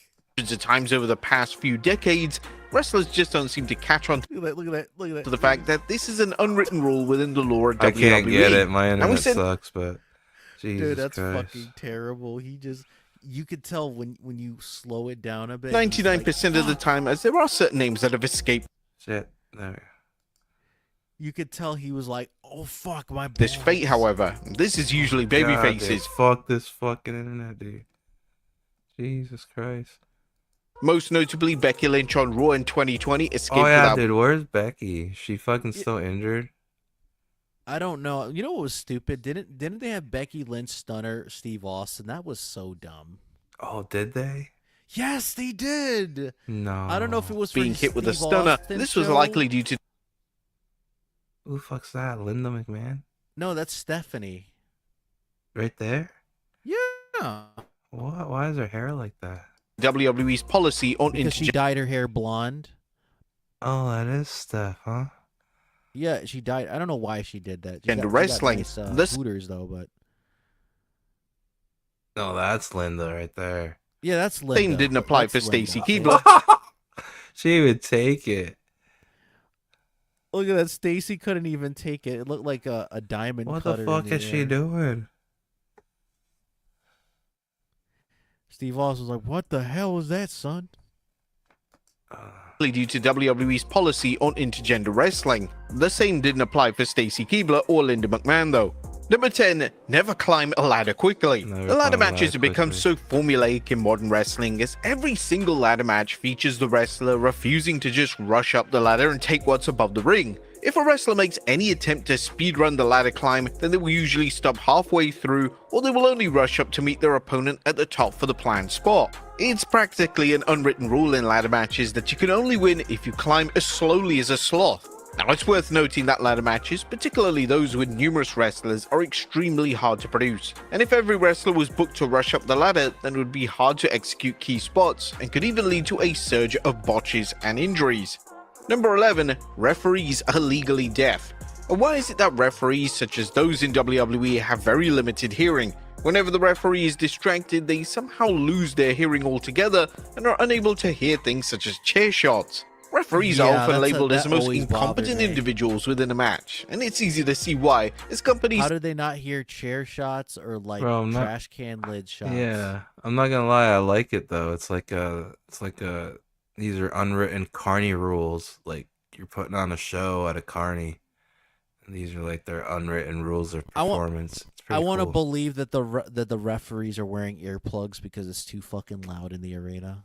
Yeah, they got Vince in gorilla position. Like, you need to really start losing weight. It's not looking good. Can you imagine Conrad Thompson or some fat referee reffing a match? They would get tired quickly. Yeah. Imagine Wait, who that is Conrad that? Thompson. Who is this guy right here? Or is that a girl? That's a chick. The one in the red. Yeah, that's not Jackie, is it? No, that's Shaniqua. No idea who that is. She was the manager of the Basham brothers before they split away from her.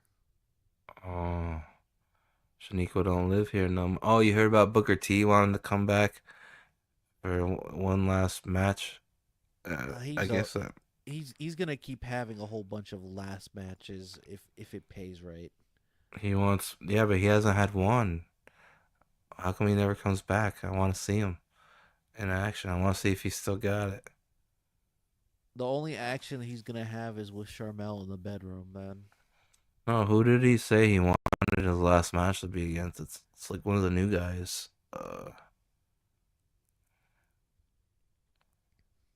I think it was one of the Bloodline guys. Yeah, I think it was Jacob Fatu, the Wolf guy you talked about. And he's like, that's who I want my last match to be against. I don't think that's a good idea. I'm sorry. Booker T deserves somebody more athletic. Last thing you want is to get concussed with a power bomb or a power driver by somebody that. No. Let's see. If I had to give Booker T a retirement match, who would I pick? Let me think about it. Besides myself, of course, and yourself, but that's here nor there.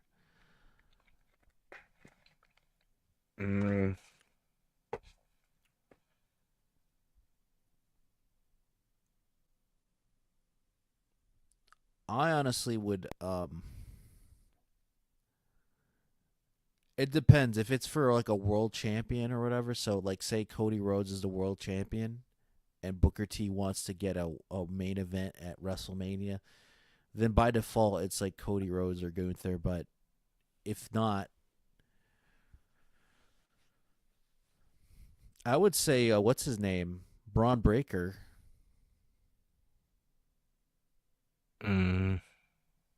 Maybe Braun Breaker or like Karrion Kross or something.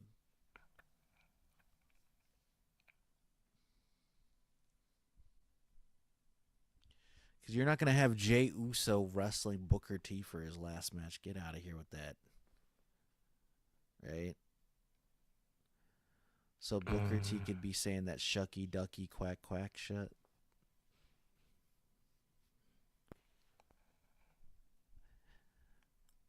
Remember when his wife, Charmel, had the worst match in wrestling history? From the Survivor chick, remember, on TNA? Yeah. One of the worst matches in pro wrestling. I would argue that the Pat Patterson, Gerald Briscoe evening gown match in King of the Ring 2000 was worse. Because Pat Patterson shit his pants. And there was no fans cheering or booing. It was literally silence. It was so bad that they had to bring Crash Holly out for the. Oh, did you drop out or did my sound go? No, can you hear me? Oh, there. Say something. Something. Oh, there we go. Boogala. Yeah, you're good. You're back now. No, I'm saying that, like, Crash Holly had to save that evening gown match for being terrible, but I don't think that counts. Because to me, that was just another match at that point. It wasn't the evening gown match. Yeah, that's true. So that match is one of the worst matches, not only WWE/F history, but in wrestling, period. Yeah. And also the Vince McMahon Pat McAfee match is one of the worst matches ever, too. A terrible match. It's so bad that they don't even acknowledge Pat McAfee losing at WrestleMania. They said that Pat McAfee is undefeated at Mania. Can you believe that shit, dude? Yeah, he's by Michael Cole every Monday. I like Pat McAfee, but he's a little bit too. He wants to get himself way too over. It's like, dude, you're a commentator. Yeah. Like you're not gonna have a wrestling match. Stop doing that shit. Fuck, I still can't think of a good last match for Booker T. It's bothering me. Yeah, because I don't think he's gonna wrestle Kevin Owens or Sami Zayn. He's like, that's beneath me, dude. No, I don't think he'd be like that. You'd be surprised, man.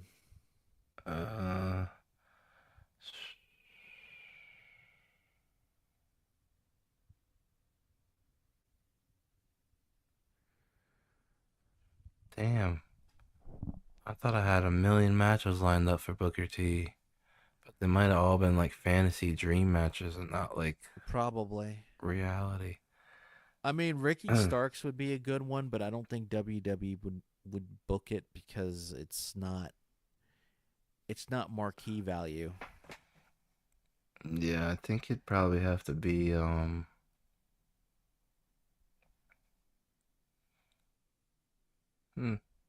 WWE would be Damian Priest versus Booker T or Sheamus or Drew McIntyre versus Booker T. No, I think it's got to be somebody. I think somebody's got to make a comeback.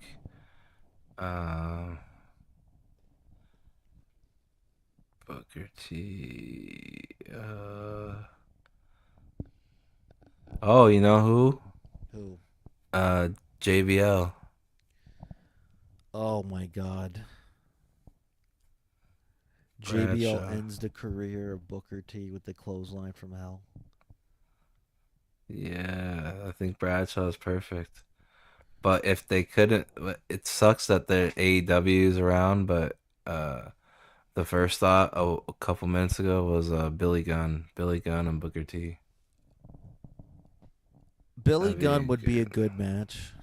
Yeah, for the last match. 'Cause what I really would want would be like Booker T against somebody like Kurt Angle. So maybe Samoa Joe, but Yeah, Kurt Angle would be good, but the problem is like Kurt Angle might have a problem picking up Booker T for the Angle yeah, Slam.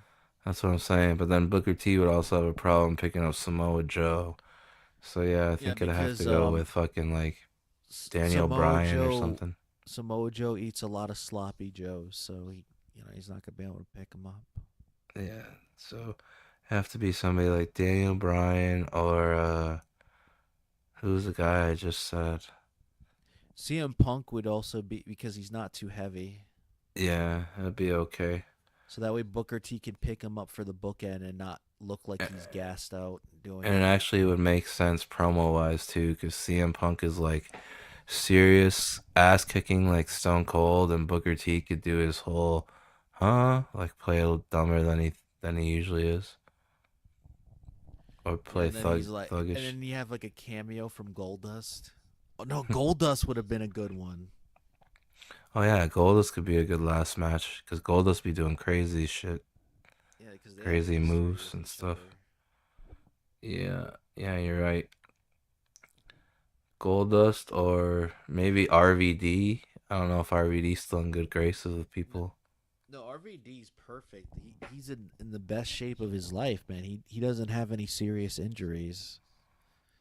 I don't even think he had to take stem cells. I think it's because RVD trained in martial arts and shit, so he's able to know how to take hits and get hurt a certain way to heal himself. Yeah.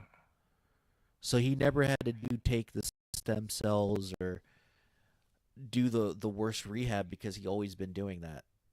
Yeah. Whereas the other wrestlers, they hurt themselves to the bone, like they break their nervous system because they don't want to get fired by Vince or end up in OVW for a long period of time. Yeah, that's true. Because look at John Cena. That's probably why he's retiring, because John Cena is supposed to take a year off, and he comes back within 3 or 4 months. Right? No wonder why he got hurt a lot. Yeah, I think it's just it's at a weird time too. Like even the halftime show, like it's like we're running out of like superstars. We got to start making new superstars. They have to, but I blame Vince McMahon though for making the company. He's the reason why there's no stars in wrestling and in WWE, because he wanted the company to be the main star, and nobody gives a shit about that. Like at WrestleMania, it's just WWE, right? Yeah, but he also has reasons to be like that, like Why? for like Because he doesn't want another Brock Lesnar situation or Hulk Hogan. Hulk Hogan, The Rock. Steve Austin, Brock Lesnar. Warrior, Ultimate Warrior. Yeah, but like, But especially The kill the Rock. business though, because nobody goes to watch WrestleMania for WWE/WrestleMania. They want to watch Stone Cold, Steve Austin have a match or The Rock have a match. That's it. Always Yeah. been like that in wrestling. Because that's the point. But that's where Saudi Arabia. That's where they come in. Are they gonna bring back the Ultimate Warrior and Yokozuna like they tried to But do? we the gotta last bring time? big stars, man. They gotta start making stars again in every entertainment facet of entertainment. We've got to start making stars again because we're the well's dry. Yeah, like even in comedy, like who's like the youngest comedian other than a 30-year-old that people know, right? Like what's that dude from? Well, that's what Kill Tony's doing. Good job. Well, no, not Kill Tony. Who's the dude with the mustache? The Flamingo or was it Fragrance podcast? You know what I'm talking about? Anthony? Oh, no. Oh my God, what's his name? He's with that Indian dude. He does a show with Charlemagne. He does Andrew a show- Schultz. Andrew Schultz, right? He's over 30 or 40 years old. He may look like he's in his 20s, but he's old. He's not in his 20s. And Pete Davidson, he's like 35. Yeah. There's no young comics out there. Well, Kill Tony does good at finding them, though. There's a few now. Yeah, but are they like SNL or like Mad TV-esque level guys? Like they don't even have to be super mainstream like Eddie Murphy or Dave Chappelle. Are they in the level that people know enough about them, right? There's been a few, like, because obviously you're not going to have a teenager be a stand-up comedian because they have to go to school. But like I'm saying, you need young comics. You can't have Dave Chappelle forever, Cat Williams forever. They're going to be 80 years old, and they're going to be tired out, and people are going to get bored of them. Same thing with acting. Like when was the last time we had a movie star, right? When was the last time, like outside of Tom Cruise, right? And Matt Damon. And maybe Brad Pitt or Edward Norton. Who are? Because technically Vin Diesel and The Rock, they're not over enough to make money in the box office other than doing the action movies that they make enough money to be like, oh man, I want to go watch this, that, and the other, right? you know what the thing is? I think, like, well, in the comic book industry, the power, shifted over to the artist being all about the art, and then the power has shifted back to the writer. But, like, I think the power for Hollywood, how come there's no more acting superstars, is because like it should be like what is the best thing, like what's the best movie or what's the best story. Yeah. And that is what makes superstars. Like, oh shit, that is the best thing, that's what everybody's reading, that like like actors are fighting to be the lead in that movie. Like that's where the power should go back to. It shouldn't. It shouldn't be. Fuck! There goes my sound again. If you're talking, my bad. Can you hear me? Hey, are you there? Yeah. Can you hear me? Oh, yep. There you go. No, but look at Robert Downey Jr., right?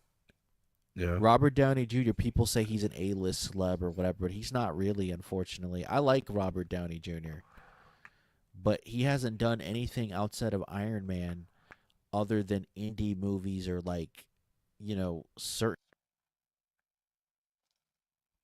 like The Judge. He hasn't really done anything as of no. Even the same thing with Bryan Cranston from Breaking Bad. You would think he would be a major star in Hollywood. He's not really. What? But he's done enough, man. He had He Malcolm done in the enough. I Middle like him. I and like Breaking him, but Bad. it's like Hollywood doesn't know what to do with Bryan Cranston because he's too old. Yeah. He's not like he's sick. He's almost 70 years old. Like if he would have started in his mid 30s or 40s and did shit now, he would have been fine. He would have been grandfathered in. That's why my plan is is perfect. It's a complete reset. It's like the same thing that Tarantino did, where he would bring back old actors and fucking make them hot again. Mhm. Like give them their best fucking role like that. But I want to do that, but with the comedian podcast community, because a lot of them act and are in TV shows and movies, so they're not just the regular comedians. So those would be brilliant minds. Like I'd Well, fucking. I It's would an push untapped people. well, man. I would push people like Bob Odenkirk, you know? Like Theo Von right now is doing a movie with David Spade, so he's getting his chops wet. And That's then good. Bobby Lee and Andrew Santino are always acting. Joey Diaz is always acting. I think that whole podcast comedian community is untapped, and I think they would make good actors in roles that would be perfect for them. Well, the thing is you know how Hollywood is super judgmental with looks and appearances. Like, dude, if you're doing a comedy movie, who gives a shit, right? Yeah, Look at John comedies Candy are and Chris okay. Farley, right? And like Seth Rogen and shit. Yeah, Seth Rogen is a chubby nerd. Jonah Hill, like Yeah, chubby nerd. Michael Cera. These are all Yep. guys that I'm gonna use. Danny McBride. Danny McBride will fit in perfectly with people like Theo Von and Bobby Lee and Joey Diaz. And they'll fit in with Michael Cera. It's gonna be great. It's gonna be Dude, good. even Jack Black again. Him and Seth Green didn't have the look. They're comedy guys. You know, like there's nothing wrong with that. Danny McBride's he's great. Yeah, he's great. Eastbound and Down's a good show, man. I think he could be a huge star. Like there's so many roles I could see him in. Because I'm just saying, if Adam Sandler can be a major player and Chris Farley, anybody can, really. Yeah.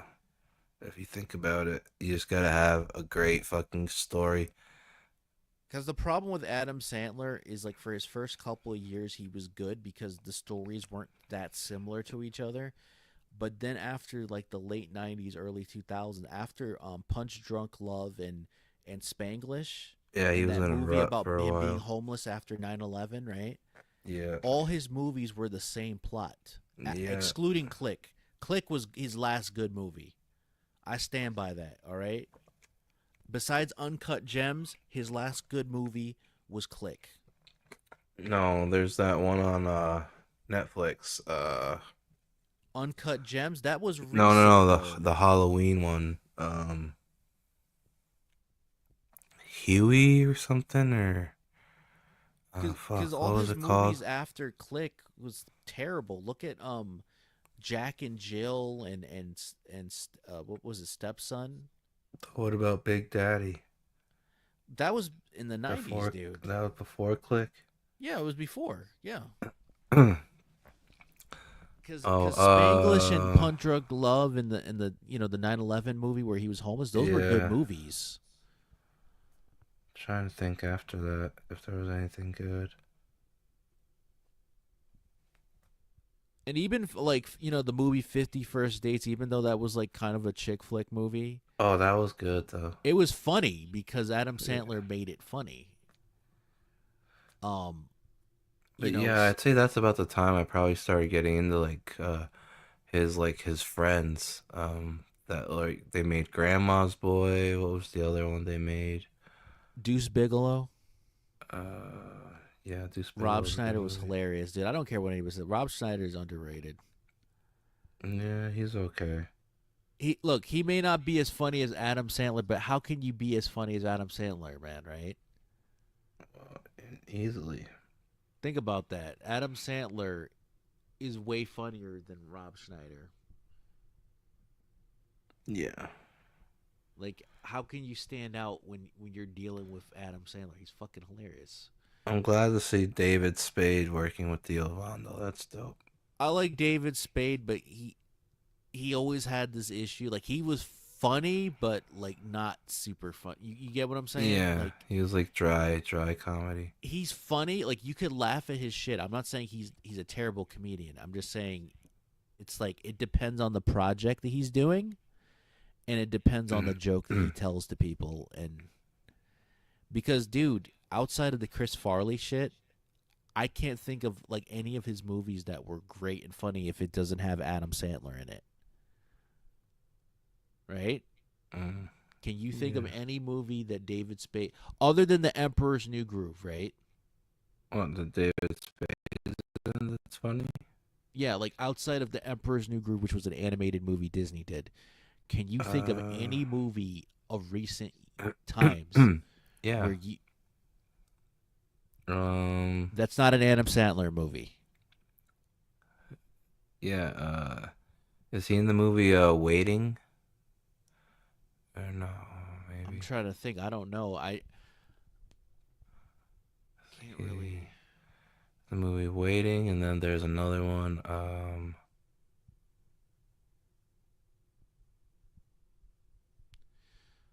I know that he was in the movie Chuck and Larry, but that was an Adam Sandler movie. Fuck, it was like a stoner movie.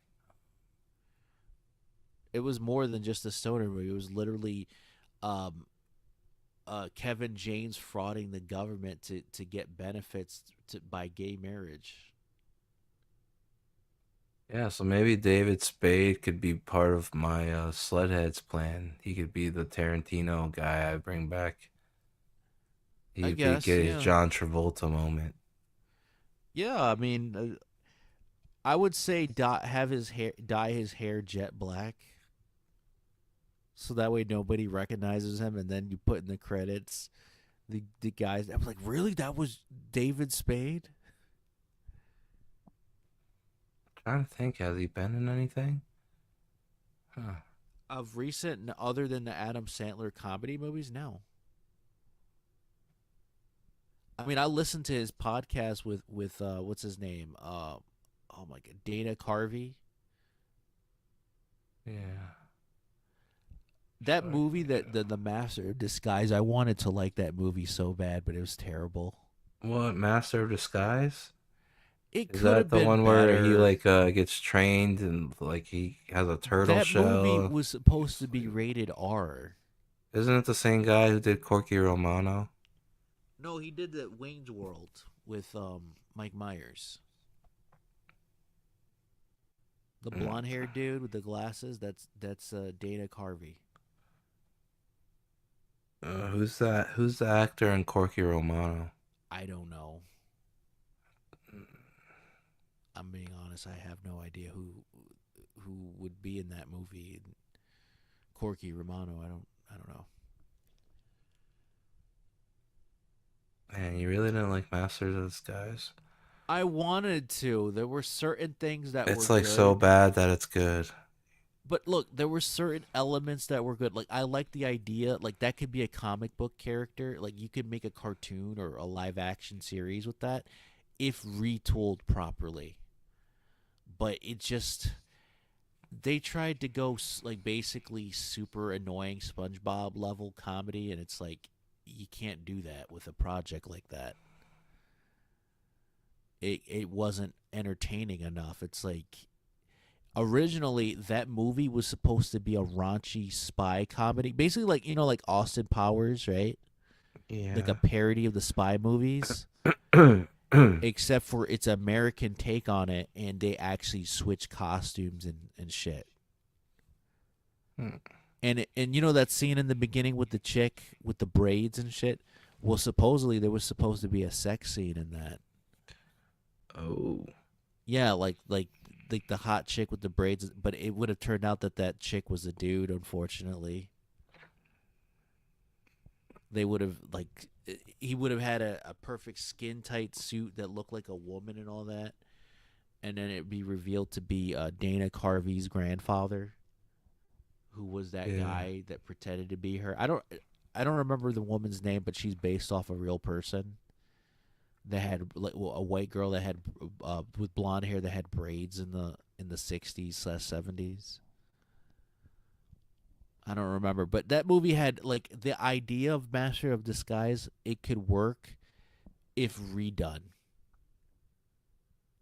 And not only that, but like the fact that Dana Carvey was like, let's make this movie PG so kids can watch it. It's like that's the point. It needed to be rated R or PG-13 because the jokes that you want to tell, it's not going to land with kids. It'd be like making Spy Kids rated R. You know what I mean? Yeah. It wouldn't make sense. Like, if you made Spy Kids rated R, it would just be Machete, you know? Which, speaking of which, maybe. Machete is in the same universe as Spy Kids. You know that, right? Yeah. Because and in the same you know, universe as Lava Girl and Shark Boy. Yeah, because Machete was their uncle, right? The kid's uncle that was like, oh, hi there, Tio, who was also played by Danny Trejo. That's Machete. Wow.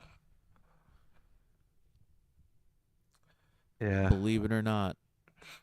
But yeah, I'm gonna wrap it up because my stomach is going crazy. I probably gotta start cooking dinner. And yeah, man, thanks for stopping by. It's been a while. Yeah, man. And we should do this more often and not like 4 or 5 months later, but shit happens, right? Yeah, we'll see when the next one is. Hit me up on the Discord and whenever. It's like midwinter break anyways. So I know all schools are shut down and shit for at least a week. Yeah, I have messaged you, dude. Maybe you know, your Discord was having issues or something, but it's okay. Oh yeah, I gotta check Discord more often. My Discord's dead. It used to be cool. Now it's like nobody's around anymore or something. Well, I don't dude, know. you just gotta redo it, man. I know you can. It's gonna take some time, but also what probably would help us is if we get call-ins and shit, because I think people want to interact with podcasts and stuff or radio shows. Yeah. I think if more people called in or used StreamYard, I think it would be okay, because I've seen other shows do that. Yeah. You want to have interaction with your audience. Yeah, that's true. And only certain podcasts can get away with that, you know, like Solid Monster or The Dick Show, or where you don't really need the audience to be there. Yeah. Like, you know, them calling you or like going on StreamYard or whatever. But I think some of them, you know, would want that. So yeah, we gotta plan this stuff out in the near future, whether it's next week or whatever. So real quick before we get out of here, what are your predictions for WrestleMania? You think it's gonna be? How do you think it's gonna go down? Well, I think I honestly think that Jey Uso might win the world title. They might do that, or they might just have him lose with shenanigans. And Cody Rhodes, I don't know, man. If they want John Cena to come back next year, I think he might win that championship. I'm not joking. I think they're going to pull a Brock Lesnar with John Cena. He's going to be gone for a while. And the World Heavyweight title and the NXT Championship is going to be the main championships for WWE for a bit. I don't know. So, who you think Gunther retains, or you think Jey Uso wins? I want Jey to win the championship to be something different and new, but you know how it is with Triple H. They might just beat Jey Uso outright with shenanigans. Yeah, possibly. Do a run-in with Solo Sikoa or whatever and just have him lose like that. Because they need Gunther to do something, right? He can't be king of the ring forever. and he doesn't have the Intercontinental Championship anymore. Yeah, So who's he might- gonna feud with? I'm kind of in the mood to play some fucking WWE 2K. I might buy it. I don't know. I got it on my PS4 though. Whatever last year's version is, I got that one. Was Gunther around last year? Yes, he's gonna be in that roster. But here's the thing that's sweet. stupid though, right? That match between Roman Reigns and Solo Sikoa, what they had on Netflix, that should have Yeah. been at WrestleMania. Yeah. Or Royal Rumble if they really didn't think it was a Mania match, but I think it should have been at Mania because the whole bloodline thing should have ended at Mania. If you weren't going to make Roman Reigns the world champion or win a mid-card title, that's the way you do it. Yeah. Because now he's going to wrestle Seth Rollins. Who wants to see that? Yeah, that's true. There's no championship on the line. Why do people care about that? Because you don't have John Moxley or Dean Ambrose there. Nobody cares. Because he's not going to do a run-in to help the other guy win. So there is no stakes in that. I say this. Make it a fatal four-way. Put Roman Reigns versus Cody Rhodes, John Cena, and CM Punk. Now that's a main event right there. Yeah. And I'd say put Drew McIntyre with Seth Rollins and LA Knight. Make it a triple threat. And there you go. He's not gonna want that for Mania. Drew McIntyre with LA Knight. He'll lose his mind. Well, it's better than nothing. I think you bring back Rusev and have him beef with Drew McIntyre. I mean, you could do that, but I'm just saying a fatal four-way with... Because what else are you going to... No offense to Seth Rollins, but it's like... Roman Reigns is a bigger draw than you now. This wasn't during the time where people were booing the shit out of Roman Reigns out of the building. People now want Roman Reigns to be a big star, so I'd say, no, they shouldn't be feuding with each other. Yeah. And not only that, but who's the heel in this? Who's the heel? I'd say Seth Rollins and Bond Breakker, or Seth Rollins and Booker T. I would say Seth Rollins and Gunther. yeah, are they gonna? But here's the thing: Seth Rollins would be like, "I can't lose, guys. No, I have to win. That's according to my contract." Yeah, because if WrestleMania is gonna be it'll be Roman and Seth versus CM Punk. Yeah. That makes CM Punk OP as fuck. Yeah, because Seth Rollins doesn't want to lose at Mania, unless it's like somebody he respects. Because now he's considered a veteran, wearing all that ridiculous clothes and shit. Like he's like Richard Simmons or Liberace of WWE. Yeah, I don't know what they should do for Mania. This is the one year where I'm like, I have no idea. Because dude, this is what I would do. I would have John Cena and Cody Rhodes team together for night one, right? Against Roman Reigns and CM Punk. And then the next night would be, since it's John Cena's last match, or whatever you want to call it, I don't think it is. I think if he wins the championship, he'll be gone, and then a year later, that's when he'll have his final match at WrestleMania 42. He loses to whoever he loses to, and he, walks out in the sunset.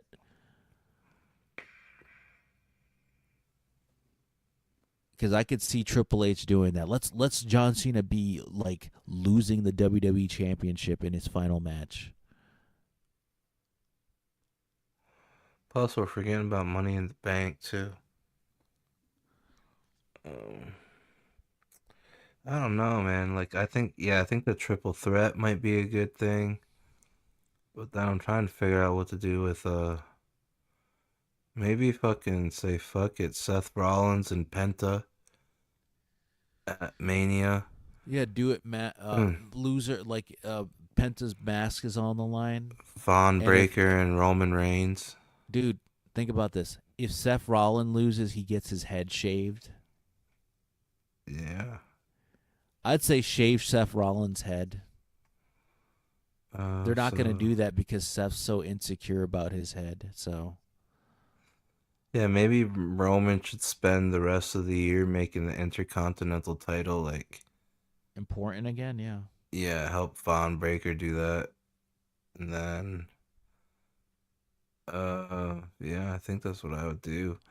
Maybe CM Punk, Cena, and Cody Rhodes, triple threat. Right. Triple threat tables match. Or I don't know. I would say a ladder match, man. Triple threat Do a ladder match for Intercontinental or US. Because they're not going to do it for the world titles. Yeah, and Cody Rhodes already put Kevin Owens through the ladder, so you can keep it going. Because unless that's how Jay wins it against Gunther, he wins in a ladder match. That way Gunther could say, well, you never pinned or submit me. You won it in a ladder match. But all right, man. I'm going to wrap it up. So thanks for stopping by. And Same here.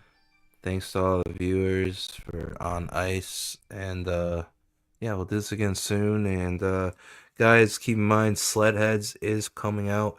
It is 90% completed with the art. Then we're going to move right to lettering. And then we're going to go to print. So yeah, keep a lookout for that. It's going to be fucking amazing, guys. It's going to be competing with some of your best, what you consider the best and what you consider your favorite books in the indies. I guarantee you I'm coming and I'll show you. You guys will be able to read it soon, so stay alert. And until next time, folks. Until next time. Until next time. Until we meet again, everybody out there on the East Coast, stay safe. There is a blizzard happening right now in the tri-state area, and I'm gonna leave you guys with some reading erotic literature reviews from women on the Dick Show with Dick and Sean, and this is from November. So later, guys. Later. Peace. Peace.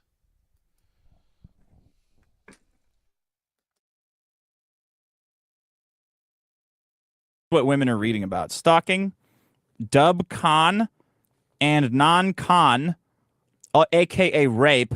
So consensual. Oh, consensual, yeah. Non-con, double consent. Whoa. Huh. Dub con.